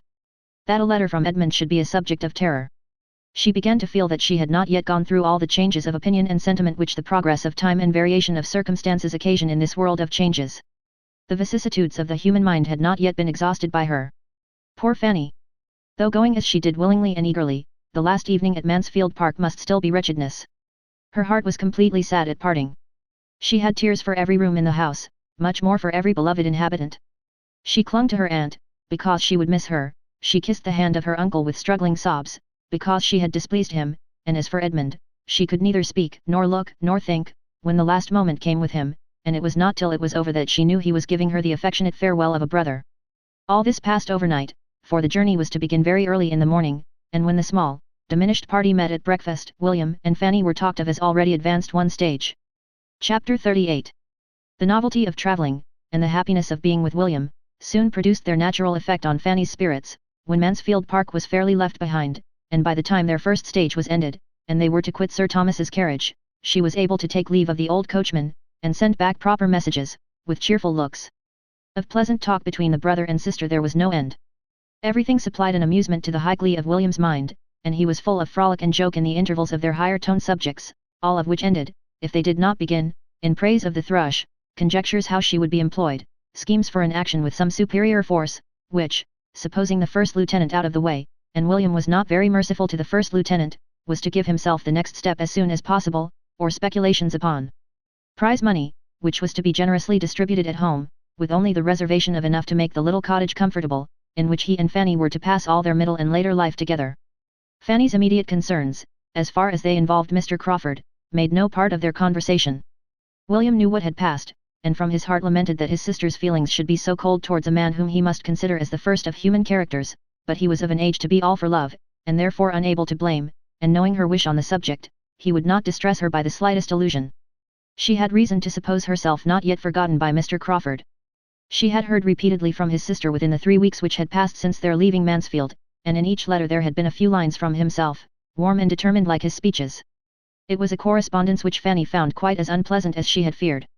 Miss Crawford's style of writing, lively and affectionate, was itself an evil, independent of what she was thus forced into reading from the brother's pen, for Edmund would never rest till she had read the chief of the letter to him, and then she had to listen to his admiration of her language, and the warmth of her attachments. There had, in fact, been so much of message, of allusion, of recollection, so much of Mansfield in every letter, that Fanny could not but suppose it meant for him to hear, and to find herself forced into a purpose of that kind, compelled into a correspondence which was bringing her the addresses of the man she did not love, and obliging her to administer to the adverse passion of the man she did, was cruelly mortifying. Here, too, her present removal promised advantage. When no longer under the same roof with Edmund, she trusted that Miss Crawford would have no motive for writing strong enough to overcome the trouble, and that at Portsmouth their correspondence would dwindle into nothing. With such thoughts as these, among 100 others, Fanny proceeded in her journey safely and cheerfully, and as expeditiously as could rationally be hoped in the dirty month of February. They entered Oxford, but she could take only a hasty glimpse of Edmund's College as they passed along, and made no stop anywhere till they reached Newbury, where a comfortable meal, uniting dinner and supper, wound up the enjoyments and fatigues of the day. The next morning saw them off again at an early hour, and with no events, and no delays, they regularly advanced, and were in the environs of Portsmouth while there was yet daylight for Fanny to look around her, and wonder at the new buildings. They passed the drawbridge, and entered the town, and the light was only beginning to fail as, guided by William's powerful voice, they were rattled into a narrow street, leading from the high street, and drawn up before the door of a small house now inhabited by Mr. Price. Fanny was all agitation and flutter, all hope and apprehension. The moment they stopped, a trollopy-looking maidservant, seemingly in waiting for them at the door, stepped forward, and more intent on telling the news than giving them any help, immediately began with, "The Thrush is gone out of harbour, please sir, and one of the officers has been here too." She was interrupted by a fine tall boy of 11 years old, who, rushing out of the house, pushed the maid aside, and while William was opening the chaise door himself, called out, "You are just in time. We have been looking for you this half-hour. The Thrush went out of harbour this morning. I saw her. It was a beautiful sight. And they think she will have her orders in a day or two. And Mr. Campbell was here at 4 o'clock to ask for you. He has got one of the Thrush's boats, and is going off to her at 6, and hoped you would be here in time to go with him." A stare or two at Fanny, as William helped her out of the carriage, was all the voluntary notice which this brother bestowed, but he made no objection to her kissing him, though still entirely engaged in detailing farther particulars of the Thrush's going out of harbour, in which he had a strong right of interest, being to commence his career of seamanship in her at this very time. Another moment and Fanny was in the narrow entrance passage of the house, and in her mother's arms, who met her there with looks of true kindness, and with features which Fanny loved the more, because they brought her Aunt Bertram's before her, and there were her two sisters, Susan, a well-grown fine girl of 14, and Betsy, the youngest of the family, about 5, both glad to see her in their way, though with no advantage of manner in receiving her. But manner Fanny did not want. Would they but love her, she should be satisfied. She was then taken into a parlour, so small that her first conviction was of its being only a passage room to something better, and she stood for a moment expecting to be invited on, but when she saw there was no other door, and that there were signs of habitation before her, she called back her thoughts, reproved herself, and grieved lest they should have been suspected. Her mother, however, could not stay long enough to suspect anything. She was gone again to the street door, to welcome William. "Oh, my dear William, how glad I am to see you! But have you heard about the Thrush? She is gone out of harbour already, 3 days before we had any thought of it, and I do not know what I am to do about Sam's things. They will never be ready in time, for she may have her orders tomorrow, perhaps. It takes me quite unawares. And now you must be off for Spithead too. Campbell has been here, quite in a worry about you, and now what shall we do? I thought to have had such a comfortable evening with you, and here everything comes upon me at once." Her son answered cheerfully, telling her that everything was always for the best, and making light of his own inconvenience in being obliged to hurry away so soon. "To be sure, I had much rather she had stayed in harbour, that I might have sat a few hours with you in comfort, but as there is a boat ashore, I had better go off at once, and there is no help for it. Whereabouts does the Thrush lay at Spithead? Near the Canopus? But no matter, here's Fanny in the parlour, and why should we stay in the passage? Come, mother, you have hardly looked at your own dear Fanny yet." In they both came, and Mrs. Price, having kindly kissed her daughter again, and commented a little on her growth, began with very natural solicitude to feel for their fatigues and wants as travellers. "Poor dears, how tired you must both be, and now, what will you have? I began to think you would never come. Betsy and I have been watching for you this half-hour. And when did you get anything to eat? And what would you like to have now? I could not tell whether you would be for some meat, or only a dish of tea, after your journey, or else I would have got something ready. And now I am afraid Campbell will be here before there is time to dress a steak, and we have no butcher at hand. It is very inconvenient to have no butcher in the street. We were better off in our last house. Perhaps you would like some tea as soon as it can be got." They both declared they should prefer it to anything. "Then, Betsy, my dear, run into the kitchen and see if Rebecca has put the water on, and tell her to bring in the tea things as soon as she can. I wish we could get the bell mended, but Betsy is a very handy little messenger." Betsy went with alacrity, proud to shew her abilities before her fine new sister. "Dear me," continued the anxious mother, "what a sad fire we have got, and I dare say you are both starved with cold. Draw your chair nearer, my dear. I cannot think what Rebecca has been about. I am sure I told her to bring some coals half an hour ago. Susan, you should have taken care of the fire." "I was upstairs, Mamma, moving my things," said Susan, in a fearless, self-defending tone, which startled Fanny. "You know you had but just settled that my sister Fanny and I should have the other room, and I could not get Rebecca to give me any help." Farther discussion was prevented by various bustles. First, the driver came to be paid, then there was a squabble between Sam and Rebecca about the manner of carrying up his sister's trunk, which he would manage all his own way, and lastly, in walked Mr. Price himself, his own loud voice preceding him, as with something of the oath kind he kicked away his son's portmanteau and his daughter's bandbox in the passage, and called out for a candle. No candle was brought, however, and he walked into the room. Fanny with doubting feelings had risen to meet him, but sank down again on finding herself undistinguished in the dusk, and unthought of. With a friendly shake of his son's hand, and an eager voice, he instantly began, "Ha, welcome back, my boy. Glad to see you. Have you heard the news? The Thrush went out of harbour this morning. Sharp is the word, you see. By gee, you are just in time.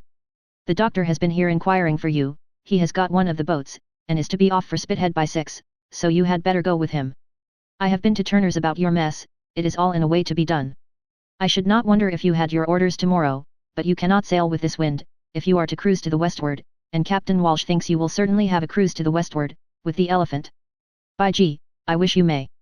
But old Scully was saying, just now, that he thought you would be sent first to the Texel. Well, well, we are ready, whatever happens. But by gee, you lost a fine sight by not being here in the morning to see the Thrush go out of harbour. I would not have been out of the way for £1,000. Old Scully ran in at breakfast time, to say she had slipped her moorings and was coming out. I jumped up, and made but 2 steps to the platform. If ever there was a perfect beauty afloat, she is one, and there she lays at Spithead, and anybody in England would take her for an 8 and 20. I was upon the platform 2 hours this afternoon looking at her. She lays close to the Endymion, between her and the Cleopatra, just to the eastward of the sheer hulk. Ha, cried William, that's just where I should have put her myself. It's the best berth at Spithead. But here is my sister, sir, here is Fanny, turning and leading her forward, it is so dark you do not see her. With an acknowledgement that he had quite forgot her, Mr. Price now received his daughter, and having given her a cordial hug, and observed that she was grown into a woman, and he supposed would be wanting a husband soon, seemed very much inclined to forget her again. Fanny shrunk back to her seat, with feelings sadly pained by his language and his smell of spirits, and he talked on only to his son, and only of the Thrush, though William, warmly interested as he was in that subject, more than once tried to make his father think of Fanny, and her long absence and long journey. After sitting some time longer, a candle was obtained, but as there was still no appearance of tea, nor, from Betsy's reports from the kitchen, much hope of any under a considerable period, William determined to go and change his dress, and make the necessary preparations for his removal on board directly, that he might have his tea in comfort afterwards. As he left the room, 2 rosy-faced boys, ragged and dirty, about 8 and 9 years old, rushed into it just released from school, and coming eagerly to see their sister, and tell that the Thrush was gone out of harbour, Tom and Charles. Charles had been born since Fanny's going away, but Tom she had often helped to nurse, and now felt a particular pleasure in seeing again. Both were kissed very tenderly, but Tom she wanted to keep by her, to try to trace the features of the baby she had loved, and talked to, of his infant preference of herself. Tom, however, had no mind for such treatment, he came home not to stand and be talked to, but to run about and make a noise, and both boys had soon burst from her, and slammed the parlour door till her temples ached. She had now seen all that were at home, there remained only 2 brothers between herself and Susan, one of whom was a clerk in a public office in London, and the other midshipman on board an Indiaman. But though she had seen all the members of the family, she had not yet heard all the noise they could make. Another quarter of an hour brought her a great deal more. William was soon calling out from the landing place of the 2nd story for his mother and for Rebecca. He was in distress for something that he had left there, and did not find again. A key was mislaid, Betsy accused of having got at his new hat, and some slight, but essential alteration of his uniform waistcoat, which he had been promised to have done for him, entirely neglected. Mrs. Price, Rebecca, and Betsy all went up to defend themselves, all talking together, but Rebecca loudest, and the job was to be done as well as it could in a great hurry, William trying in vain to send Betsy down again, or keep her from being troublesome where she was, the whole of which, as almost every door in the house was open, could be plainly distinguished in the parlour, except when drowned at intervals by the superior noise of Sam, Tom, and Charles chasing each other up and down stairs, and tumbling about and hallooing. Fanny was almost stunned. The smallness of the house and thinness of the walls brought everything so close to her, that, added to the fatigue of her journey, and all her recent agitation, she hardly knew how to bear it. Within the room all was tranquil enough, for Susan having disappeared with the others, there were soon only her father and herself remaining, and he, taking out a newspaper, the accustomary loan of a neighbour, applied himself to studying it, without seeming to recollect her existence. The solitary candle was held between himself and the paper, without any reference to her possible convenience, but she had nothing to do, and was glad to have the light screened from her aching head, as she sat in bewildered, broken, sorrowful contemplation. She was at home. But, alas! It was not such a home, she had not such a welcome, as, she checked herself, she was unreasonable. What right had she to be of importance to her family? She could have none, so long lost sight of. William's concerns must be dearest, they always had been, and he had every right. Yet to have so little said or asked about herself, to have scarcely an inquiry made after Mansfield.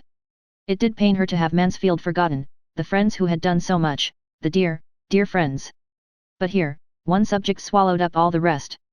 Perhaps it must be so. The destination of the thrush must be now preeminently interesting. A day or two might shew the difference. She only was to blame. Yet she thought it would not have been so at Mansfield. No, in her uncle's house there would have been a consideration of times and seasons, a regulation of subject, a propriety, an attention towards everybody which there was not here. The only interruption which thoughts like these received for nearly half an hour was from a sudden burst of her father's, not at all calculated to compose them. At a more than ordinary pitch of thumping and hallooing in the passage, he exclaimed, "Devil take those young dogs! How they are singing out!" Sam's voice louder than all the rest. "That boy is fit for a bosun. Holla, you there! Sam, stop your confounded pipe, or I shall be after you." This threat was so palpably disregarded, that though within 5 minutes afterwards the 3 boys all burst into the room together and sat down, Fanny could not consider it as a proof of anything more than their being for the time thoroughly faggied, which their hot faces and panting breaths seemed to prove, especially as they were still kicking each other's shins, and hallooing out at sudden starts immediately under their father's eye. The next opening of the door brought something more welcome, it was for the tea things, which she had begun almost to despair of seeing that evening. Susan and an attendant girl, whose inferior appearance informed Fanny, to her great surprise, that she had previously seen the upper servant, brought in everything necessary for the meal, Susan looking, as she put the kettle on the fire and glanced at her sister, as if divided between the agreeable triumph of shewing her activity and usefulness, and the dread of being thought to demean herself by such an office. She had been into the kitchen, she said, to hurry Sally and help make the toast, and spread the bread and butter, or she did not know when they should have got tea, and she was sure her sister must want something after her journey. Fanny was very thankful. She could not but own that she should be very glad of a little tea, and Susan immediately set about making it, as if pleased to have the employment all to herself, and with only a little unnecessary bustle, and some few injudicious attempts at keeping her brothers in better order than she could, acquitted herself very well. Fanny's spirit was as much refreshed as her body, her head and heart were soon the better for such well-timed kindness. Susan had an open, sensible countenance, she was like William, and Fanny hoped to find her like him in disposition and goodwill towards herself. In this more placid state of things William re-entered, followed not far behind by his mother and Betsy. He, complete in his lieutenant's uniform, looking and moving all the taller, firmer, and more graceful for it, and with the happiest smile over his face, walked up directly to Fanny, who, rising from her seat, looked at him for a moment in speechless admiration, and then threw her arms round his neck to sob out her various emotions of pain and pleasure. Anxious not to appear unhappy, she soon recovered herself, and wiping away her tears, was able to notice and admire all the striking parts of his dress, listening with reviving spirits to his cheerful hopes of being on shore some part of every day before they sailed, and even of getting her to Spithead to see the sloop. The next bustle brought in Mr. Campbell, the surgeon of the Thrush, a very well-behaved young man, who came to call for his friend, and for whom there was with some contrivance found a chair, and with some hasty washing of the young tea-makers a cup and saucer, and after another quarter of an hour of earnest talk between the gentlemen, noise rising upon noise, and bustle upon bustle, men and boys at last all in motion together, the moment came for setting off, everything was ready, William took leave, and all of them were gone, for the 3 boys, in spite of their mother's entreaty, determined to see their brother and Mr. Campbell to the Sallyport, and Mr. Price walked off at the same time to carry back his neighbour's newspaper. Something like tranquillity might now be hoped for, and accordingly, when Rebecca had been prevailed on to carry away the tea things, and Mrs. Price had walked about the room some time looking for a shirt sleeve, which Betsy at last hunted out from a drawer in the kitchen, the small party of females were pretty well composed, and the mother having lamented again over the impossibility of getting Sam ready in time, was at leisure to think of her eldest daughter and the friends she had come from. A few inquiries began, but one of the earliest, how did Sister Bertram manage about her servants? Was she as much plagued as herself to get tolerable servants? Soon led her mind away from Northamptonshire, and fixed it on her own domestic grievances, and the shocking character of all the Portsmouth servants, of whom she believed her own 2 were the very worst, engrossed her completely. The Bertrams were all forgotten in detailing the faults of Rebecca, against whom Susan had also much to depose, and little Betsy a great deal more, and who did seem so thoroughly without a single recommendation, that Fanny could not help modestly presuming that her mother meant to part with her when her year was up. "Her year," cried Mrs. Price, "I am sure I hope I shall be rid of her before she has stayed a year, for that will not be up till November. Servants are come to such a pass, my dear, in Portsmouth, that it is quite a miracle if one keeps them more than half a year. I have no hope of ever being settled, and if I was to part with Rebecca, I should only get something worse. And yet I do not think I am a very difficult mistress to please, and I am sure the place is easy enough, for there is always a girl under her, and I often do half the work myself." Fanny was silent, but not from being convinced that there might not be a remedy found for some of these evils. As she now sat looking at Betsy, she could not but think particularly of another sister, a very pretty little girl, whom she had left there not much younger when she went into Northamptonshire, who had died a few years afterwards. There had been something remarkably amiable about her. Fanny in those early days had preferred her to Susan, and when the news of her death had at last reached Mansfield, had for a short time been quite afflicted. The sight of Betsy brought the image of little Mary back again, but she would not have pained her mother by alluding to her for the world. While considering her with these ideas, Betsy, at a small distance, was holding out something to catch her eyes, meaning to screen it at the same time from Susan's. "What have you got there, my love?" said Fanny. "Come and shew it to me." It was a silver knife. Up jumped Susan, claiming it as her own, and trying to get it away, but the child ran to her mother's protection, and Susan could only reproach, which she did very warmly, and evidently hoping to interest Fanny on her side.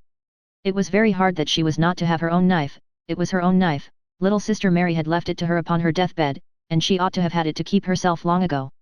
But Mamma kept it from her, and was always letting Betsy get hold of it, and the end of it would be that Betsy would spoil it, and get it for her own, though Mamma had promised her that Betsy should not have it in her own hands. Fanny was quite shocked. Every feeling of duty, honor, and tenderness was wounded by her sister's speech and her mother's reply. "Now, Susan," cried Mrs. Price, in a complaining voice, "now, how can you be so cross? You are always quarreling about that knife. I wish you would not be so quarrelsome. Poor little Betsy, how cross Susan is to you. But you should not have taken it out, my dear, when I sent you to the drawer. You know I told you not to touch it, because Susan is so cross about it. I must hide it another time, Betsy.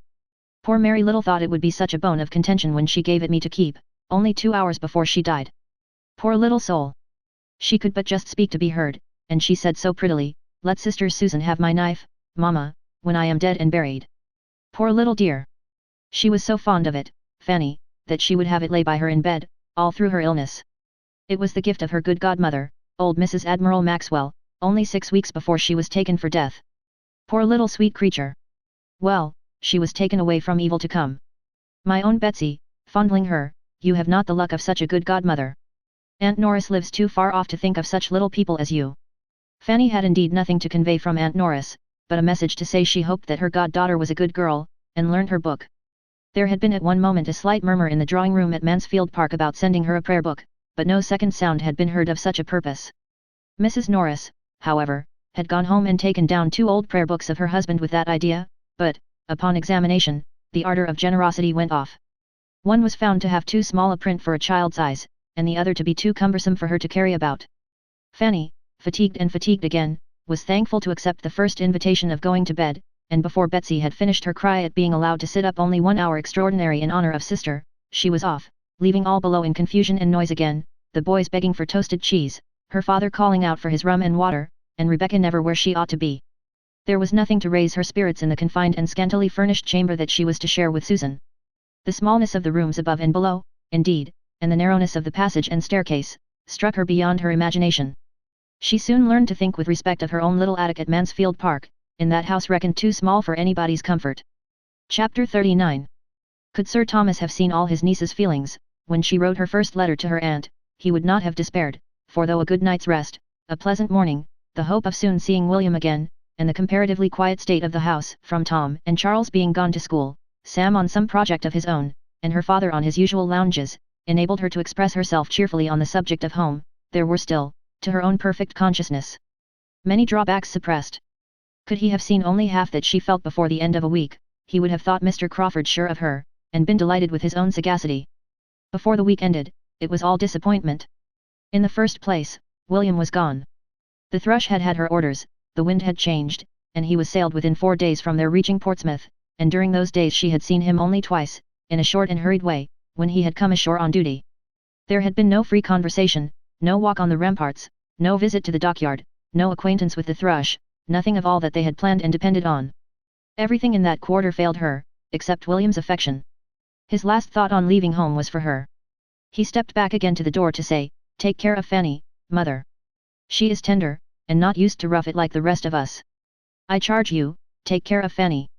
William was gone, and the home he had left her in was, Fanny could not conceal it from herself, in almost every respect the very reverse of what she could have wished.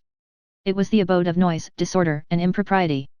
Nobody was in their right place, nothing was done as it ought to be. She could not respect her parents as she had hoped. On her father, her confidence had not been sanguine, but he was more negligent of his family, his habits were worse, and his manners coarser, than she had been prepared for. He did not want abilities, but he had no curiosity, and no information beyond his profession. He read only the newspaper and the Navy list, he talked only of the dockyard, the harbour, Spithead and the Mother Bank, he swore and he drank, he was dirty and gross. She had never been able to recall anything approaching to tenderness in his former treatment of herself. There had remained only a general impression of roughness and loudness, and now he scarcely ever noticed her, but to make her the object of a coarse joke. Her disappointment in her mother was greater, there she had hoped much, and found almost nothing. Every flattering scheme of being of consequence to her soon fell to the ground. Mrs. Price was not unkind, but, instead of gaining on her affection and confidence, and becoming more and more dear, her daughter never met with greater kindness from her than on the first day of her arrival. The instinct of nature was soon satisfied, and Mrs. Price's attachment had no other source. Her heart and her time were already quite full, she had neither leisure nor affection to bestow on Fanny. Her daughters never had been much to her. She was fond of her sons, especially of William, but Betsy was the first of her girls whom she had ever much regarded. To her she was most injudiciously indulgent. William was her pride, Betsy her darling, and John, Richard, Sam, Tom, and Charles occupied all the rest of her maternal solicitude, alternately her worries and her comforts. These shared her heart, her time was given chiefly to her house and her servants. Her days were spent in a kind of slow bustle, always busy without getting on, always behindhand and lamenting it, without altering her ways, wishing to be an economist, without contrivance or regularity, dissatisfied with her servants, without skill to make them better, and whether helping or reprimanding or indulging them, without any power of engaging their respect. Of her two sisters, Mrs. Price very much more resembled Lady Bertram than Mrs. Norris. She was a manager by necessity, without any of Mrs. Norris's inclination for it, or any of her activity. Her disposition was naturally easy and indolent, like Lady Bertram's, and a situation of similar affluence and do-nothingness would have been much more suited to her capacity than the exertions and self-denials of the one which her imprudent marriage had placed her in. She might have made just as good a woman of consequence as Lady Bertram, but Mrs. Norris would have been a more respectable mother of 9 children on a small income. Much of all this Fanny could not but be sensible of. She might scruple to make use of the words, but she must and did feel that her mother was a partial, ill-judging parent, a dawdle, a slattern, who neither taught nor restrained her children, whose house was the scene of mismanagement and discomfort from beginning to end, and who had no talent, no conversation, no affection towards herself, no curiosity to know her better, no desire of her friendship, and no inclination for her company that could lessen her sense of such feelings. Fanny was very anxious to be useful, and not to appear above her home, or in any way disqualified or disinclined, by her foreign education, from contributing her help to its comforts, and therefore set about working for Sam immediately, and by working early and late, with perseverance and great dispatch, did so much that the boy was shipped off at last, with more than half his linen ready. She had great pleasure in feeling her usefulness, but could not conceive how they would have managed without her. Sam, loud and overbearing as he was, she rather regretted when he went, for he was clever and intelligent, and glad to be employed in any errand in the town, and though spurning the remonstrances of Susan, given as they were, though very reasonable in themselves, with ill-timed and powerless warmth, was beginning to be influenced by Fanny's services and gentle persuasions, and she found that the best of the 3 younger ones was gone in him, Tom and Charles being at least as many years as they were his juniors, distant from that age of feeling and reason, which might suggest the expediency of making friends, and of endeavouring to be less disagreeable. Their sister soon despaired of making the smallest impression on them, they were quite untamable by any means of address which she had spirits or time to attempt. Every afternoon brought a return of their riotous games all over the house, and she very early learned to sigh at the approach of Saturday's constant half-holiday. Betsy, too, a spoiled child, trained up to think the alphabet her greatest enemy, left to be with the servants at her pleasure, and then encouraged to report any evil of them, she was almost as ready to despair of being able to love or assist, and of Susan's temper she had many doubts. Her continual disagreements with her mother, her rash squabbles with Tom and Charles, and petulance with Betsy, were at least so distressing to Fanny that, though admitting they were by no means without provocation, she feared the disposition that could push them to such length must be far from amiable, and from affording any repose to herself. Such was the home which was to put Mansfield out of her head, and teach her to think of her cousin Edmund with moderated feelings. On the contrary, she could think of nothing but Mansfield, its beloved inmates, its happy ways. Everything where she now was in full contrast to it. The elegance, propriety, regularity, harmony, and perhaps, above all, the peace and tranquillity of Mansfield, were brought to her remembrance every hour of the day, by the prevalence of everything opposite to them here. The living and incessant noise was, to a frame and temper delicate and nervous like Fanny's, an evil which no superad elegance or harmony could have entirely atoned for. It was the greatest misery of all. At Mansfield, no sounds of contention, no raised voice, no abrupt bursts, no tread of violence, was ever heard. All proceeded in a regular course of cheerful orderliness, everybody had their due importance, everybody's feelings were consulted. If tenderness could be ever supposed wanting, good sense and good breeding supplied its place, and as to the little irritations sometimes introduced by Aunt Norris, they were short, they were trifling, they were as a drop of water to the ocean, compared with the ceaseless tumult of her present abode. Here everybody was noisy, every voice was loud, excepting, perhaps, her mother's, which resembled the soft monotony of Lady Bertram's, only worn into fretfulness. Whatever was wanted was hallooed for, and the servants hallooed out their excuses from the kitchen. The doors were in constant banging, the stairs were never at rest, nothing was done without a clatter, nobody sat still, and nobody could command attention when they spoke. In a review of the two houses, as they appeared to her before the end of a week, Fanny was tempted to apply to them Dr. Johnson's celebrated judgment as to matrimony and celibacy, and say, that though Mansfield Park might have some pains, Portsmouth could have no pleasures. Chapter 40. Fanny was right enough in not expecting to hear from Miss Crawford now at the rapid rate in which their correspondence had begun. Mary's next letter was after a decidedly longer interval than the last, but she was not right in supposing that such an interval would be felt a great relief to herself. Here was another strange revolution of mind. She was really glad to receive the letter when it did come. In her present exile from good society, and distance from everything that had been wont to interest her, a letter from one belonging to the set where her heart lived, written with affection, and some degree of elegance, was thoroughly acceptable.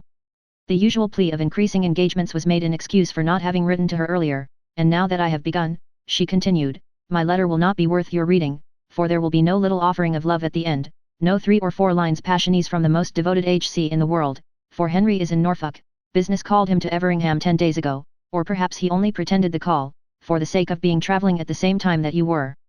But there he is, and, by the by, his absence may sufficiently account for any remissness of his sisters in writing, for there has been no Mary, when do you write to Fanny? Is not it time for you to write to Fanny, to spur me on? At last, after various attempts at meeting, I have seen your cousins, dear Julia and dearest Mrs. Rushworth. They found me at home yesterday, and we were glad to see each other again. We seemed very glad to see each other, and I do really think we were a little. We had a vast deal to say.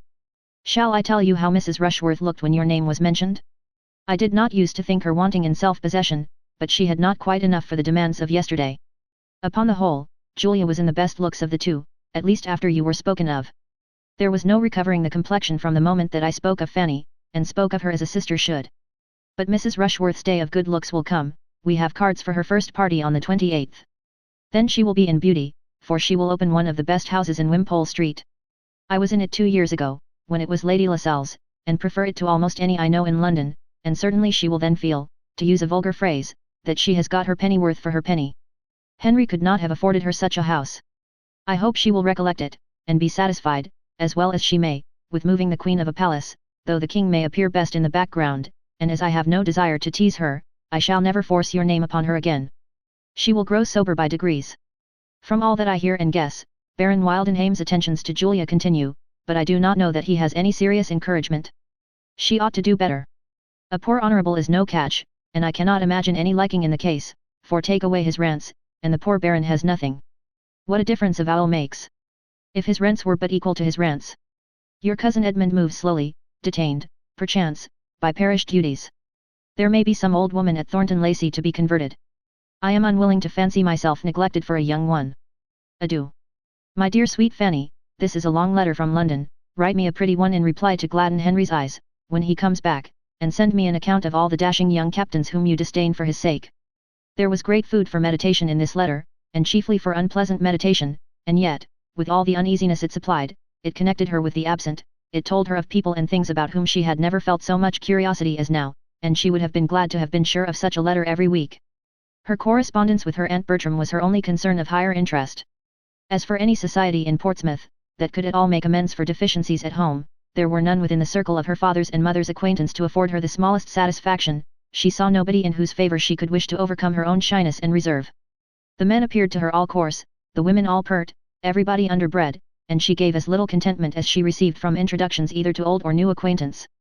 The young ladies who approached her at first with some respect, in consideration of her coming from a baronet's family, were soon offended by what they termed airs, for, as she neither played on the pianoforte nor wore fine pelisses, they could, on farther observation, admit no right of superiority.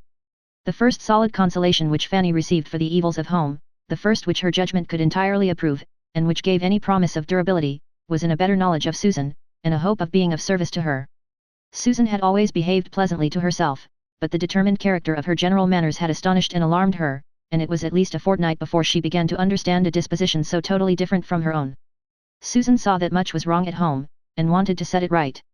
That a girl of 14, acting only on her own unassisted reason, should err in the method of reform, was not wonderful, and Fanny soon became more disposed to admire the natural light of the mind which could so early distinguish justly, than to censure severely the faults of conduct to which it led. Susan was only acting on the same truths, and pursuing the same system, which her own judgment acknowledged, but which her more supine and yielding temper would have shrunk from asserting. Susan tried to be useful, where she could only have gone away and cried, and that Susan was useful she could perceive, that things, bad as they were, would have been worse but for such interposition, and that both her mother and Betsy were restrained from some excesses of very offensive indulgence and vulgarity. In every argument with her mother, Susan had in point of reason the advantage, and never was there any maternal tenderness to buy her off. The blind fondness which was forever producing evil around her she had never known. There was no gratitude for affection past or present to make her better bear with its excesses to the others. All this became gradually evident, and gradually placed Susan before her sister as an object of mingled compassion and respect. That her manner was wrong, however, at times very wrong, her measures often ill-chosen and ill-timed, and her looks and language very often indefensible, Fanny could not cease to feel, but she began to hope they might be rectified. Susan, she found, looked up to her and wished for her good opinion, and knew as anything like an office of authority was to Fanny, knew as it was to imagine herself capable of guiding or informing anyone. She did resolve to give occasional hints to Susan, and endeavour to exercise for her advantage the juster notions of what was due to everybody, and what would be wisest for herself, which her own more favoured education had fixed in her. Her influence, or at least the consciousness and use of it, originated in an act of kindness by Susan, which, after many hesitations of delicacy, she at last worked herself up to. It had very early occurred to her that a small sum of money might, perhaps, restore peace forever on the sore subject of the silver knife, canvassed as it now was continually, and the riches which she was in possession of herself, her uncle having given her £10 at parting, made her as able as she was willing to be generous. But she was so wholly unused to confer favours, except on the very poor, so unpractised in removing evils, or bestowing kindnesses among her equals, and so fearful of appearing to elevate herself as a great lady at home, that it took some time to determine that it would not be unbecoming in her to make such a present. It was made, however, at last. A silver knife was bought for Betsy, and accepted with great delight, its newness giving it every advantage over the other that could be desired. Susan was established in the full possession of her own, Betsy handsomely declaring that now she had got one so much prettier herself, she should never want that again, and no reproach seemed conveyed to the equally satisfied mother, which Fanny had almost feared to be impossible. The deed thoroughly answered, a source of domestic altercation was entirely done away, and it was the means of opening Susan's heart to her, and giving her something more to love and be interested in. Susan shewed that she had delicacy, pleased as she was to be mistress of property which she had been struggling for at least 2 years, she yet feared that her sister's judgment had been against her, and that a reproof was designed her for having so struggled as to make the purchase necessary for the tranquillity of the house. Her temper was open. She acknowledged her fears, blamed herself for having contended so warmly, and from that hour Fanny, understanding the worth of her disposition and perceiving how fully she was inclined to seek her good opinion and refer to her judgment, began to feel again the blessing of affection, and to entertain the hope of being useful to a mind so much in need of help, and so much deserving it. She gave advice too sound to be resisted by a good understanding, and given so mildly and considerately as not to irritate an imperfect temper, and she had the happiness of observing its good effects not unfrequently. More was not expected by one who, while seeing all the obligation and expediency of submission and forbearance, saw also with sympathetic acuteness of feeling all that must be hourly grating to a girl like Susan.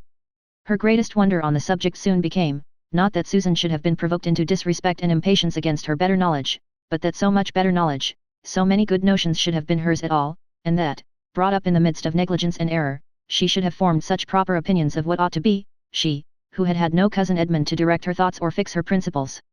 The intimacy thus begun between them was a material advantage to each. By sitting together upstairs, they avoided a great deal of the disturbance of the house. Fanny had peace, and Susan learned to think it no misfortune to be quietly employed. They sat without a fire, but that was a privation familiar even to Fanny, and she suffered the less because reminded by it of the east room. It was the only point of resemblance. In space, light, furniture, and prospect, there was nothing alike in the two apartments, and she often heaved a sigh at the remembrance of all her books and boxes, and various comforts there. By degrees the girls came to spend the chief of the morning upstairs, at first only in working and talking, but after a few days, the remembrance of the said books grew so potent and stimulative that Fanny found it impossible not to try for books again. There were none in her father's house, but wealth is luxurious and daring, and some of hers found its way to a circulating library. She became a subscriber, amazed at being anything in propria persona, amazed at her own doings in every way, to be a renter, a chusser of books, and to be having anyone's improvement in view in her choice. But so it was. Susan had read nothing, and Fanny longed to give her a share in her own first pleasures, and inspire a taste for the biography and poetry which she delighted in herself. In this occupation she hoped, moreover, to bury some of the recollections of Mansfield, which were too apt to seize her mind if her fingers only were busy, and, especially at this time, hoped it might be useful in diverting her thoughts from pursuing Edmund to London, whither, on the authority of her aunt's last letter, she knew he was gone. She had no doubt of what would ensue. The promised notification was hanging over her head. The postman's knock within the neighbourhood was beginning to bring its daily terrors, and if reading could banish the idea for even half an hour, it was something gained. Chapter 41. A week was gone since Edmund might be supposed in town, and Fanny had heard nothing of him. There were 3 different conclusions to be drawn from his silence, between which her mind was in fluctuation, each of them at times being held the most probable. Either his going had been again delayed, or he had yet procured no opportunity of seeing Miss Crawford alone, or he was too happy for letter writing. One morning, about this time, Fanny having now been nearly 4 weeks from Mansfield, a point which she never failed to think over and calculate every day, as she and Susan were preparing to remove, as usual, upstairs, they were stopped by the knock of a visitor, whom they felt they could not avoid, from Rebecca's alertness in going to the door, a duty which always interested her beyond any other. It was a gentleman's voice, it was a voice that Fanny was just turning pale about, when Mr. Crawford walked into the room. Good sense, like hers, will always act when really called upon, and she found that she had been able to name him to her mother, and recall her remembrance of the name, as that of William's friend, though she could not previously have believed herself capable of uttering a syllable at such a moment. The consciousness of his being known there only as William's friend was some support. Having introduced him, however, and being all reseated, the terrors that occurred of what this visit might lead to were overpowering, and she fancied herself on the point of fainting away. While trying to keep herself alive, their visitor, who had at first approached her with as animated a countenance as ever, was wisely and kindly keeping his eyes away, and giving her time to recover, while he devoted himself entirely to her mother, addressing her, and attending to her with the utmost politeness and propriety, at the same time with a degree of friendliness, of interest at least, which was making his manner perfect. Mrs. Price's manners were also at their best. Warmed by the sight of such a friend to her son, and regulated by the wish of appearing to advantage before him, she was overflowing with gratitude, artless, maternal gratitude, which could not be unpleasing. Mr. Price was out, which she regretted very much. Fanny was just recovered enough to feel that she could not regret it, for to her many other sources of uneasiness was added the severe one of shame for the home in which he found her. She might scold herself for the weakness, but there was no scolding it away. She was ashamed, and she would have been yet more ashamed of her father than of all the rest. They talked of William, a subject on which Mrs. Price could never tire, and Mr. Crawford was as warm in his commendation as even her heart could wish. She felt that she had never seen so agreeable a man in her life, and was only astonished to find that, so great and so agreeable as he was, he should be come down to Portsmouth neither on a visit to the Port Admiral, nor the Commissioner, nor yet with the intention of going over to the island, nor of seeing the dockyard. Nothing of all that she had been used to think of as the proof of importance, or the employment of wealth, had brought him to Portsmouth. He had reached it late the night before, was come for a day or two, was staying at the Crown, had accidentally met with a navy officer or two of his acquaintance since his arrival, but had no object of that kind in coming. By the time he had given all this information, it was not unreasonable to suppose that Fanny might be looked at and spoken to, and she was tolerably able to bear his eye, and hear that he had spent half an hour with his sister the evening before his leaving London, that she had sent her best and kindest love, but had had no time for writing, that he thought himself lucky in seeing Mary for even half an hour, having spent scarcely 24 hours in London, after his return from Norfolk. Before he set off again, that her cousin Edmund was in town, had been in town, he understood, a few days, that he had not seen him himself, but that he was well, had left them all well at Mansfield, and was to dine, as yesterday, with the Frasers. Fanny listened collectedly, even to the last mentioned circumstance, nay, it seemed a relief to her worn mind to be at any certainty, and the words, "Then by this time it is all settled," passed internally, without more evidence of emotion than a faint blush. After talking a little more about Mansfield, a subject in which her interest was most apparent, Crawford began to hint at the expediency of an early walk. It was a lovely morning, and at that season of the year a fine morning so often turned off, that it was wisest for everybody not to delay their exercise, and such hints producing nothing, he soon proceeded to a positive recommendation to Mrs. Price and her daughters to take their walk without loss of time. Now they came to an understanding. Mrs. Price, it appeared, scarcely ever stirred out of doors, except of a Sunday. She owned she could seldom, with her large family, find time for a walk. Would she not, then, persuade her daughters to take advantage of such weather, and allow him the pleasure of attending them. Mrs. Price was greatly obliged and very complying. Her daughters were very much confined. Portsmouth was a sad place, they did not often get out, and she knew they had some errands in the town, which they would be very glad to do. And the consequence was, that Fanny, strange as it was, strange, awkward, and distressing, found herself and Susan, within 10 minutes, walking towards the High Street with Mr. Crawford. It was soon pain upon pain, confusion upon confusion, for they were hardly in the High Street before they met her father, whose appearance was not the better from its being Saturday. He stopped, and, ungentlemanlike as he looked, Fanny was obliged to introduce him to Mr. Crawford. She could not have a doubt of the manner in which Mr. Crawford must be struck. He must be ashamed and disgusted altogether. He must soon give her up, and cease to have the smallest inclination for the match, and yet, though she had been so much wanting his affection to be cured, this was a sort of cure that would be almost as bad as the complaint, and I believe there is scarcely a young lady in the United Kingdoms who would not rather put up with the misfortune of being sought by a clever, agreeable man, than have him driven away by the vulgarity of her nearest relations. Mr. Crawford probably could not regard his future father-in-law with any idea of taking him for a model in dress, but, as Fanny instantly, and to her great relief, discerned, her father was a very different man, a very different Mr. Price in his behaviour to this most highly respected stranger, from what he was in his own family at home. His manners now, though not polished, were more than passable, they were grateful, animated, manly, his expressions were those of an attached father, and a sensible man, his loud tones did very well in the open air, and there was not a single oath to be heard. Such was his instinctive compliment to the good manners of Mr. Crawford, and, be the consequence what it might, Fanny's immediate feelings were infinitely soothed. The conclusion of the two gentlemen's civilities was an offer of Mr. Price's to take Mr. Crawford into the dockyard, which Mr. Crawford, desirous of accepting as a favour what was intended as such, though he had seen the dockyard again and again, and hoping to be so much the longer with Fanny, was very gratefully disposed to avail himself of, if the Miss Prices were not afraid of the fatigue, and as it was somehow or other ascertained or inferred or at least acted upon, that they were not at all afraid, to the dockyard they were all to go, and but for Mr. Crawford, Mr. Price would have turned thither directly, without the smallest consideration for his daughter's errands in the High Street. He took care, however, that they should be allowed to go to the shops they came out expressly to visit, and it did not delay them long, for Fanny could so little bear to excite impatience, or be waited for, that before the gentlemen, as they stood at the door, could do more than begin upon the last naval regulations, or settle the number of 3-deckers now in commission, their companions were ready to proceed.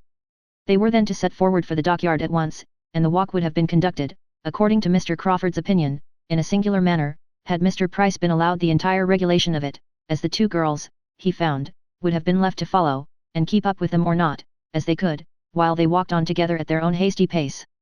He was able to introduce some improvement occasionally, though by no means to the extent he wished. He absolutely would not walk away from them, and at any crossing or any crowd, when Mr. Price was only calling out, "Come, girls, come, Fan, come, Sue, take care of yourselves, keep a sharp lookout," he would give them his particular attendance.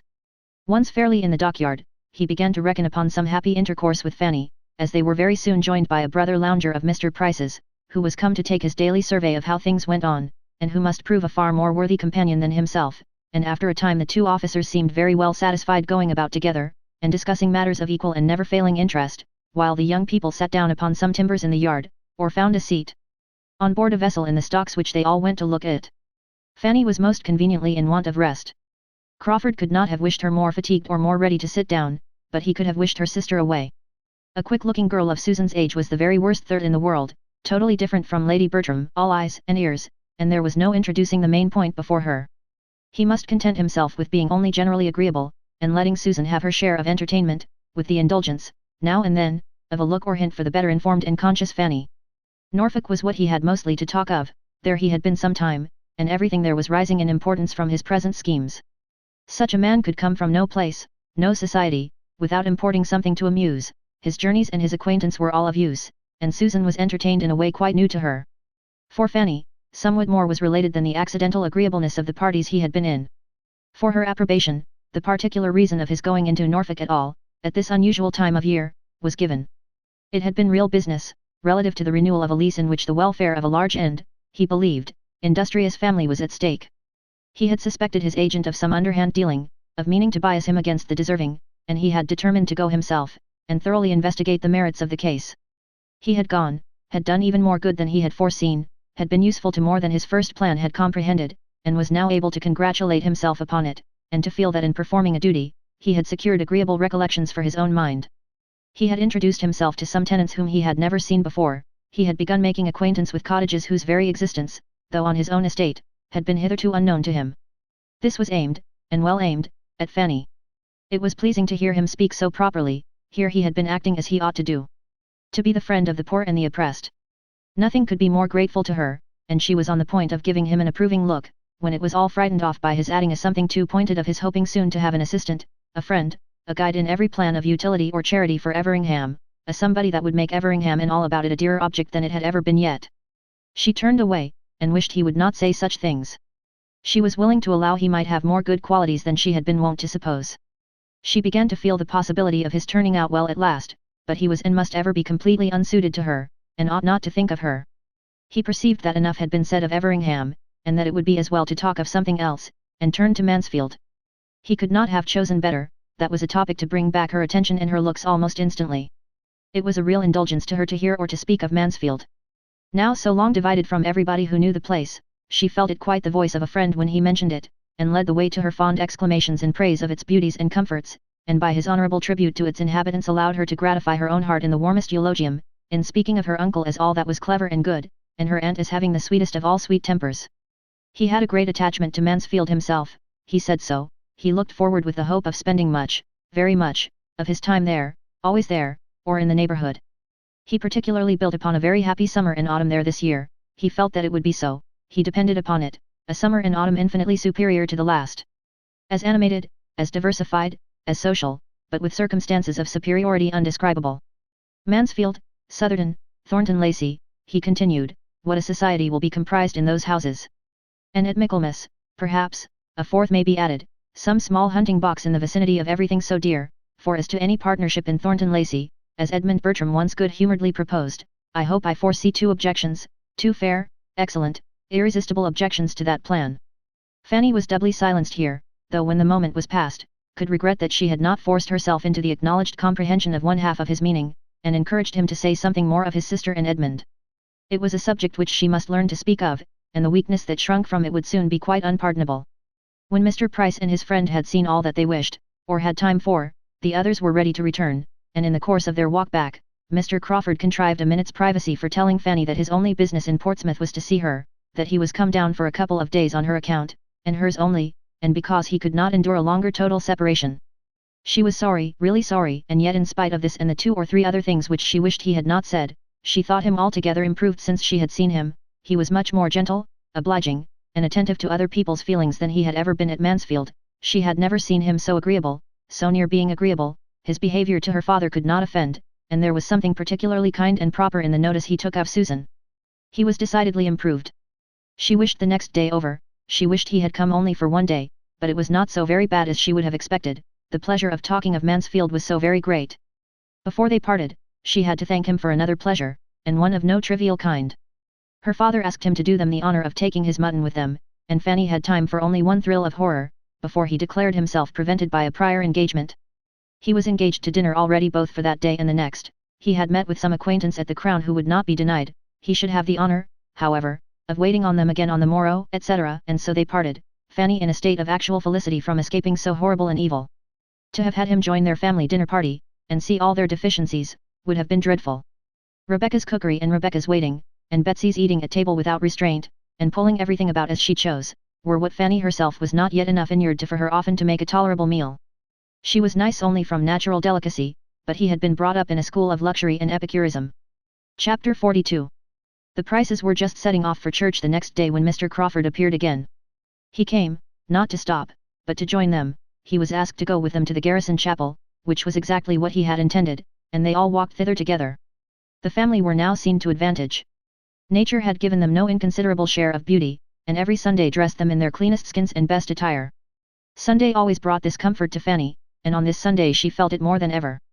Her poor mother now did not look so very unworthy of being Lady Bertram's sister as she was but too apt to look.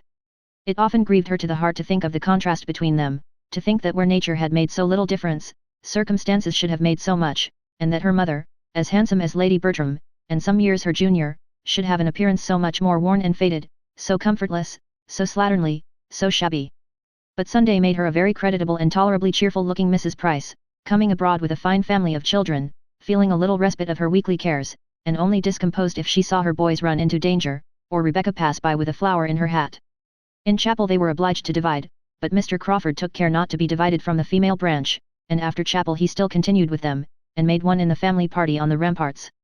Mrs. Price took her weekly walk on the ramparts every fine Sunday throughout the year, always going directly after morning service and staying till dinner time. It was her public place, there she met her acquaintance, heard a little news, talked over the badness of the Portsmouth servants, and wound up her spirits for the 6 days ensuing. Thither they now went, Mr. Crawford most happy to consider the Miss Prices as his peculiar charge, and before they had been there long, somehow or other, there was no saying how, Fanny could not have believed it, but he was walking between them with an arm of each under his, and she did not know how to prevent or put an end to it. It made her uncomfortable for a time, but yet there were enjoyments in the day and in the view which would be felt. The day was uncommonly lovely. It was really March, but it was April in its mild air, brisk soft wind, and bright sun, occasionally clouded for a minute, and everything looked so beautiful under the influence of such a sky, the effects of the shadows pursuing each other on the ships at Spithead and the island beyond, with the ever-varying hues of the sea, now at high water, dancing in its glee and dashing against the ramparts with so fine a sound, produced altogether such a combination of charms for Fanny, as made her gradually almost careless of the circumstances under which she felt them. Nay, had she been without his arm, she would soon have known that she needed it, for she wanted strength for a 2-hour saunter of this kind, coming, as it generally did, upon a week's previous inactivity.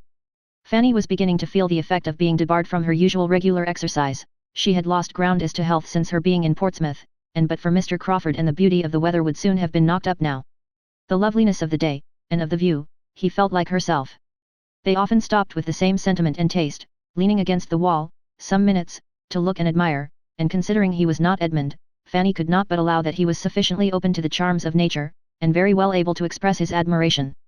She had a few tender reveries now and then, which he could sometimes take advantage of to look in her face without detection, and the result of these looks was, that though as bewitching as ever, her face was less blooming than it ought to be. She said she was very well, and did not like to be supposed otherwise, but take it all in all, he was convinced that her present residence could not be comfortable, and therefore could not be salutary for her, and he was growing anxious for her being again at Mansfield, where her own happiness, and his in seeing her, must be so much greater. "You have been here a month, I think," said he. "No, not quite a month. It is only 4 weeks tomorrow since I left Mansfield."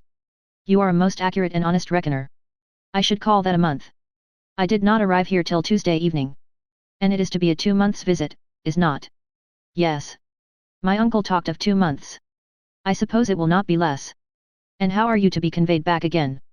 Who comes for you?" "I do not know. I have heard nothing about it yet from my aunt. Perhaps I may be to stay longer. It may not be convenient for me to be fetched exactly at the 2 months' end." After a moment's reflection, Mr. Crawford replied, "I know Mansfield, I know its way, I know its faults towards you. I know the danger of your being so far forgotten, as to have your comforts give way to the imaginary convenience of any single being in the family. I am aware that you may be left here week after week, if Sir Thomas cannot settle everything for coming himself, or sending your aunt's maid for you, without involving the slightest alteration of the arrangements which he may have laid down for the next quarter of a year. This will not do. 2 months is an ample allowance, I should think 6 weeks quite enough. I am considering your sister's health," said he, addressing himself to Susan, "which I think the confinement of Portsmouth unfavourable to. She requires constant air and exercise. When you know her as well as I do, I am sure you will agree that she does, and that she ought never to be long banished from the free air and liberty of the country.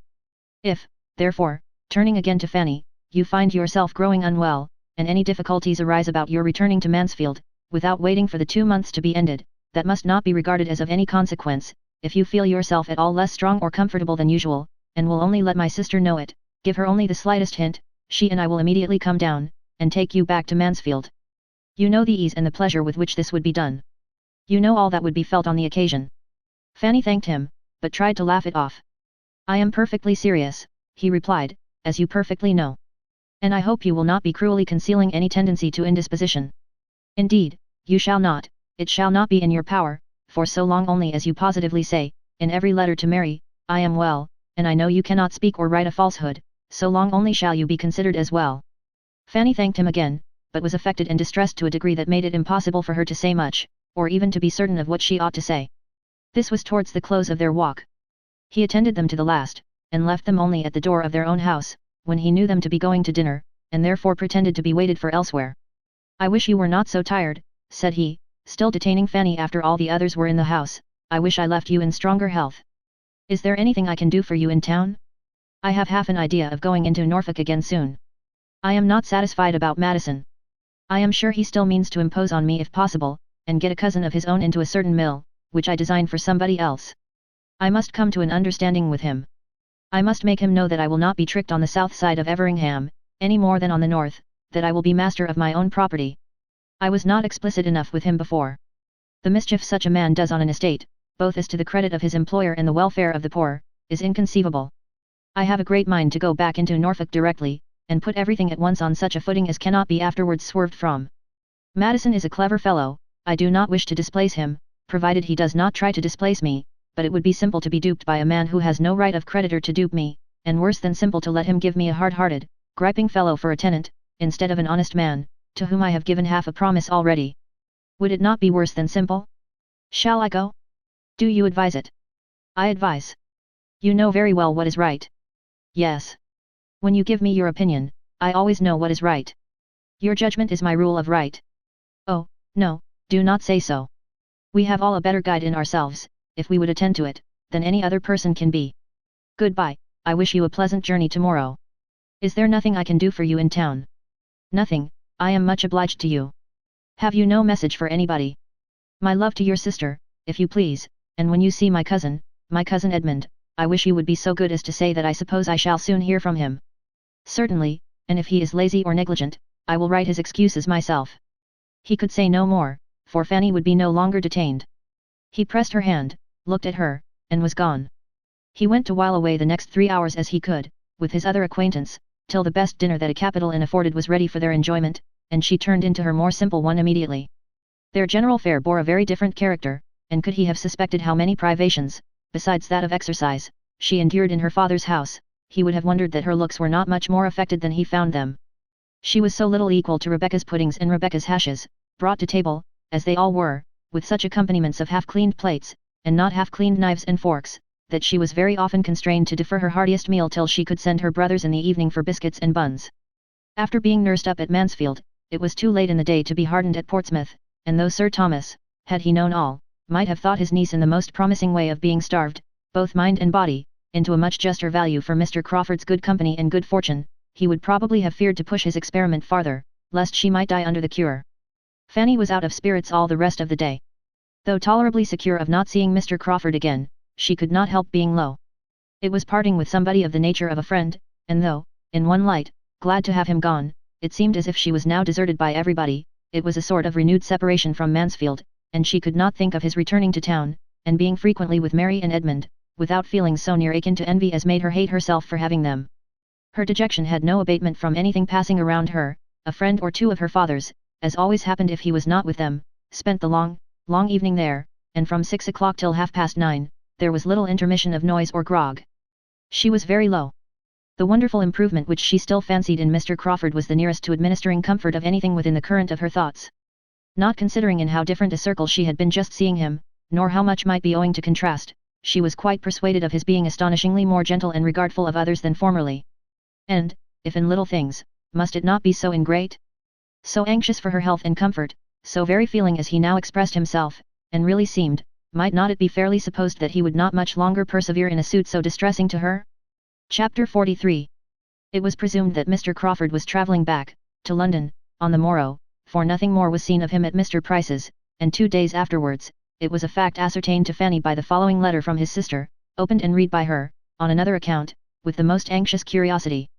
I have to inform you, my dearest Fanny, that Henry has been down to Portsmouth to see you, that he had a delightful walk with you to the dockyard last Saturday, and one still more to be dwelt on the next day, on the ramparts, when the balmy air, the sparkling sea, and your sweet looks and conversation were altogether in the most delicious harmony, and afforded sensations which are to raise ecstasy even in retrospect. This, as well as I understand, is to be the substance of my information. He makes me write, but I do not know what else is to be communicated, except this said visit to Portsmouth, and these 2 said walks, and his introduction to your family, especially to a fair sister of yours, a fine girl of 15, who was of the party on the ramparts, taking her first lesson, I presume, in love. I have not time for writing much, but it would be out of place if I had, for this is to be a mere letter of business, penned for the purpose of conveying necessary information, which could not be delayed without risk of evil. My dear, dear Fanny, if I had you here, how I would talk to you.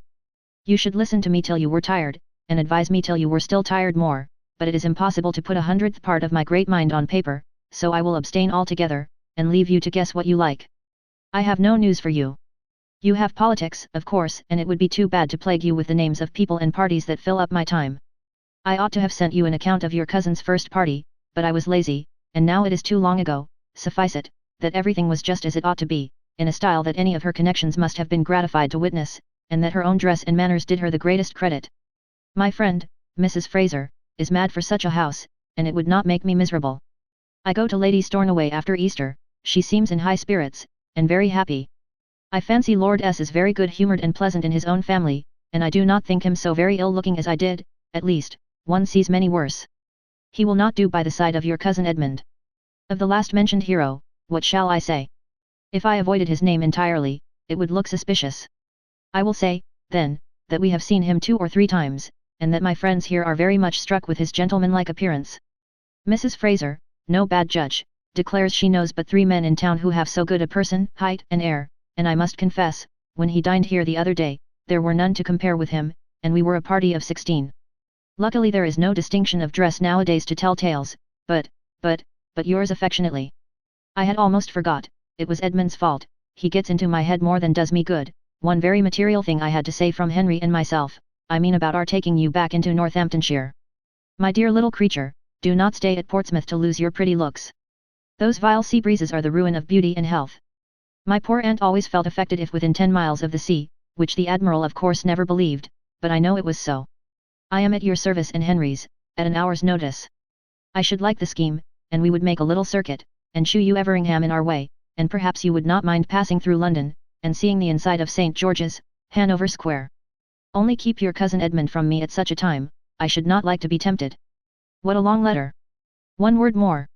Henry, I find, has some idea of going into Norfolk again upon some business that you approve, but this cannot possibly be permitted before the middle of next week, that is, he cannot anyhow be spared till after the 14th, for we have a party that evening.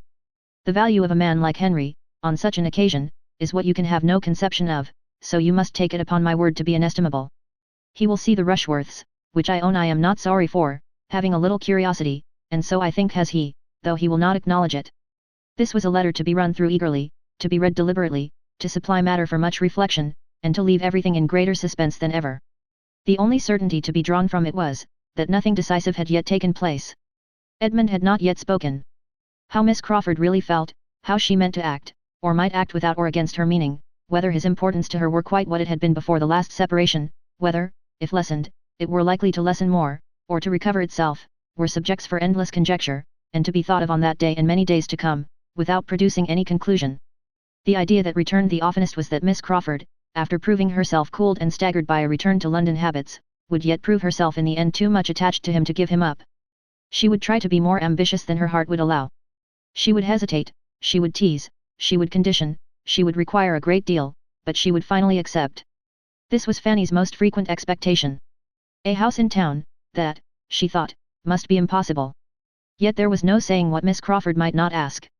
The prospect for her cousin grew worse and worse. The woman who could speak of him, and speak only of his appearance. What an unworthy attachment! To be deriving support from the commendations of Mrs. Fraser. She who had known him intimately half a year. Fanny was ashamed of her.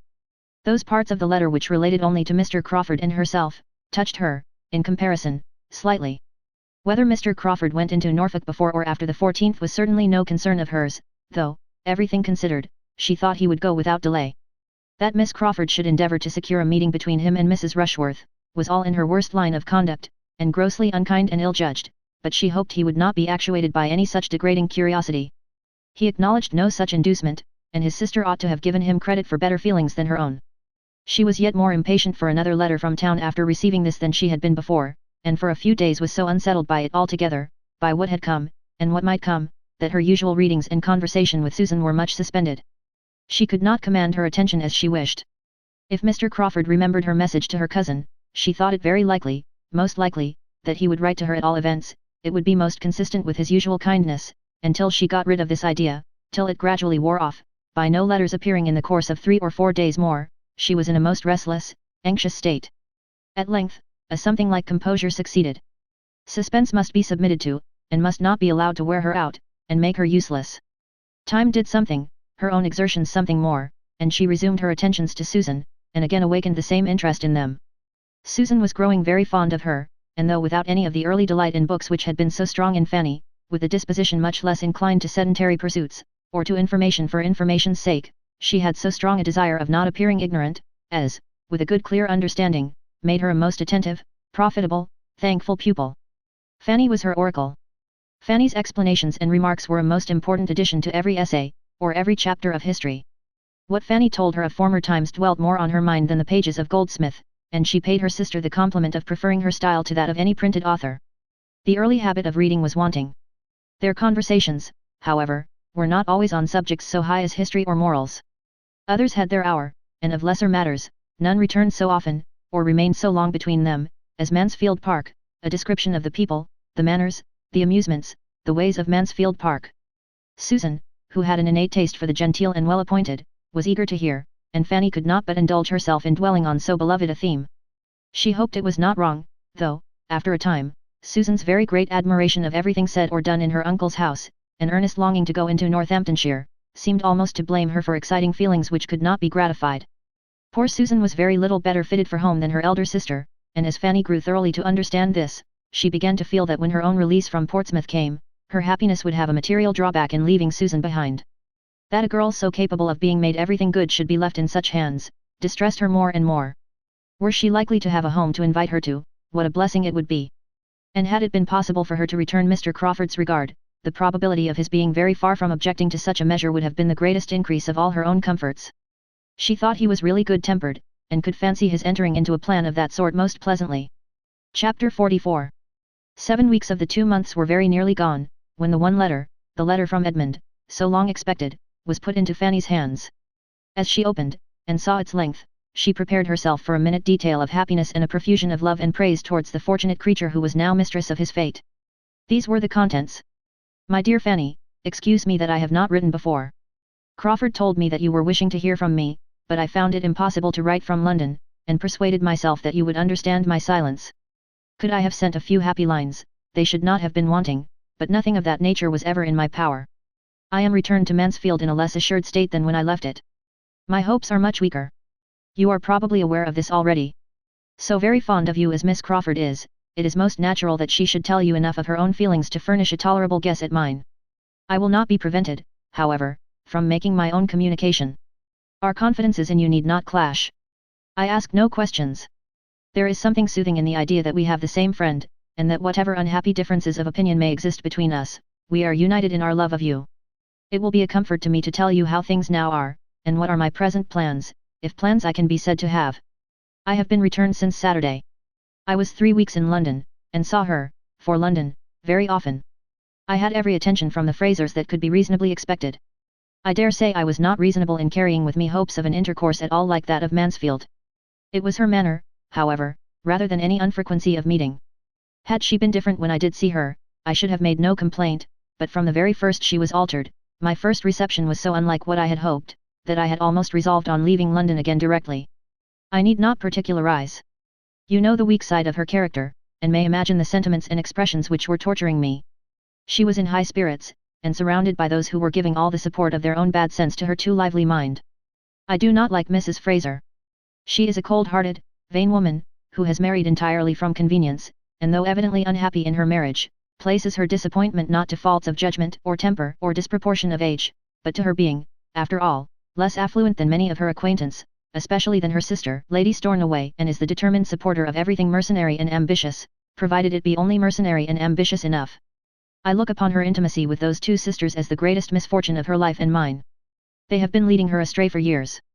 Could she be detached from them, and sometimes I do not despair of it, for the affection appears to me principally on their side. They are very fond of her, but I am sure she does not love them as she loves you. When I think of her great attachment to you, indeed, and the whole of her judicious, upright conduct as a sister, she appears a very different creature, capable of everything noble, and I am ready to blame myself for a too harsh construction of a playful manner. I cannot give her up, Fanny. She is the only woman in the world whom I could ever think of as a wife. If I did not believe that she had some regard for me, of course I should not say this, but I do believe it. I am convinced that she is not without a decided preference. I have no jealousy of any individual. It is the influence of the fashionable world altogether that I am jealous of. It is the habits of wealth that I fear. Her ideas are not higher than her own fortune may warrant, but they are beyond what our incomes united could authorize. There is comfort, however, even here. I could better bear to lose her because not rich enough, than because of my profession. That would only prove her affection not equal to sacrifices, which, in fact, I am scarcely justified in asking, and, if I am refused, that, I think, will be the honest motive. Her prejudices, I trust, are not so strong as they were. You have my thoughts exactly as they arise, my dear Fanny, perhaps they are sometimes contradictory, but it will not be a less faithful picture of my mind. Having once begun, it is a pleasure to me to tell you all I feel. I cannot give her up. Connected as we already are, and, I hope, are to be, to give up Mary Crawford would be to give up the society of some of those most dear to me, to banish myself from the very houses and friends whom, under any other distress, I should turn to for consolation. The loss of Mary I must consider as comprehending the loss of Crawford and of Fanny. Were it a decided thing, an actual refusal, I hope I should know how to bear it, and how to endeavour to weaken her hold on my heart, and in the course of a few years, but I am writing nonsense. Were I refused, I must bear it, until I am, I can never cease to try for her. This is the truth. The only question is how? What may be the likeliest means? I have sometimes thought of going to London again after Easter, and sometimes resolved on doing nothing till she returns to Mansfield. Even now, she speaks with pleasure of being in Mansfield in June, but June is at a great distance, and I believe I shall write to her. I have nearly determined on explaining myself by letter. To be at an early certainty is a material object. My present state is miserably irksome. Considering everything, I think a letter will be decidedly the best method of explanation. I shall be able to write much that I could not say, and shall be giving her time for reflection before she resolves on her answer, and I am less afraid of the result of reflection than of an immediate hasty impulse, I think I am. My greatest danger would lie in her consulting Mrs. Fraser, and I at a distance unable to help my own cause. A letter exposes to all the evil of consultation, and where the mind is anything short of perfect decision, an adviser may, in an unlucky moment, lead it to do what it may afterwards regret. I must think this matter over a little. This long letter, full of my own concerns alone, will be enough to tire even the friendship of a Fanny. The last time I saw Crawford was at Mrs. Fraser's party. I am more and more satisfied with all that I see and hear of him. There is not a shadow of wavering. He thoroughly knows his own mind, and acts up to his resolutions, an inestimable quality. I could not see him and my eldest sister in the same room without recollecting what you once told me, and I acknowledge that they did not meet as friends. There was marked coolness on her side. They scarcely spoke. I saw him draw back surprised, and I was sorry that Mrs. Rushworth should resent any former supposed slight to Miss Bertram. You will wish to hear my opinion of Maria's degree of comfort as a wife. There is no appearance of unhappiness. I hope they get on pretty well together. I dined twice in Wimpole Street, and might have been there oftener, but it is mortifying to be with Rushworth as a brother. Julia seems to enjoy London exceedingly. I had little enjoyment there, but have less here. We are not a lively party. You are very much wanted. I miss you more than I can express. My mother desires her best love, and hopes to hear from you soon. She talks of you almost every hour, and I am sorry to find how many weeks more she is likely to be without you. My father means to fetch you himself, but it will not be till after Easter, when he has business in town. You are happy at Portsmouth, I hope, but this must not be a yearly visit. I want you at home, that I may have your opinion about Thornton Lacey. I have little heart for extensive improvements till I know that it will ever have a mistress. I think I shall certainly write. It is quite settled that the Grants go to Bath, they leave Mansfield on Monday. I am glad of it. I am not comfortable enough to be fit for anybody, but your aunt seems to feel out of luck that such an article of Mansfield news should fall to my pen instead of hers. Yours ever, my dearest Fanny. I never will, no, I certainly never will wish for a letter again, was Fanny's secret declaration as she finished this. What do they bring but disappointment and sorrow? Not till after Easter. How shall I bear it? And my poor aunt talking of me every hour. Fanny checked the tendency of these thoughts as well as she could, but she was within half a minute of starting the idea that Sir Thomas was quite unkind, both to her aunt and to herself. As for the main subject of the letter, there was nothing in that to soothe irritation. She was almost vexed into displeasure and anger against Edmund. There is no good in this delay, said she. Why is not it settled? He is blinded, and nothing will open his eyes, nothing can, after having had truths before him so long in vain. He will marry her, and be poor and miserable. God grant that her influence do not make him cease to be respectable. She looked over the letter again. So very fond of me, 'tis nonsense all. She loves nobody but herself and her brother. Her friends leading her astray for years. She is quite as likely to have led them astray. They have all, perhaps, been corrupting one another, but if they are so much fonder of her than she is of them, she is the less likely to have been hurt, except by their flattery. The only woman in the world whom he could ever think of as a wife. I firmly believe it. It is an attachment to govern his whole life. Accepted or refused, his heart is wedded to her forever. The loss of Mary I must consider as comprehending the loss of Crawford and Fanny. Edmund, you do not know me. The families would never be connected if you did not connect them. Oh. Right, right. Finish it at once. Let there be an end of this suspense. Fix, commit, condemn yourself. Such sensations, however, were too near akin to resentment to be long guiding Fanny's soliloquies. She was soon more softened and sorrowful. His warm regard, his kind expressions, his confidential treatment, touched her strongly. He was only too good to everybody. It was a letter, in short, which she would not but have had for the world, and which could never be valued enough. This was the end of it.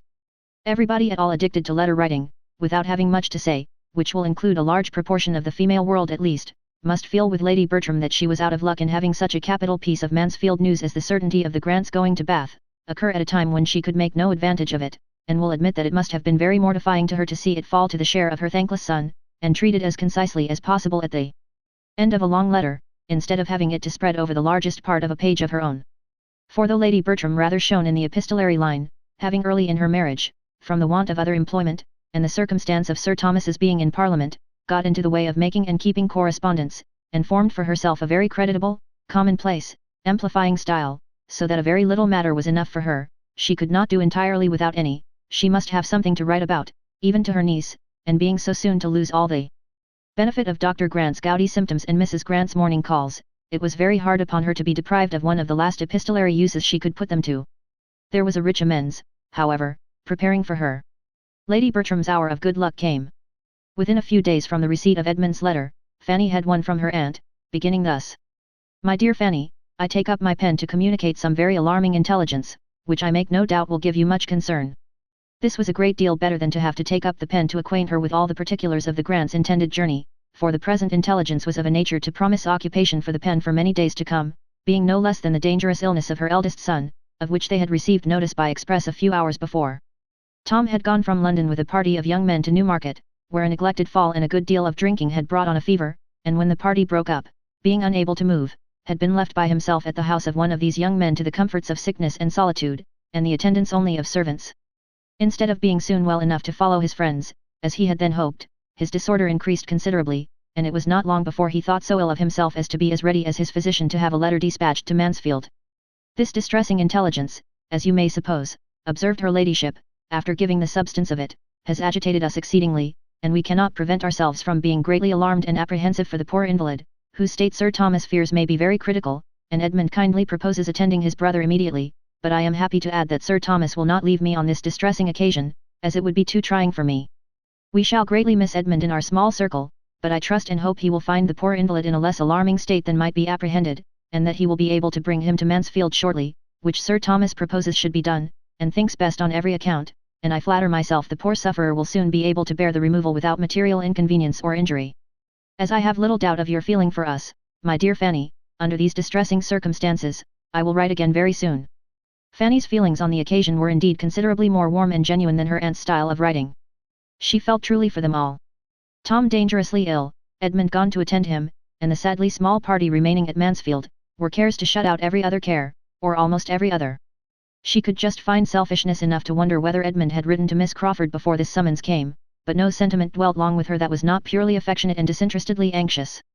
Her aunt did not neglect her, she wrote again and again, they were receiving frequent accounts from Edmund, and these accounts were as regularly transmitted to Fanny, in the same diffuse style, and the same medley of trusts, hopes, and fears, all following and producing each other at haphazard. It was a sort of playing at being frightened. The sufferings which Lady Bertram did not see had little power over her fancy, and she wrote very comfortably about agitation and anxiety and poor invalids, till Tom was actually conveyed to Mansfield, and her own eyes had beheld his altered appearance. Then a letter which she had been previously preparing for Fanny was finished in a different style, in the language of real feeling and alarm. Then she wrote as she might have spoken. He is just come, my dear Fanny, and is taken upstairs, and I am so shocked to see him, that I do not know what to do. I am sure he has been very ill. Poor Tom! I am quite grieved for him, and very much frightened, and so is Sir Thomas, and how glad I should be if you were here to comfort me. But Sir Thomas hopes he will be better tomorrow, and says we must consider his journey. The real solicitude now awakened in the maternal bosom was not soon over. Tom's extreme impatience to be removed to Mansfield, and experience those comforts of home and family which had been little thought of in uninterrupted health, had probably induced his being conveyed thither too early, as a return of fever came on, and for a week he was in a more alarming state than ever. They were all very seriously frightened. Lady Bertram wrote her daily terrors to her niece, who might now be said to live upon letters, and pass all her time between suffering from that of today and looking forward to tomorrow's. Without any particular affection for her eldest cousin, her tenderness of heart made her feel that she could not spare him, and the purity of her principles added yet a keener solicitude, when she considered how little useful, how little self-denying his life had, apparently, been.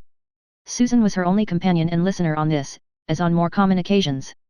Susan was always ready to hear and to sympathize. Nobody else could be interested in so remote an evil as illness in a family above 100 miles off, not even Mrs. Price, beyond a brief question or two, if she saw her daughter with a letter in her hand, and now and then the quiet observation of, "My poor sister Bertram must be in a great deal of trouble." So long divided and so differently situated, the ties of blood were little more than nothing. An attachment, originally as tranquil as their tempers, was now become a mere name. Mrs. Price did quite as much for Lady Bertram as Lady Bertram would have done for Mrs. Price. 3 or 4 Prices might have been swept away, any or all except Fanny and William, and Lady Bertram would have thought little about it, or perhaps might have caught from Mrs. Norris's lips the cant of its being a very happy thing and a great blessing to their poor dear sister Price to have them so well provided for. Chapter 45.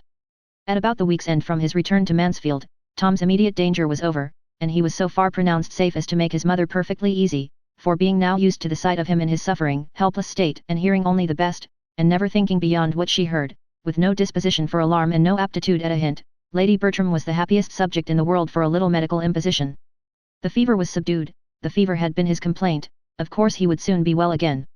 Lady Bertram could think nothing less, and Fanny shared her aunt's security, till she received a few lines from Edmund, written purposely to give her a clearer idea of his brother's situation, and acquaint her with the apprehensions which he and his father had imbibed from the physician with respect to some strong hectic symptoms, which seemed to seize the frame on the departure of the fever.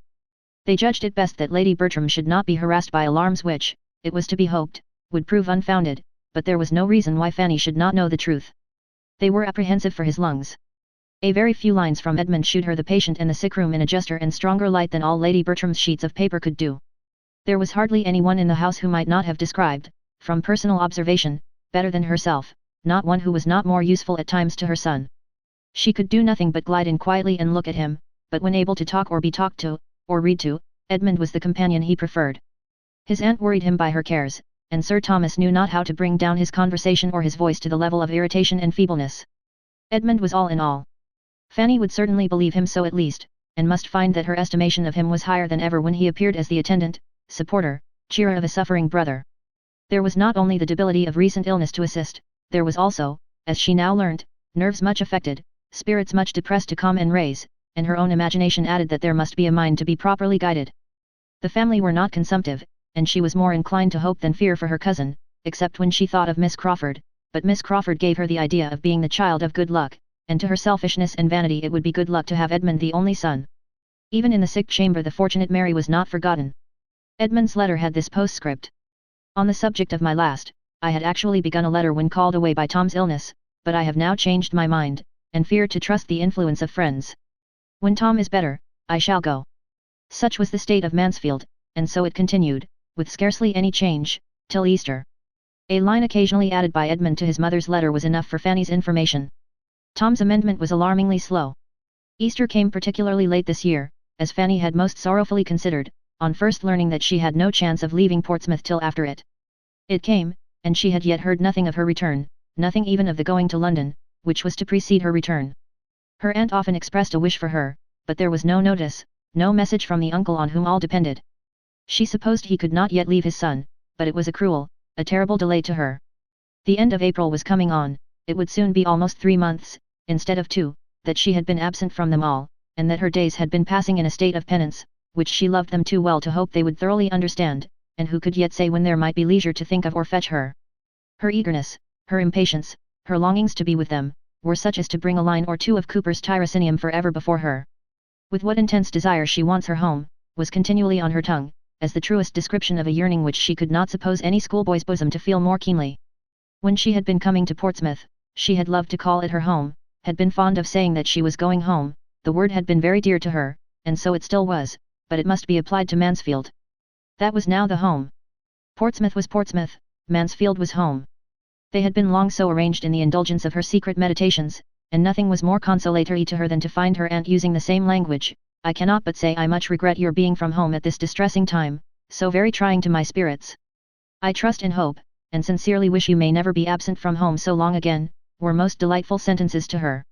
Still, however, it was her private regale. Delicacy to her parents made her careful not to betray such a preference of her uncle's house. It was always, when I go back into Northamptonshire, or when I return to Mansfield, I shall do so and so. For a great while it was so, but at last the longing grew stronger, it overthrew caution, and she found herself talking of what she should do when she went home before she was aware. She reproached herself, coloured, and looked fearfully towards her father and mother. She need not have been uneasy. There was no sign of displeasure, or even of hearing her. They were perfectly free from any jealousy of Mansfield. She was as welcome to wish herself there as to be there. It was sad to Fanny to lose all the pleasures of spring. She had not known before what pleasures she had to lose in passing March and April in a town. She had not known before how much the beginnings and progress of vegetation had delighted her. What animation, both of body and mind, she had derived from watching the advance of that season which cannot, in spite of its capriciousness, be unlovely, and seeing its increasing beauties from the earliest flowers in the warmest divisions of her aunt's garden, to the opening of leaves of her uncle's plantations, and the glory of his woods.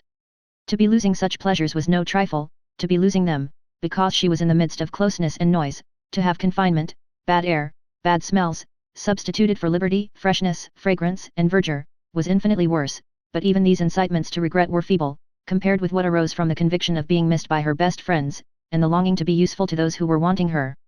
Could she have been at home, she might have been of service to every creature in the house. She felt that she must have been of use to all.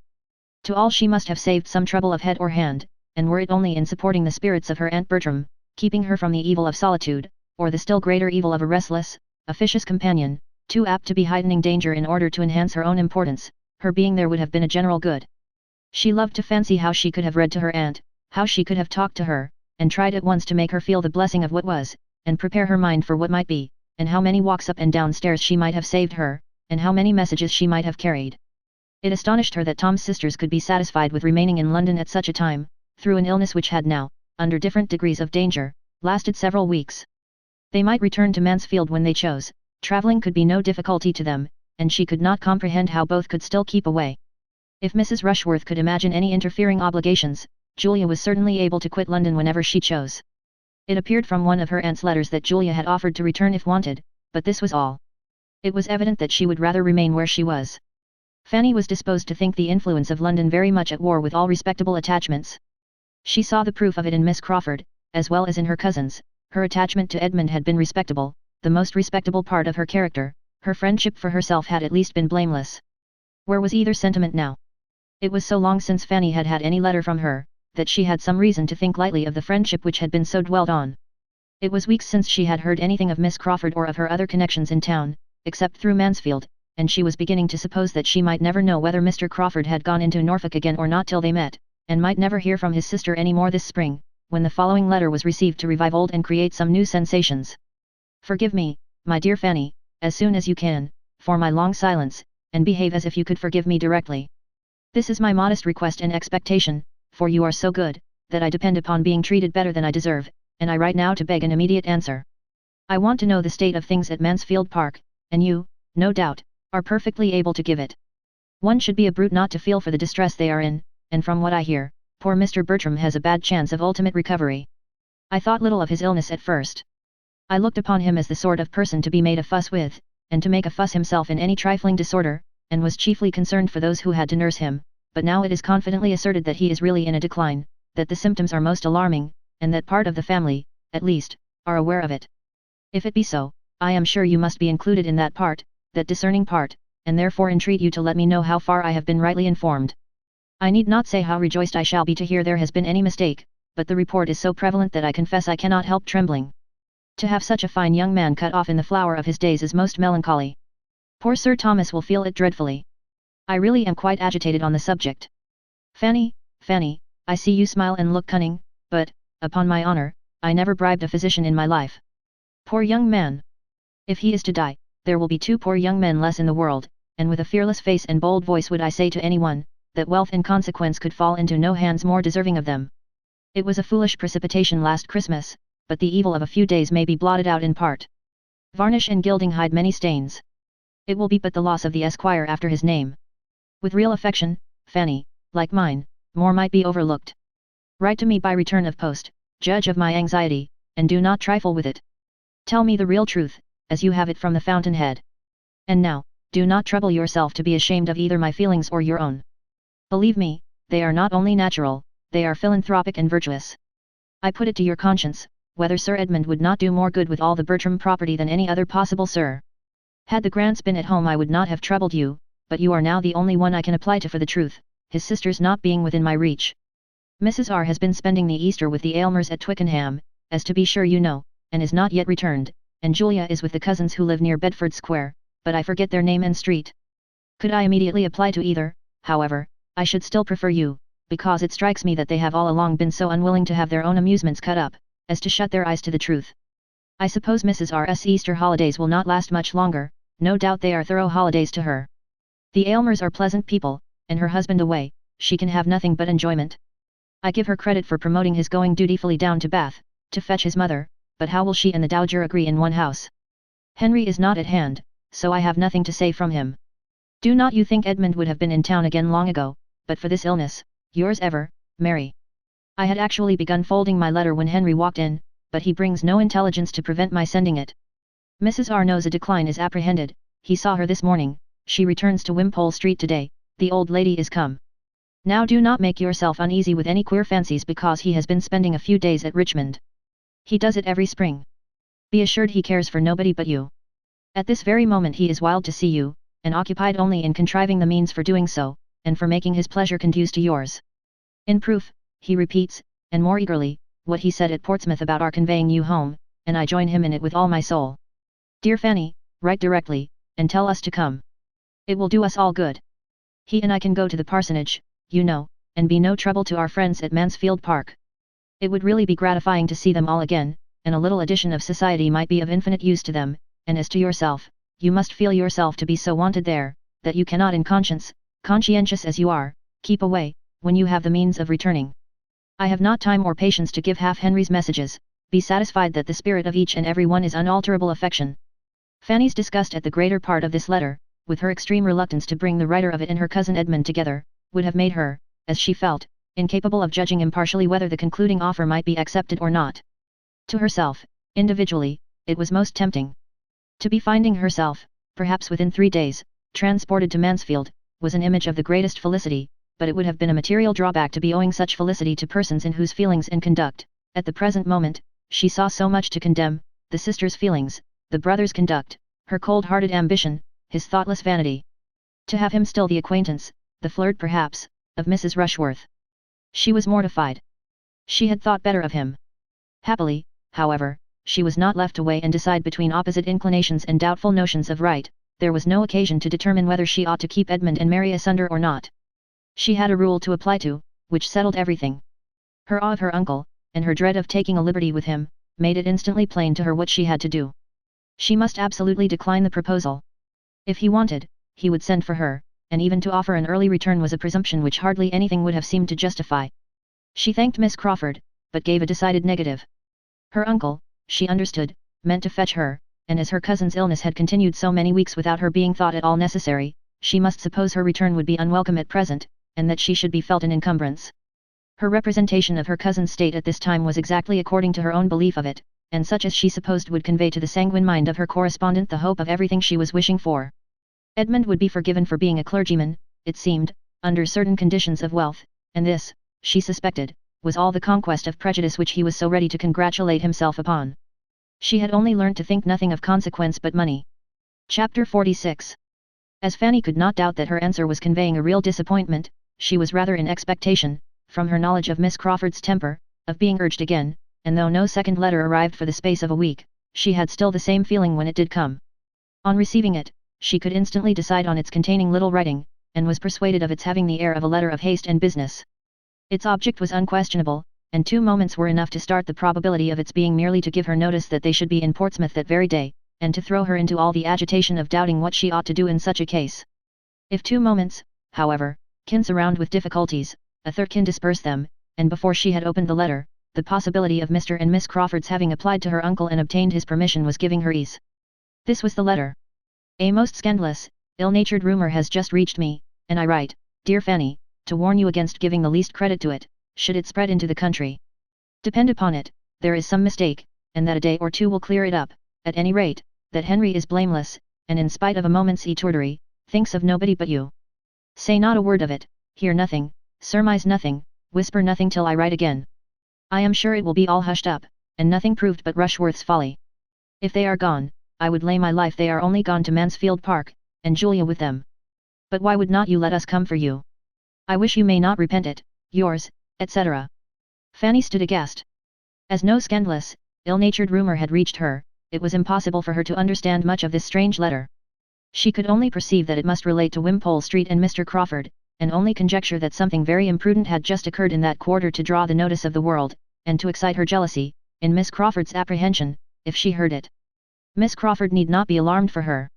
She was only sorry for the parties concerned and for Mansfield, if the report should spread so far, but she hoped it might not. If the Rushworths were gone themselves to Mansfield, as was to be inferred from what Miss Crawford said, it was not likely that anything unpleasant should have preceded them, or at least should make any impression. As to Mr. Crawford, she hoped it might give him a knowledge of his own disposition, convince him that he was not capable of being steadily attached to any one woman in the world, and shame him from persisting any longer in addressing herself. It was very strange. She had begun to think he really loved her, and to fancy his affection for her something more than common, and his sister still said that he cared for nobody else. Yet there must have been some marked display of attentions to her cousin, there must have been some strong indiscretion, since her correspondent was not of a sort to regard a slight one. Very uncomfortable she was, and must continue, till she heard from Miss Crawford again. It was impossible to banish the letter from her thoughts, and she could not relieve herself by speaking of it to any human being. Miss Crawford need not have urged secrecy with so much warmth, she might have trusted to her sense of what was due to her cousin. The next day came and brought no second letter. Fanny was disappointed. She could still think of little else all the morning, but, when her father came back in the afternoon with the daily newspaper as usual, she was so far from expecting any elucidation through such a channel that the subject was for a moment out of her head. She was deep in other musing. The remembrance of her first evening in that room, of her father and his newspaper, came across her. No candle was now wanted. The sun was yet an hour and a half above the horizon.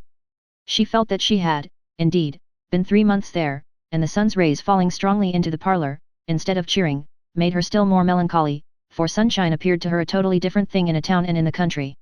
Here, its power was only a glare, a stifling, sickly glare, serving but to bring forward stains and dirt that might otherwise have slept. There was neither health nor gaiety in sunshine in a town. She sat in a blaze of oppressive heat, in a cloud of moving dust, and her eyes could only wander from the walls, marked by her father's head, to the table cut and notched by her brother's, where stood the tea-board never thoroughly cleaned, the cups and saucers wiped in streaks, the milk a mixture of motes floating in thin blue, and the bread and butter growing every minute more greasy than even Rebecca's hands had first produced it. Her father read his newspaper, and her mother lamented over the ragged carpet as usual, while the tea was in preparation, and wished Rebecca would mend it, and Fanny was first roused by his calling out to her, after humphing and considering over a particular paragraph, "What's the name of your great cousins in town, Fan?" A moment's recollection enabled her to say, "Rushworth, sir." "And don't they live in Wimpole Street?" "Yes, sir."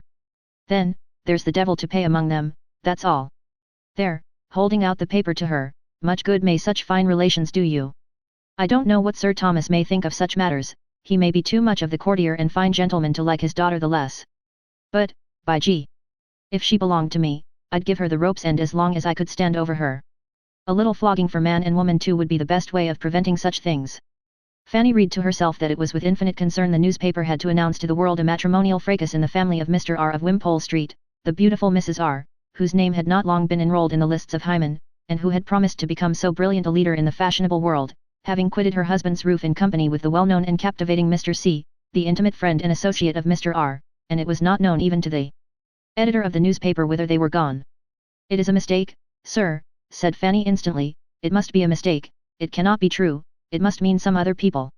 She spoke from the instinctive wish of delaying shame, she spoke with a resolution which sprung from despair, for she spoke what she did not, could not believe herself. It had been the shock of conviction as she read. The truth rushed on her, and how she could have spoken at all, how she could even have breathed, was afterwards matter of wonder to herself. Mr. Price cared too little about the report to make her much answer.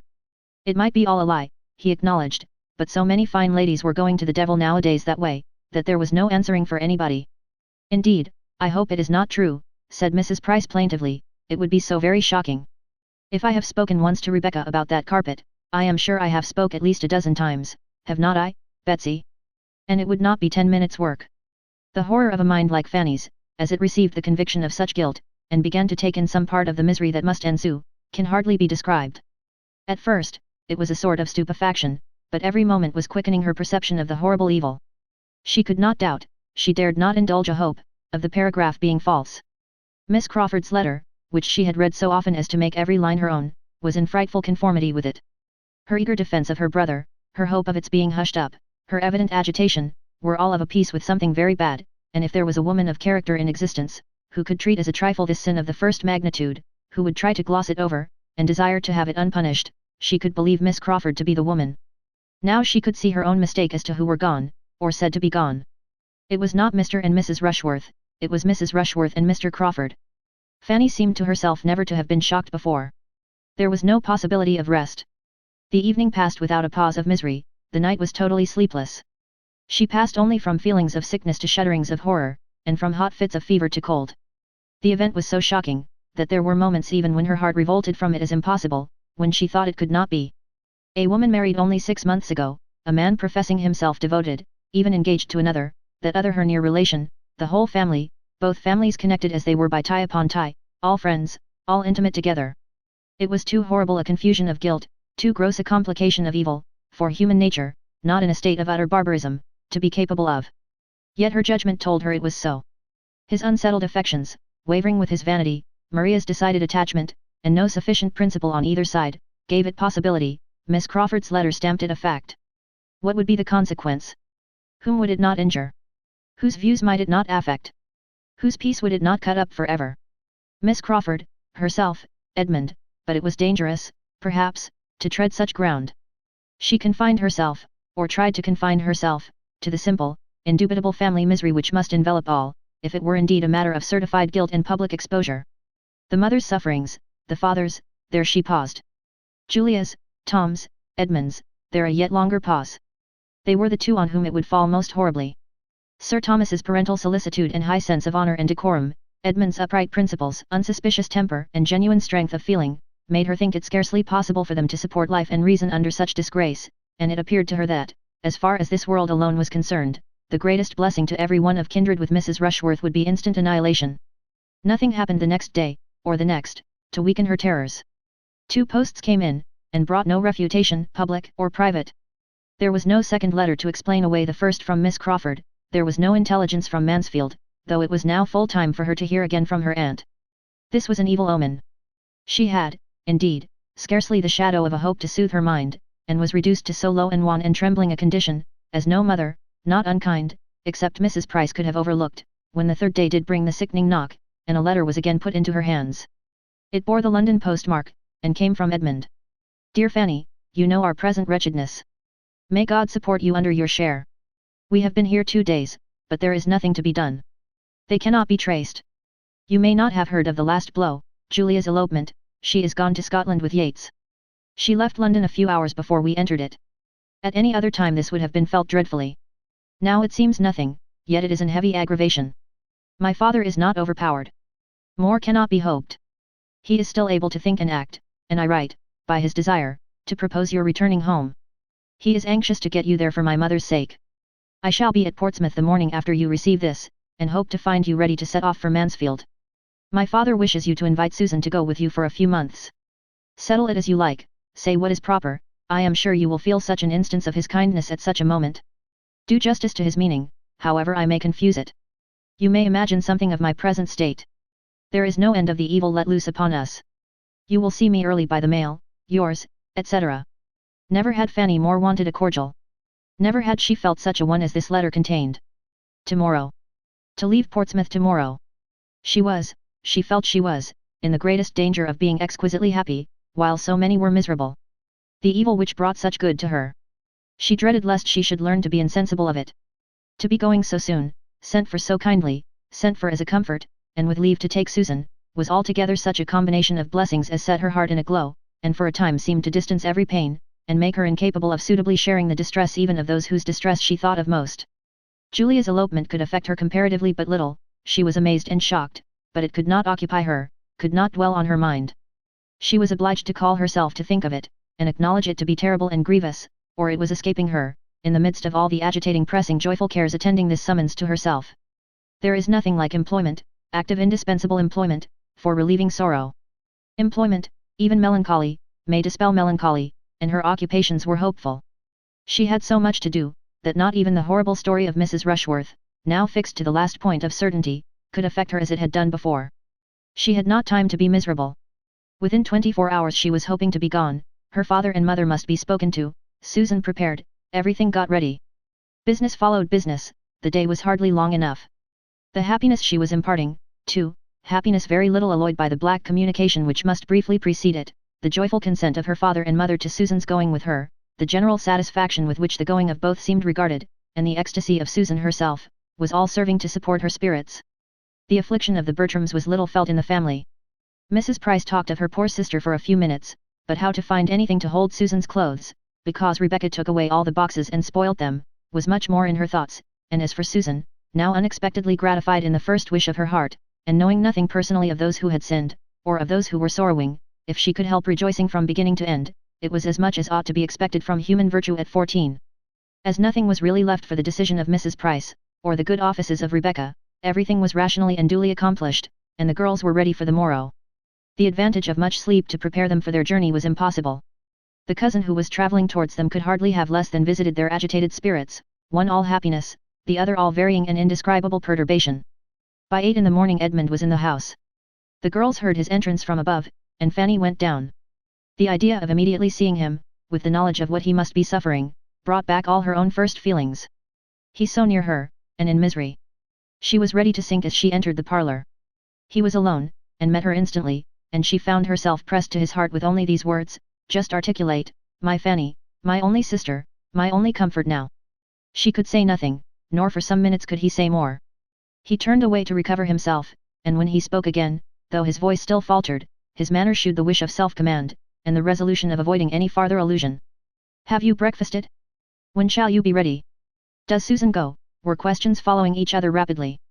His great object was to be off as soon as possible. When Mansfield was considered, time was precious, and the state of his own mind made him find relief only in motion.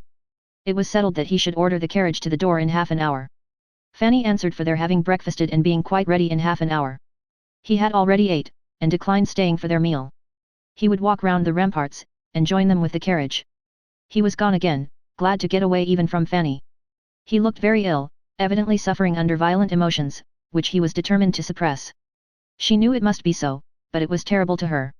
The carriage came, and he entered the house again at the same moment, just in time to spend a few minutes with the family, and be a witness, but that he saw nothing, of the tranquil manner in which the daughters were parted with, and just in time to prevent their sitting down to the breakfast table, which, by dint of much unusual activity, was quite and completely ready as the carriage drove from the door.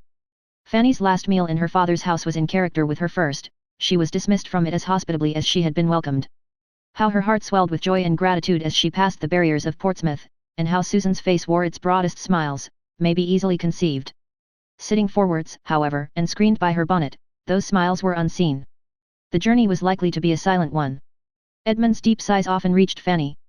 Had he been alone with her, his heart must have opened in spite of every resolution, but Susan's presence drove him quite into himself, and his attempts to talk on indifferent subjects could never be long supported. Fanny watched him with never-failing solicitude, and sometimes catching his eye, revived an affectionate smile, which comforted her, but the first day's journey passed without her hearing a word from him on the subjects that were weighing him down. The next morning produced a little more. Just before their setting out from Oxford, while Susan was stationed at a window, in eager observation of the departure of a large family from the inn, the other two were standing by the fire, and Edmund, particularly struck by the alteration in Fanny's looks, and from his ignorance of the daily evils of her father's house, attributing an undue share of the change, attributing all to the recent event, took her hand, and said in a low, but very expressive tone, "No wonder, you must feel it, you must suffer. How a man who had once loved, could desert you. But yours, your regard was new compared with, Fanny, think of me." The first division of their journey occupied a long day, and brought them, almost knocked up, to Oxford, but the second was over at a much earlier hour. They were in the environs of Mansfield long before the usual dinner time, and as they approached the beloved place, the hearts of both sisters sank a little. Fanny began to dread the meeting with her aunts and Tom, under so dreadful a humiliation, and Susan to feel with some anxiety, that all her best manners, all her lately acquired knowledge of what was practiced here, was on the point of being called into action. Visions of good and ill breeding, of old vulgarisms and new gentilities, were before her, and she was meditating much upon silver forks, napkins, and finger glasses. Fanny had been everywhere awake to the difference of the country since February, but when they entered the park her perceptions and her pleasures were of the keenest sort. It was 3 months, full 3 months, since her quitting it, and the change was from winter to summer. Her eye fell everywhere on lawns and plantations of the freshest green, and the trees, though not fully clothed, were in that delightful state when farther beauty is known to be at hand, and when, while much is actually given to the sight, more yet remains for the imagination. Her enjoyment, however, was for herself alone. Edmund could not share it. She looked at him, but he was leaning back, sunk in a deeper gloom than ever, and with eyes closed, as if the view of cheerfulness oppressed him, and the lovely scenes of home must be shut out.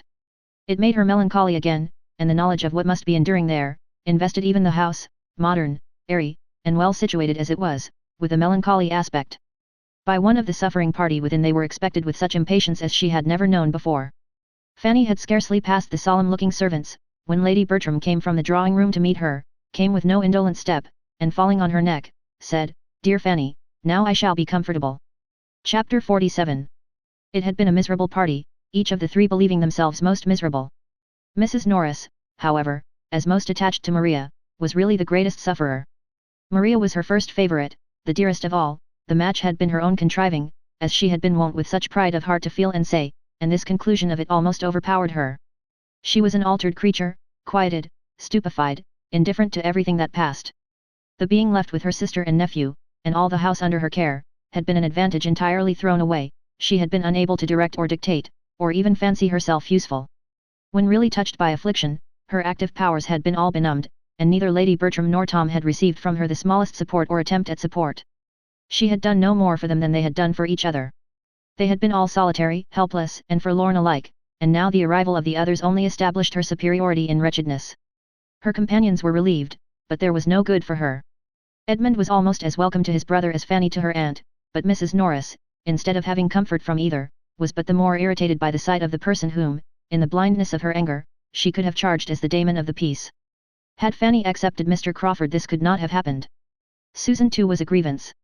She had not spirits to notice her in more than a few repulsive looks, but she felt her as a spy, and an intruder, and an indigent niece, and everything most odious.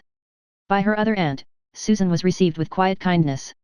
Lady Bertram could not give her much time, or many words, but she felt her, as Fanny's sister, to have a claim at Mansfield, and was ready to kiss and like her, and Susan was more than satisfied, for she came perfectly aware that nothing but ill humour was to be expected from Aunt Norris, and was so provided with happiness, so strong in that best of blessings, an escape from many certain evils, that she could have stood against a great deal more indifference than she met with from the others.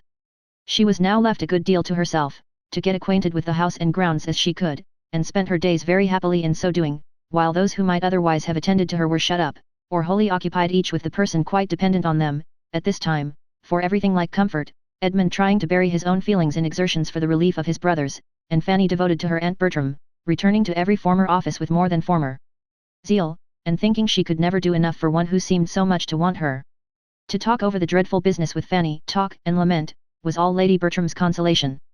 To be listened to and borne with, and hear the voice of kindness and sympathy in return, was everything that could be done for her. To be otherwise comforted was out of the question. The case admitted of no comfort.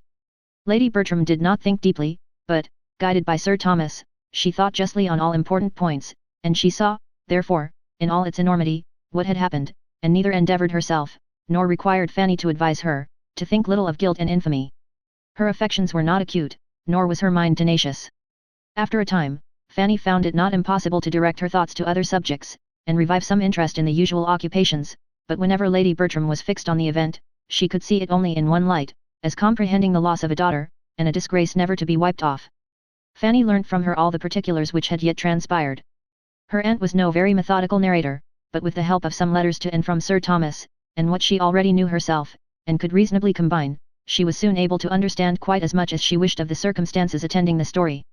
Mrs. Rushworth had gone, for the Easter holidays, to Twickenham, with a family whom she had just grown intimate with, a family of lively, agreeable manners, and probably of morals and discretion to suit, for to their house Mr. Crawford had constant access at all times. His having been in the same neighbourhood Fanny already knew. Mr. Rushworth had been gone at this time to Bath, to pass a few days with his mother, and bring her back to town, and Maria was with these friends without any restraint, without even Julia, for Julia had removed from Wimpole Street 2 or 3 weeks before, on a visit to some relations of Sir Thomas, a removal which her father and mother were now disposed to attribute to some view of convenience on Mr. Yates's account.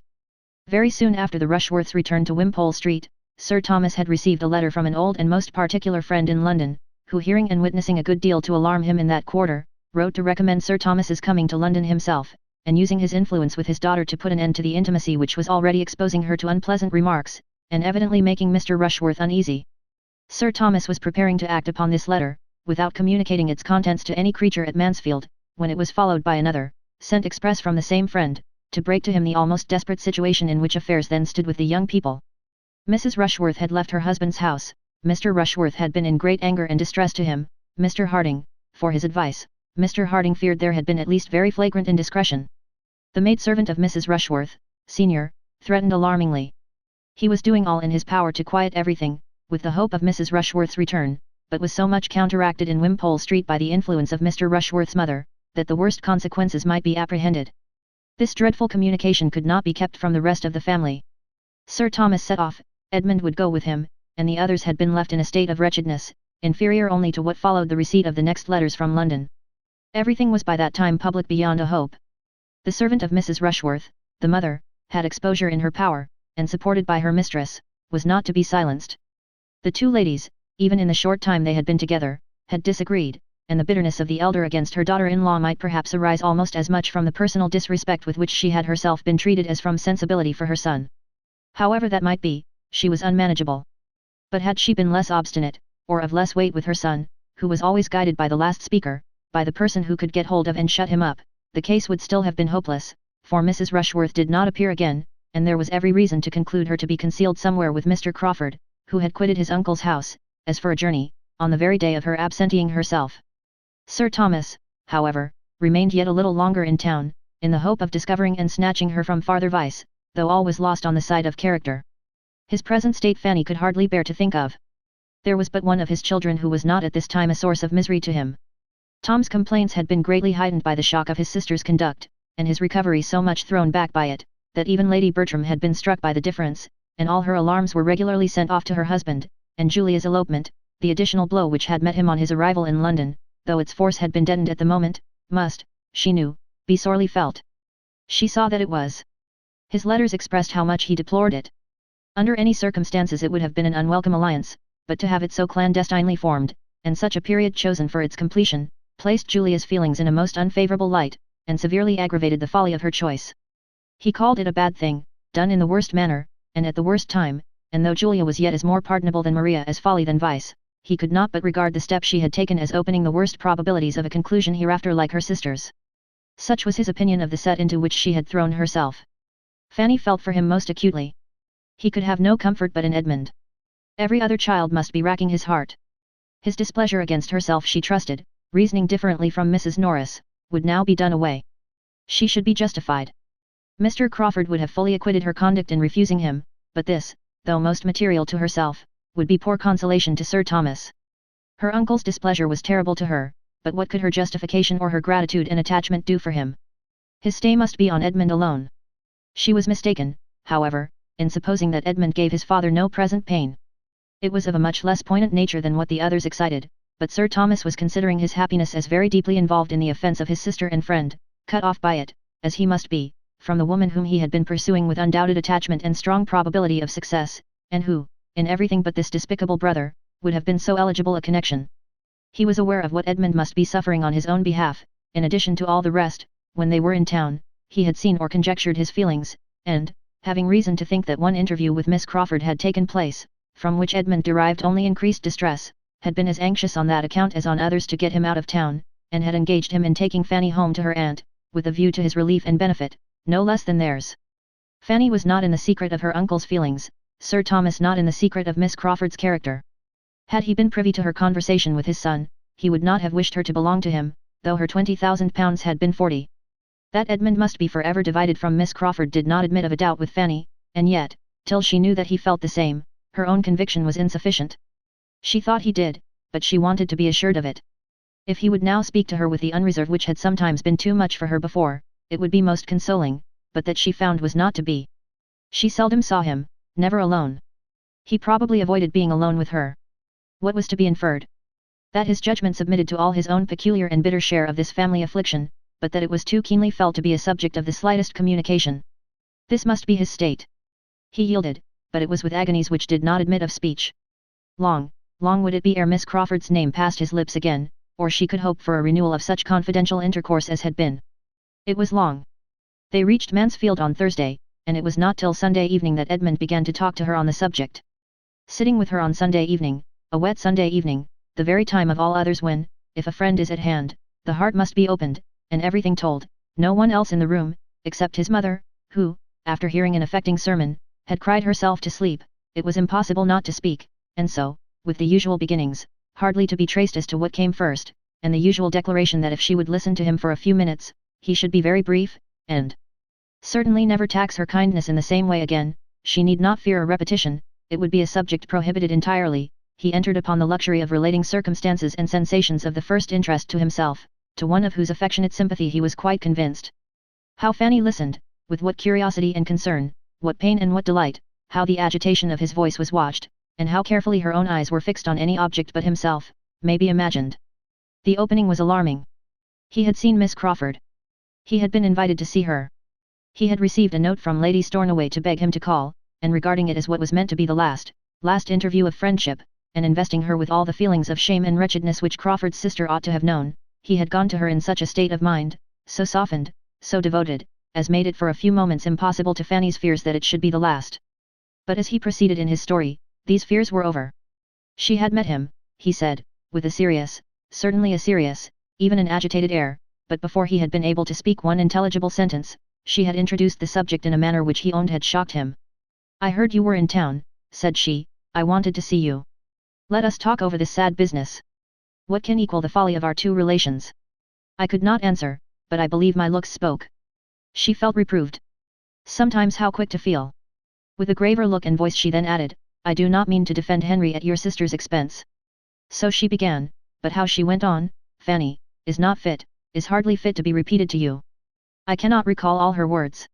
I would not dwell upon them if I could. Their substance was great anger at the folly of each. She reprobated her brother's folly in being drawn on by a woman whom he had never cared for, to do what must lose him the woman he adored, but still more the folly of poor Maria, in sacrificing such a situation, plunging into such difficulties, under the idea of being really loved by a man who had long ago made his indifference clear. Guess what I must have felt. To hear the woman whom, no harsher name than folly given. So voluntarily, so freely, so coolly to canvass it. No reluctance, no horror, no feminine, shall I say, no modest loathings? This is what the world does. For where, Fanny, shall we find a woman whom nature had so richly endowed? Spoilt, spoilt. After a little reflection, he went on with a sort of desperate calmness. "I will tell you everything, and then have done forever." She saw it only as folly, and that folly stamped only by exposure. The want of common discretion, of caution, his going down to Richmond for the whole time of her being at Twickenham, her putting herself in the power of a servant, it was the detection, in short, oh, Fanny. It was the detection, not the offence, which she reprobated. It was the imprudence which had brought things to extremity, and obliged her brother to give up every dearer plan in order to fly with her. He stopped. "And what," said Fanny, believing herself required to speak, "what could you say?" "Nothing, nothing to be understood." I was like a man stunned. She went on, "Began to talk of you, yes, then she began to talk of you, regretting, as well she might, the loss of such a—" There she spoke very rationally. "But she has always done justice to you. He has thrown away," said she, "such a woman as he will never see again. She would have fixed him, she would have made him happy forever. My dearest Fanny, I am giving you, I hope, more pleasure than pain by this retrospect of what might have been, but what never can be now. You do not wish me to be silent? If you do, give me but a look, a word, and I have done." No look or word was given. "Thank God," said he. "We were all disposed to wonder, but it seems to have been the merciful appointment of Providence that the heart which knew no guile should not suffer. She spoke of you with high praise and warm affection, yet, even here, there was alloy, a dash of evil, for in the midst of it she could exclaim, why would not she have him? It is all her fault. Simple girl. I shall never forgive her. Had she accepted him as she ought, they might now have been on the point of marriage, and Henry would have been too happy and too busy to want any other object. He would have taken no pains to be on terms with Mrs. Rushworth again. It would have all ended in a regular standing flirtation, in yearly meetings at Sotherton and Everingham. Could you have believed it possible? But the charm is broken. My eyes are opened. Cruel, said Fanny, quite cruel. At such a moment to give way to gaiety, to speak with lightness, and to you. Absolute cruelty. Cruelty, do you call it? We differ there. No, hers is not a cruel nature. I do not consider her as meaning to wound my feelings. The evil lies yet deeper, in her total ignorance, unsuspiciousness of there being such feelings, in a perversion of mind which made it natural to her to treat the subject as she did. She was speaking only as she had been used to hear others speak, as she imagined everybody else would speak. Hers are not faults of temper. She would not voluntarily give unnecessary pain to anyone, and though I may deceive myself, I cannot but think that for me, for my feelings, she would. Hers are faults of principle, Fanny, of blunted delicacy and a corrupted, vitiated mind. Perhaps it is best for me, since it leaves me so little to regret. Not so, however.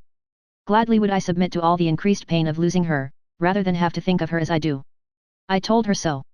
Did you? Yes, when I left her I told her so. How long were you together? 25 minutes. Well, she went on to say that what remained now to be done was to bring about a marriage between them. She spoke of it, Fanny, with a steadier voice than I can. He was obliged to pause more than once as he continued. We must persuade Henry to marry her, said she, and what with honour, and the certainty of having shut himself out forever from Fanny, I do not despair of it. Fanny he must give up. I do not think that even he could now hope to succeed with one of her stamp, and therefore I hope we may find no insuperable difficulty. My influence, which is not small, shall all go that way, and when once married, and properly supported by her own family, people of respectability as they are, she may recover her footing in society to a certain degree.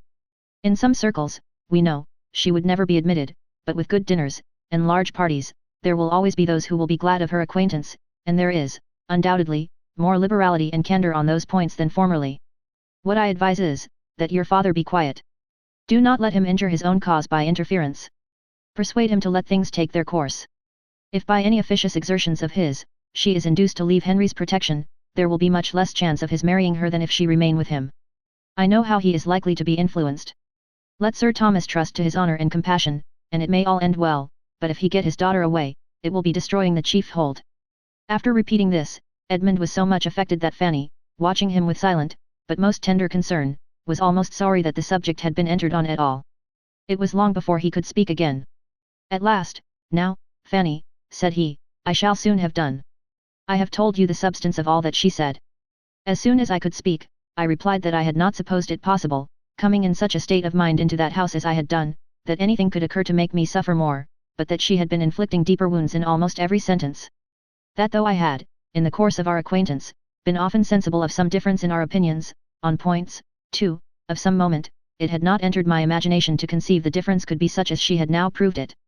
That the manner in which she treated the dreadful crime committed by her brother and my sister, with whom lay the greater seduction I pretended not to say, but the manner in which she spoke of the crime itself, giving it every reproach but the right, considering its ill consequences only as they were to be braved or overborne by a defiance of decency and impudence in wrong, and last of all, and above all, recommending to us a compliance, a compromise, an acquiescence in the continuance of the sin, on the chance of a marriage which, thinking as I now thought of her brother, should rather be prevented than sought, all this together most grievously convinced me that I had never understood her before, and that, as far as related to mind, it had been the creature of my own imagination, not Miss Crawford, that I had been too apt to dwell on for many months past.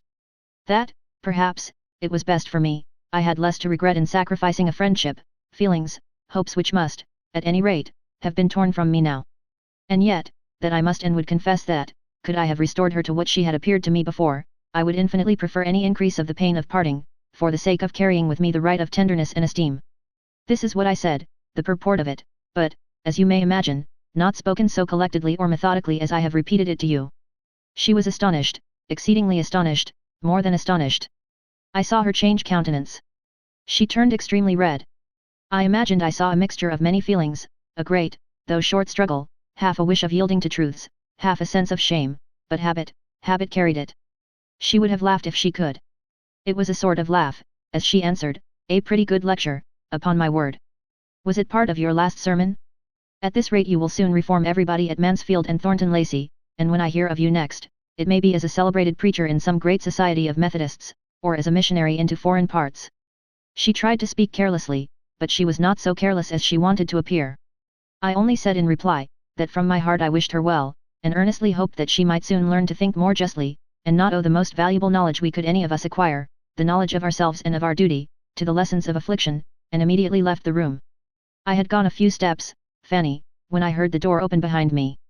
"M.R. Bertram," said she. I looked back. "M.R. Bertram," said she, with a smile, but it was a smile ill-suited to the conversation that had passed, a saucy playful smile, seeming to invite in order to subdue me, at least it appeared so to me. I resisted, it was the impulse of the moment to resist, and still walked on. I have since, sometimes, for a moment, regretted that I did not go back, but I know I was right, and such has been the end of our acquaintance. And what an acquaintance has it been! How have I been deceived! Equally in brother and sister deceived. I thank you for your patience, Fanny. This has been the greatest relief, and now we will have done." And such was Fanny's dependence on his words, that for 5 minutes she thought they had done. Then, however, it all came on again, or something very like it, and nothing less than Lady Bertram's rousing thoroughly up could really close such a conversation. Till that happened, they continued to talk of Miss Crawford alone, and how she had attached him, and how delightful nature had made her, and how excellent she would have been, had she fallen into good hands earlier. Fanny, now at liberty to speak openly, felt more than justified in adding to his knowledge of her real character, by some hint of what share his brother's state of health might be supposed to have in her wish for a complete reconciliation. This was not an agreeable intimation. Nature resisted it for a while.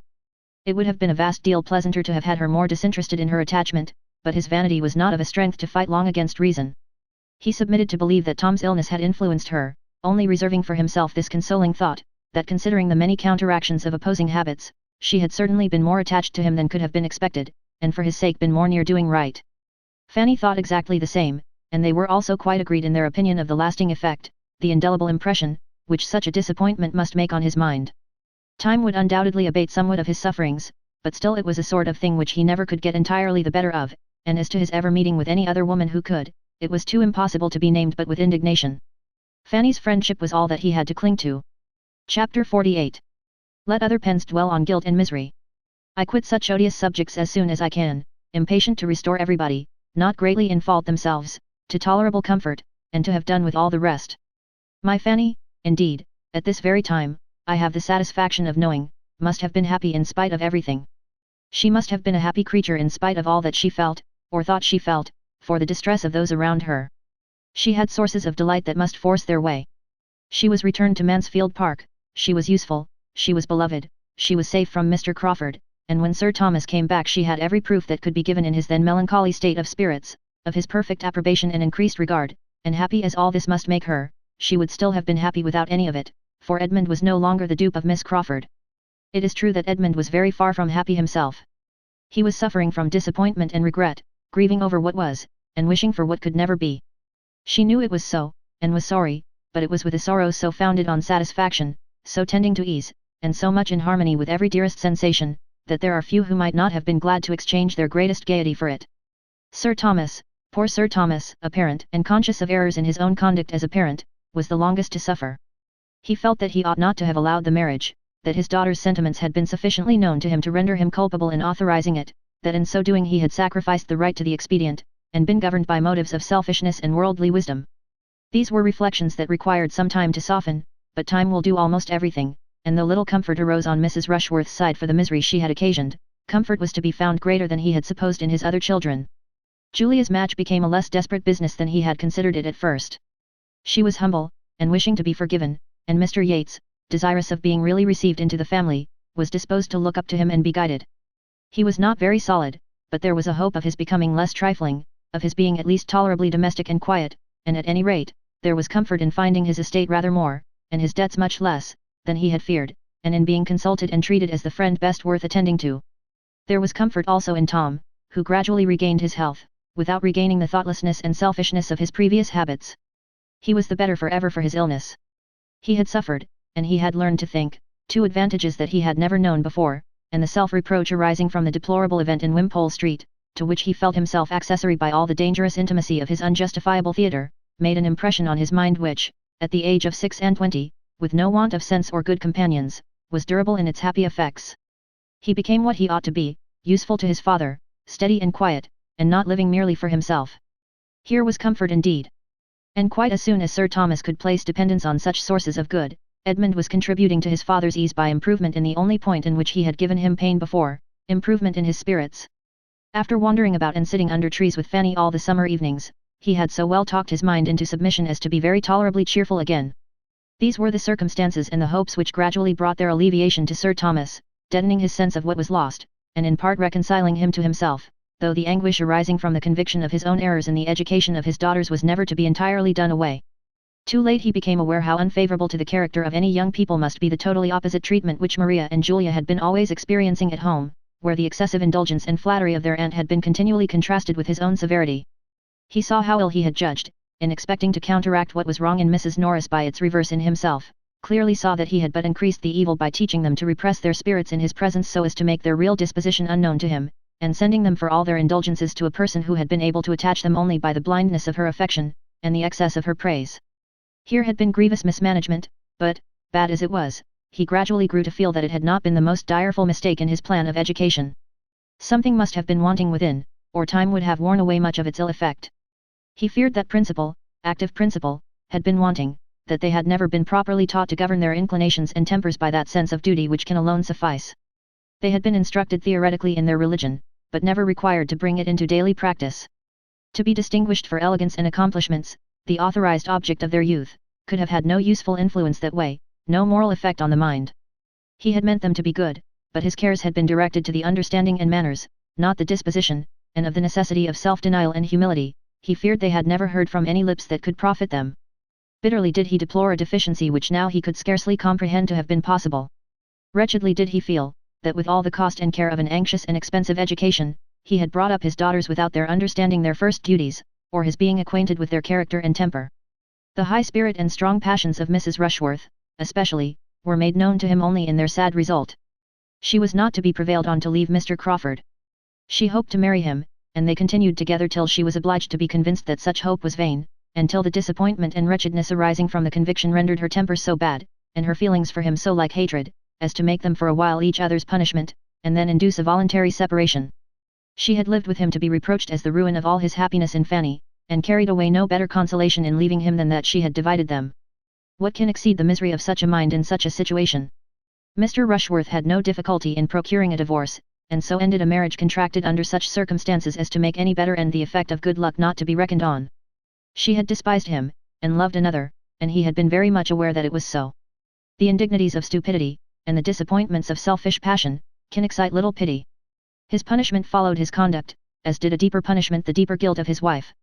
He was released from the engagement to be mortified and unhappy, till some other pretty girl could attract him into matrimony again, and he might set forward on a second, and, it is to be hoped, more prosperous trial of the state, if duped, to be duped at least with good humour and good luck, while she must withdraw with infinitely stronger feelings to a retirement and reproach which could allow no second spring of hope or character. Where she could be placed became a subject of most melancholy and momentous consultation. Mrs. Norris, whose attachment seemed to augment with the demerits of her niece, would have had her received at home and countenanced by them all. Sir Thomas would not hear of it, and Mrs. Norris's anger against Fanny was so much the greater, from considering her residence there as the motive. She persisted in placing his scruples to her account, though Sir Thomas very solemnly assured her that, had there been no young woman in question, had there been no young person of either sex belonging to him, to be endangered by the society or hurt by the character of Mrs. Rushworth, he would never have offered so great an insult to the neighbourhood as to expect it to notice her. As a daughter, he hoped a penitent one, she should be protected by him, and secured in every comfort, and supported by every encouragement to do right, which their relative situations admitted, but farther than that he could not go. Maria had destroyed her own character, and he would not, by a vain attempt to restore what never could be restored, by affording his sanction to vice, or in seeking to lessen its disgrace, be anywise accessory to introducing such misery in another man's family as he had known himself. It ended in Mrs. Norris's resolving to quit Mansfield and devote herself to her unfortunate Maria, and in an establishment being formed for them in another country, remote and private, where, shut up together with little society, on one side no affection, on the other no judgment, it may be reasonably supposed that their tempers became their mutual punishment. Mrs. Norris's removal from Mansfield was the great supplementary comfort of Sir Thomas's life. His opinion of her had been sinking from the day of his return from Antigua. In every transaction together from that period, in their daily intercourse, in business or in chat, she had been regularly losing ground in his esteem, and convincing him that either time had done her much disservice, or that he had considerably overrated her sense, and wonderfully borne with her manners before. He had felt her as an hourly evil, which was so much the worse, as there seemed no chance of its ceasing but with life. She seemed a part of himself that must be borne forever. To be relieved from her, therefore, was so great a felicity that, had she not left bitter remembrances behind her, there might have been danger of his learning almost to approve the evil which produced such a good. She was regretted by no one at Mansfield. She had never been able to attach even those she loved best, and since Mrs. Rushworth's elopement, her temper had been in a state of such irritation as to make her everywhere tormenting. Not even Fanny had tears for Aunt Norris, not even when she was gone forever. That Julia escaped better than Maria was owing, in some measure, to a favourable difference of disposition and circumstance, but in a greater to her having been less the darling of that very aunt, less flattered and less spoilt. Her beauty and acquirements had held but a second place. She had been always used to think herself a little inferior to Maria. Her temper was naturally the easiest of the two, her feelings, though quick, were more controllable, and education had not given her so very hurtful a degree of self-consequence. She had submitted the best to the disappointment in Henry Crawford. After the first bitterness of the conviction of being slighted was over, she had been tolerably soon in a fair way of not thinking of him again, and when the acquaintance was renewed in town, and Mr. Rushworth's house became Crawford's object, she had had the merit of withdrawing herself from it, and of choosing that time to pay a visit to her other friends, in order to secure herself from being again too much attracted. This had been her motive in going to her cousins. Mr. Yates's convenience had had nothing to do with it. She had been allowing his attentions some time, but with very little idea of ever accepting him, and had not her sister's conduct burst forth as it did, and her increased dread of her father and of home, on that event, imagining its certain consequence to herself would be greater severity and restraint, made her hastily resolve on avoiding such immediate horrors at all risks. It is probable that Mr. Yates would never have succeeded. She had not eloped with any worse feelings than those of selfish alarm. It had appeared to her the only thing to be done. Maria's guilt had induced Julia's folly. Henry Crawford, ruined by early independence and bad domestic example, indulged in the freaks of a cold-blooded vanity a little too long. Once it had, by an opening undesigned and unmerited, led him into the way of happiness. Could he have been satisfied with the conquest of one amiable woman's affections, could he have found sufficient exultation in overcoming the reluctance, in working himself into the esteem and tenderness of Fanny Price, there would have been every probability of success and felicity for him. His affection had already done something. Her influence over him had already given him some influence over her. Would he have deserved more? There can be no doubt that more would have been obtained, especially when that marriage had taken place, which would have given him the assistance of her conscience in subduing her first inclination, and brought them very often together. Would he have persevered, and uprightly, Fanny must have been his reward, and a reward very voluntarily bestowed, within a reasonable period from Edmund's marrying Mary. Had he done as he intended, and as he knew he ought, by going down to Everingham after his return from Portsmouth, he might have been deciding his own happy destiny. But he was pressed to stay for Mrs. Fraser's party. His staying was made of flattering consequence, and he was to meet Mrs. Rushworth there. Curiosity and vanity were both engaged, and the temptation of immediate pleasure was too strong for a mind unused to make any sacrifice to write. He resolved to defer his Norfolk journey, resolved that writing should answer the purpose of it, or that its purpose was unimportant, and stayed.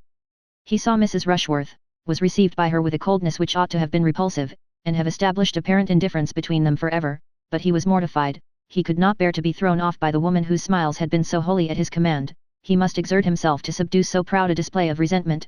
It was anger on Fanny's account. He must get the better of it, and make Mrs. Rushworth Maria Bertram again in her treatment of himself.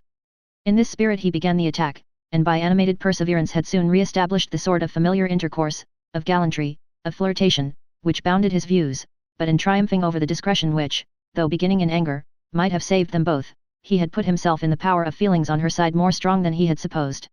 She loved him. There was no withdrawing attentions avowedly dear to her.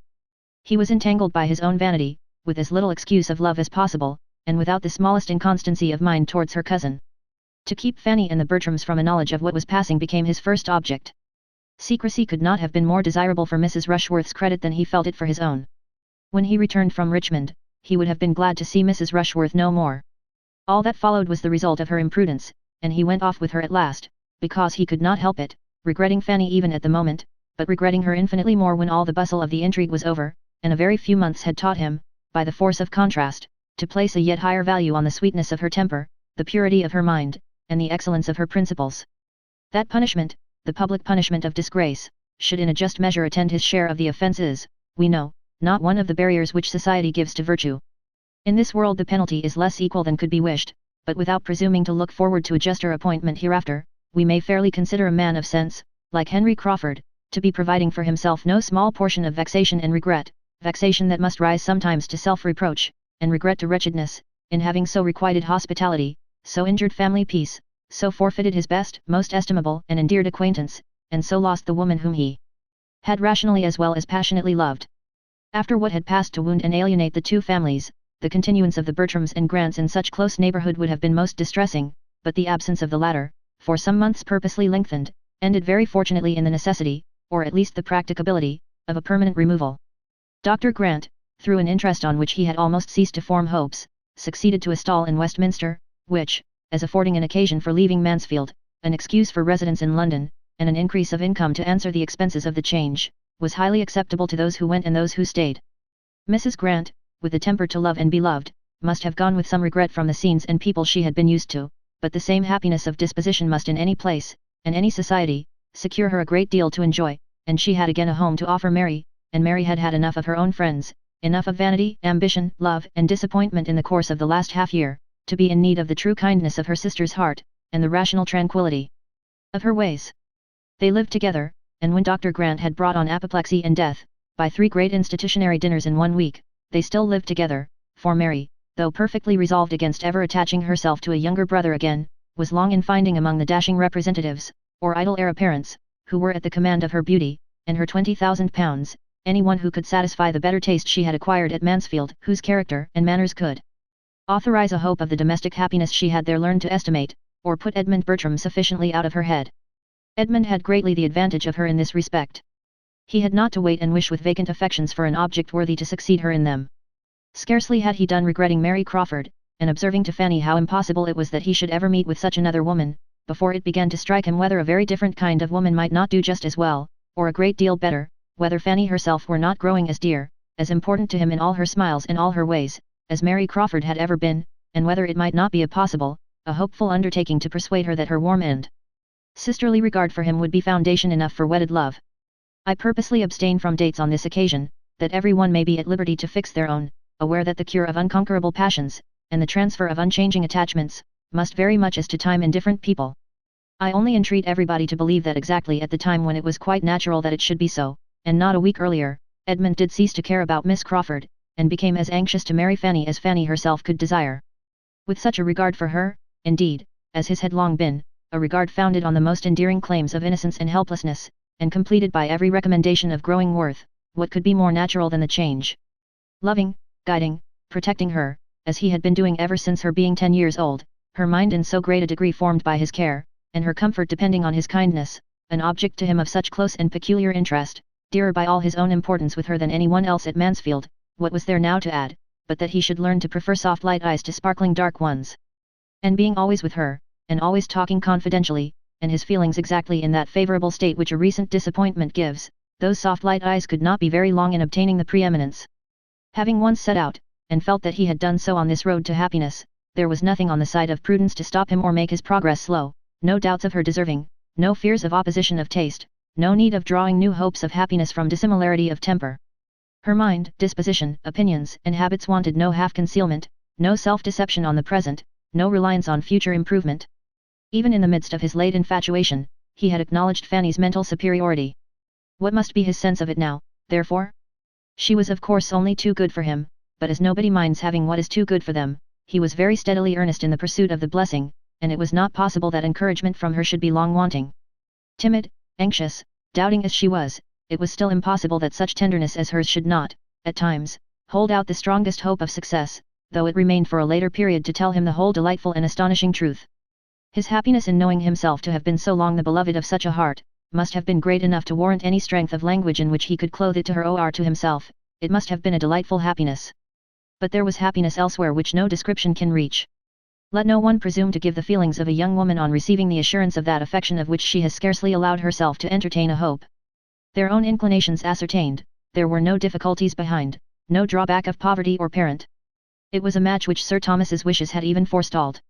Sick of ambitious and mercenary connections, prizing more and more the sterling good of principle and temper, and chiefly anxious to bind by the strongest securities all that remained to him of domestic felicity, He had pondered with genuine satisfaction on the more than possibility of the two young friends finding their natural consolation in each other for all that had occurred of disappointment to either, and the joyful consent which met Edmund's application, the high sense of having realized a great acquisition in the promise of Fanny for a daughter, formed just such a contrast with his early opinion on the subject when the poor little girl's coming had been first agitated, as time is forever producing between the plans and decisions of mortals, for their own instruction, and their neighbours' entertainment. Fanny was indeed the daughter that he wanted. His charitable kindness had been rearing a prime comfort for himself. His liberality had a rich repayment, and the general goodness of his intentions by her deserved it. He might have made her childhood happier, but it had been an error of judgment only which had given him the appearance of harshness, and deprived him of her early love, and now, on really knowing each other, their mutual attachment became very strong. After settling her at Thornton Lacey with every kind attention to her comfort, the object of almost every day was to see her there, or to get her away from it. Selfishly dear as she had long been to Lady Bertram, she could not be parted with willingly by her. No happiness of son or niece could make her wish the marriage. But it was possible to part with her, because Susan remained to supply her place. Susan became the stationary niece, delighted to be so, and equally well adapted for it by a readiness of mind, and an inclination for usefulness, as Fanny had been by sweetness of temper, and strong feelings of gratitude. Susan could never be spared. First as a comfort to Fanny, then as an auxiliary, and last as her substitute, she was established at Mansfield, with every appearance of equal permanency. Her more fearless disposition and happier nerves made everything easy to her there.